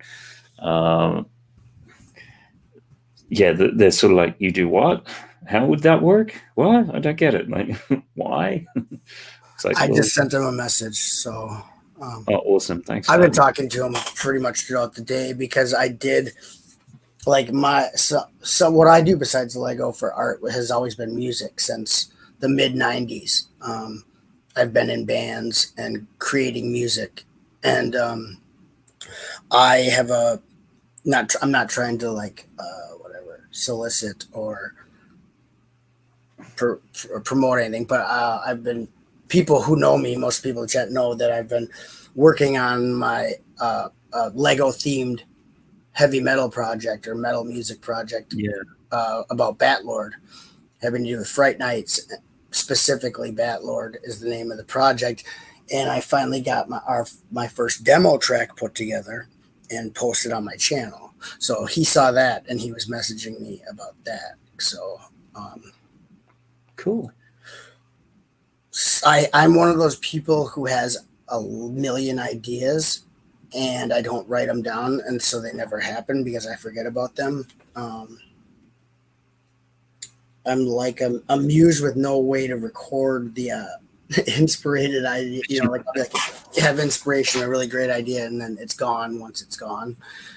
So to be able to actually like create a project and follow through with it, I'm very happy to be able to do that. And I wouldn't be able to do it without my friend who wrote the music for me. For it, yeah. Who wrote the songs. And I've known him since 1994, 1995. We started a band together in 95. So, but he wrote the music and he's an extremely good composer of music. So I was lucky to have that. Oh, yeah. Oh, Chad just answered. He said, yeah. So he'll give me some recommendations and I'll forward those to your Instagram or whatever. Oh, awesome. Thanks for that. I really appreciate it. I think Bricks just said, I liked Brick Pasta. Yeah, so did I. I loved Brick Pasta. He was a breath of fresh air in the Lego community at the time when I met him at the first 72-hour stream that ever happened. And we've been very, very close friends ever since. But he didn't there's drama and stuff, and like in any community, he didn't want anything to do with it. And he was he'd do an upload a week, and he was putting in a lot of time to each upload, and no one was watching it. So he felt like he was working his butt off and no one was watching it. What's the point? And I said, it doesn't matter. You're making it for you. Maybe don't put so much time into it until you have more people watching. Because his stuff was so good. I'm like, dude, you're killing yourself over making an upload. It's so to the point where it's not fun, and then not getting any response. You're setting yourself up for. But he's a perfectionist, you know what I mean? So he couldn't tone it down. He couldn't take it back. Yeah, if you're gonna do it, you're gonna do it the whole sort of hog sort of thing. Yeah, right. He's not happy with half of what he can do. So. But he's doing a channel that he likes now, and that's good. Solo Brick Builder said, yeah, bud, plenty of streams today, plus kid's birthday party. I am so worn out. Brett's Builds, I listened last night. Oh, Batlord, yeah. I'm the same butt chop. My mind goes from 0 to 100, and by the time I get started on one thing, well, as far as Lego projects, I always have 4 to 5 to 6 going at once. And parts being accumulated for 4 or 5 other ones that I haven't started yet. So sometimes it takes me 2 years to accumulate the parts because I don't just go to Bricklink and buy them. I slowly acquire the parts and I set them aside for the project. So, but yeah, I also have severe ADHD. So 1,000 things race through my mind, and once they're gone, they're gone. They're only there for a second. So if you don't grab it, it's gone. Yeah. Yeah, you could tell he put a lot of work into He did. I wish he wouldn't have taken his channel down just to have like the archive of his videos. He erased the whole channel, and that's kind of sad because the work he put into those uploads was amazing. The editing and everything. It was layers of editing that really made it stand out over reviews where it's just a white background and someone looks at the set like, here's the set, the part count, comes with this minifigure, and here's the play feature. I think it's a good set. Thank you for watching. It was like way different than that. And I said, your stuff it's unique and it is quality, and you just need to keep going. And he didn't. So, and I don't get mad at me for any Brick Pasta fans. I know Bricksish and maybe a couple other people might know him, but I kind of told him straight up the truth, and I think that didn't help him keep. Instead of inspiring him to keep trying, I was honest with him and about the success he was looking for and how unattainable it is and how toxic some of the people can be in the review community as far as reviewers go and whatever. And I just basically said, because he's like my age range, he's like a couple years older, so it's like 42 or whatever. No, it's like kids aren't going to watch it as much as the ones that are tailor made for little children, and so you're not going to get the response from the AFOLs that you should be getting, because the AFOLs are stubborn adults and they're very hard to win over, you know. So Yeah. and then I told him that stuff, and then he's like, "Oh, I didn't realize that," and I'm like, "Yeah, sorry, but I'd rather have you know now than find out later." Yeah, at least you can you've had the chance to understand it, and if you can make an informed decision as to what you do next. I didn't want him to be disillusioned, and sometimes my blunt honesty isn't. I don't know. It can be bad, but I guess I wasn't gonna lie to him. You know what I mean? So You certainly know. So who's Kim? Kim, that's actually my sister. So she'd sent something through a little bit before. So just want to get this one done. So you got. Was that poor kid surgically attached to that dog? Yeah, that's how it is. Oh my gosh! The dog's given up the will to live now. The experiment's gone wrong. Yeah. Frankenstein. He lost his lower half in an accident, so they put a baby on for the hind legs. Yeah. That's cute. Okay, Honey. The dog's name is Honey, and the baby's sleeping with the dog. In real life, it's not the botched experiment. It's a cute baby sleeping with the dog. So that's sweet. Yeah. Although I do like that interpretation, though. That's the abstract interpretation. The real one is actually just a cute dog and baby. Sorry, baby there, behind that. I'm just thinking outside the box here. I'm just throwing stuff. No, it's great like that, because that's the thing. Obviously I see the photo of it, and you guys then only see like the filtered version of it, and particularly when you don't have like back legs on, you can sort of really see like it does look weird. Like if you turn it that way, it's like the island of Dr. Moreau or something, where they're doing these experiments, splicing animals together to make. We have a new species of dog person. Right. Drix Slot says, I put out around a video a week, but I don't edit. Usually do only one take. It usually spend less than 20 minutes. Right, and that's the thing. It's not strenuous to put out that kind of video. I'll admit I've made uploads that I didn't even watch. I filmed it in one take, didn't watch it, uploaded it, and the people who watched it on my channel saw the finished video before I did. Because I've gotten things like, there's no sound. Because I recorded it, didn't realize the sound didn't record, and then uploaded it. Put it straight up. Yeah. So then I had to re-record the sound and put it over it. Put a different sound track over the top. So I had no idea what I actually said. So I ended up making stuff up as I went.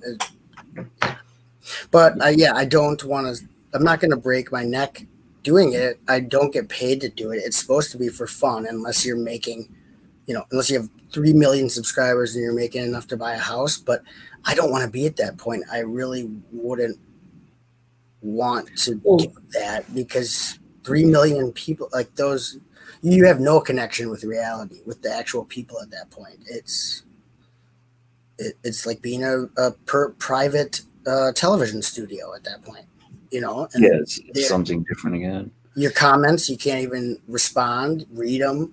People are demanding things of you. People are very quick to judge if they don't like something. And I really don't care about 3 million people's opinion. I'm sorry.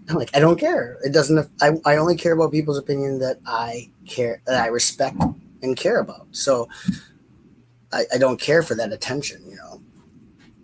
What are the the biggest couple of Lego YouTube channels? Would it be Jang and Beyond the Brick? Probably number one.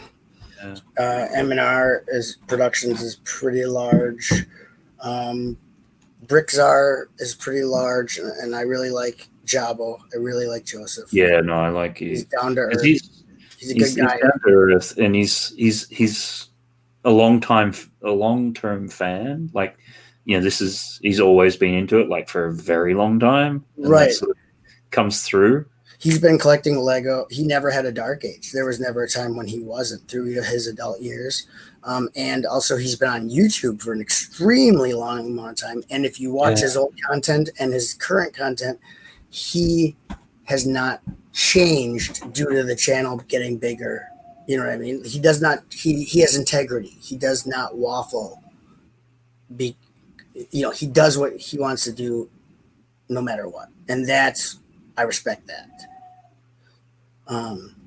There shouldn't be a change in your content because of a change in your, like, if you're, it's either good or it's not. You know what I mean? Like, it's either you or it's not you. What kind of dog is that? I don't know what color that you just put on there, but because I can't see some colors very well. I have red green deficiency, but Okay. Is that orange?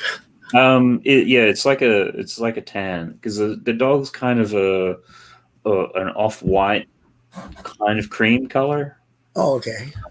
So then it comes down to a matter of, well, given the selection of markers that I have to hand, what can kind of get close to it. Right, just to get the shading and stuff. Yeah, just to give it a little bit of color and a bit of life, and with this, just trying to give it a little texture with the hair, because it's one of those dogs which have long curly hair sort of thing. Oh yeah, that's hard to do. So you knew Solo was back, right? Yeah, I saw him come back in. He was saying something. And Atiz's life is here now. Oh, Atiz has come in. Nice to see you, Atiz. I haven't seen the rest of the O'Connors, but Atiz is here. Yeah, Atiz and Brett used to fight it out for who would be first in the on the stream. That's awesome. I think Atiz finally met the match of trying to be at all the streams. It's a tough job. Well, I think between that and might be at school as well. So it's right. Might be still a tough job to go to all the streams, especially with the quantity of them is way different than, say, 3 years ago, where they were few and far between. They were very, very kind of, I shouldn't say special, but they were, because there was less of them in the Lego community. It was a bigger deal when someone was live streaming. Whereas now, like, there's some days where I don't even need to set up a 72-hour stream. From the time I wake up to the time I go to bed, there are Lego channels live consecutively or congruently at the same time. Yeah, no, it's and I saw that yesterday too, because yesterday. That's what I'm referring to, Matt. Yeah. It was all day. There was at least 2 to 3 people streaming at all times. One, but that was insane. Which was, because I did my usual couple hours of a Friday morning, and then right after that I just jumped straight onto Steve Reynolds for a little bit, and then following from that we had Kevin Hinkle, and then after that London Bridge Bricks. And yep, that's what I woke up. Steve was going. You were already gone. And so I watched Steve's until it was over. Then I went, Kevin's. And then I went, I watched. And then who else? There was like everyone. Sarah was live yesterday. Sarah Starbright. Yeah. Okay. Everybody and their mom was live streaming yesterday. So Bricklicker says, my vids don't take too long. That's why I'm able to upload on most days. But it's all about balance, yeah. Well, yeah, and I'm not good at editing. I have done videos with editing with audio and some video like trimming and stuff, but I don't really make the type of content that I think needs editing really, because it's kind of on the fly spontaneous. I'll record something, and then, like I said, it's so spontaneous, I upload it prior to watching it. So, Yeah, if something needs to be done, then your fans will tell you. yeah, I'll find out. I'll find out later, and either do something or not do something. Yeah, decide whether or not it requires it. Because I'm trying to go much that same sort of way. Like I have done a lot of videos where they are pretty tightly edited, but then it's like you spend so much time in the edit, and like I could stop filming content tomorrow, and I've got 40 videos of just footage just sitting there waiting to go, which I just need to pull together because it's not edited. It's literally just pulling it all together and doing that sort of thing. So I'm trying to get better at doing more of the one take things and what have you. But well, because I mean, if you're really good at editing and it comes natural, I'm sure it's not as bad. But if you're not like a perfectionist, you can allow it to not be perfect and still put it out. That's good. I technically, on the technical level, I'm not good at editing. Therefore, it creates so much frustration that it's not worth it. You know what I mean? So it's all depends. If I was good at it, I would definitely do more of it. If it came natural, or if I understood the editing program really well and was able to quickly accomplish what I wanted, it shouldn't take 3 hours to accomplish something that takes even just a normal person who's not a professional editor takes them 6 minutes. Just because I don't understand what the name of the control is that I'm looking for. You know what I mean? Like what are they called? Scrubbing and trimming and splitting. I don't. I know what I want to do, just not how. Yeah. It's Easy's heading out. Going since it's late. Yep. Oh, yeah. This similar sort of thing. So see you later. Thanks for popping by. Yeah, nice to see you at Tees. I hope school is going well. If you're still here at Tees. So you finished honey? Finished honey with that, and I'm just looking if I don't think anybody else in the chat piped up last time when I said if you won. I was probably gone if they said anything. I've covered most of them. It looks like Sarah stuck around longer than she said. I'm going back in the chat. Yeah, no, she was around because she's even an hour ahead of us.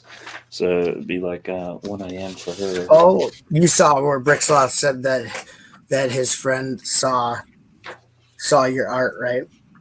Yeah. Sorry, Bricksloth. I saw that where he said he saw it at the register or something like that. So no, that's cool. Thanks for that, and hopefully enjoyed it. So I'm glad they got to see it. Yeah. Let's just sort of do a quick run through, just so I've got a. So we had that one, honey. We had sleeping bulldog with a drooling tongue. And the. Oh, is that Mei Ling? That's the one I didn't see. Yeah, that's Mei Ling.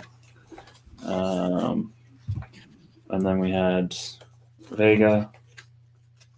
And then after that, or before that, it's getting late. Millie, which is one from Brickish. And then one for Sean. Paris for Sarah. And we started off with Lenny for Brick Clicker. So I think if there's nobody else out there who definitely wanted one, which I haven't responded to, I'll just double check Instagram. Parts at least that I can see. I don't think anything else has really come through. So let's give me an idea of where do we get to tonight.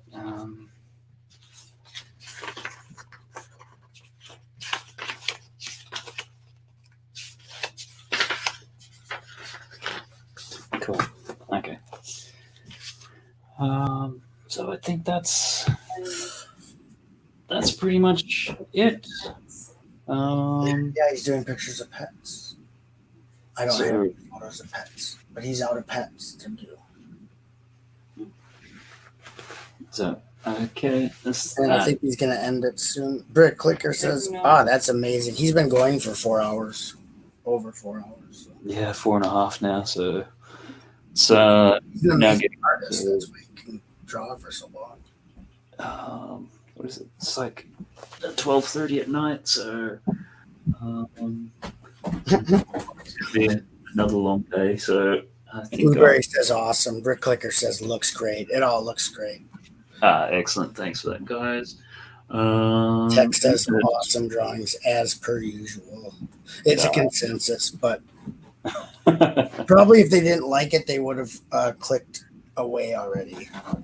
Yeah. It looks like they've had from what I can see, had pretty We consistent. got 13 watching. Well, actually 12 because I have the YouTube open, but 12 watching. I mean, there's some people not chatting that are watching. So Yeah, no, and it's been pretty consistent. Usually, the first hour or two is always more, and then people sort of go to bed and do other things. So to still have that many people, that always amazes me and think it's great. So well, it's a time zone thing too. Like right now, it was my dinner time here. Other people, it's way past their bedtime. Depends on where they are, you know. yeah, exactly where they are in the world. So and this was really started off by this one, which we did on a stream a couple of weeks ago, and I really like that. So Who's he? that was actually my mum's dog, funnily enough. So she sent something through. And then from that, I went through and did this watercolor piece. Oh, nice. So I just that's gorgeous. That gives it a lot more lifelike. With the blending of I love watercolor. The blending of the colors. Love to do that. So no, definitely, it's if anybody is interested in having their one go from something like that to something like that, I mean, you guys have been DMing me, so you can do that. I've actually got £50 to Family Bricks PayPal. Yeah, something like that. This one I've actually got a quick 2-minute time lapse up on my YouTube channel, so you can always check that out as well, and you see how that all actually came together. So I think that's pretty much it for me. Butcho, thanks very much for jumping on. Really appreciated that. Right. Thanks for letting me. It was actually really like Greg noticed, a very relaxing time for me. So I appreciate it. You taking the time to talk with me and spend some time with me. Yeah, no, it's been great just to catch up and chat and that, and always get your take and history on the various Lego community, because I'm only relatively newbie to this, so it's always interesting to. And unfortunately, I got stories. No, like how things change in even a 5-year period. It's crazy. 5 years on YouTube is like 20 years in real life. Yeah, it's sort of like dog years. It's like 1 year is actually a lot 7. happens. A lot happens. So yeah. Yeah. No. Okay. Brilliant. Excellent. Well, thanks very much for that.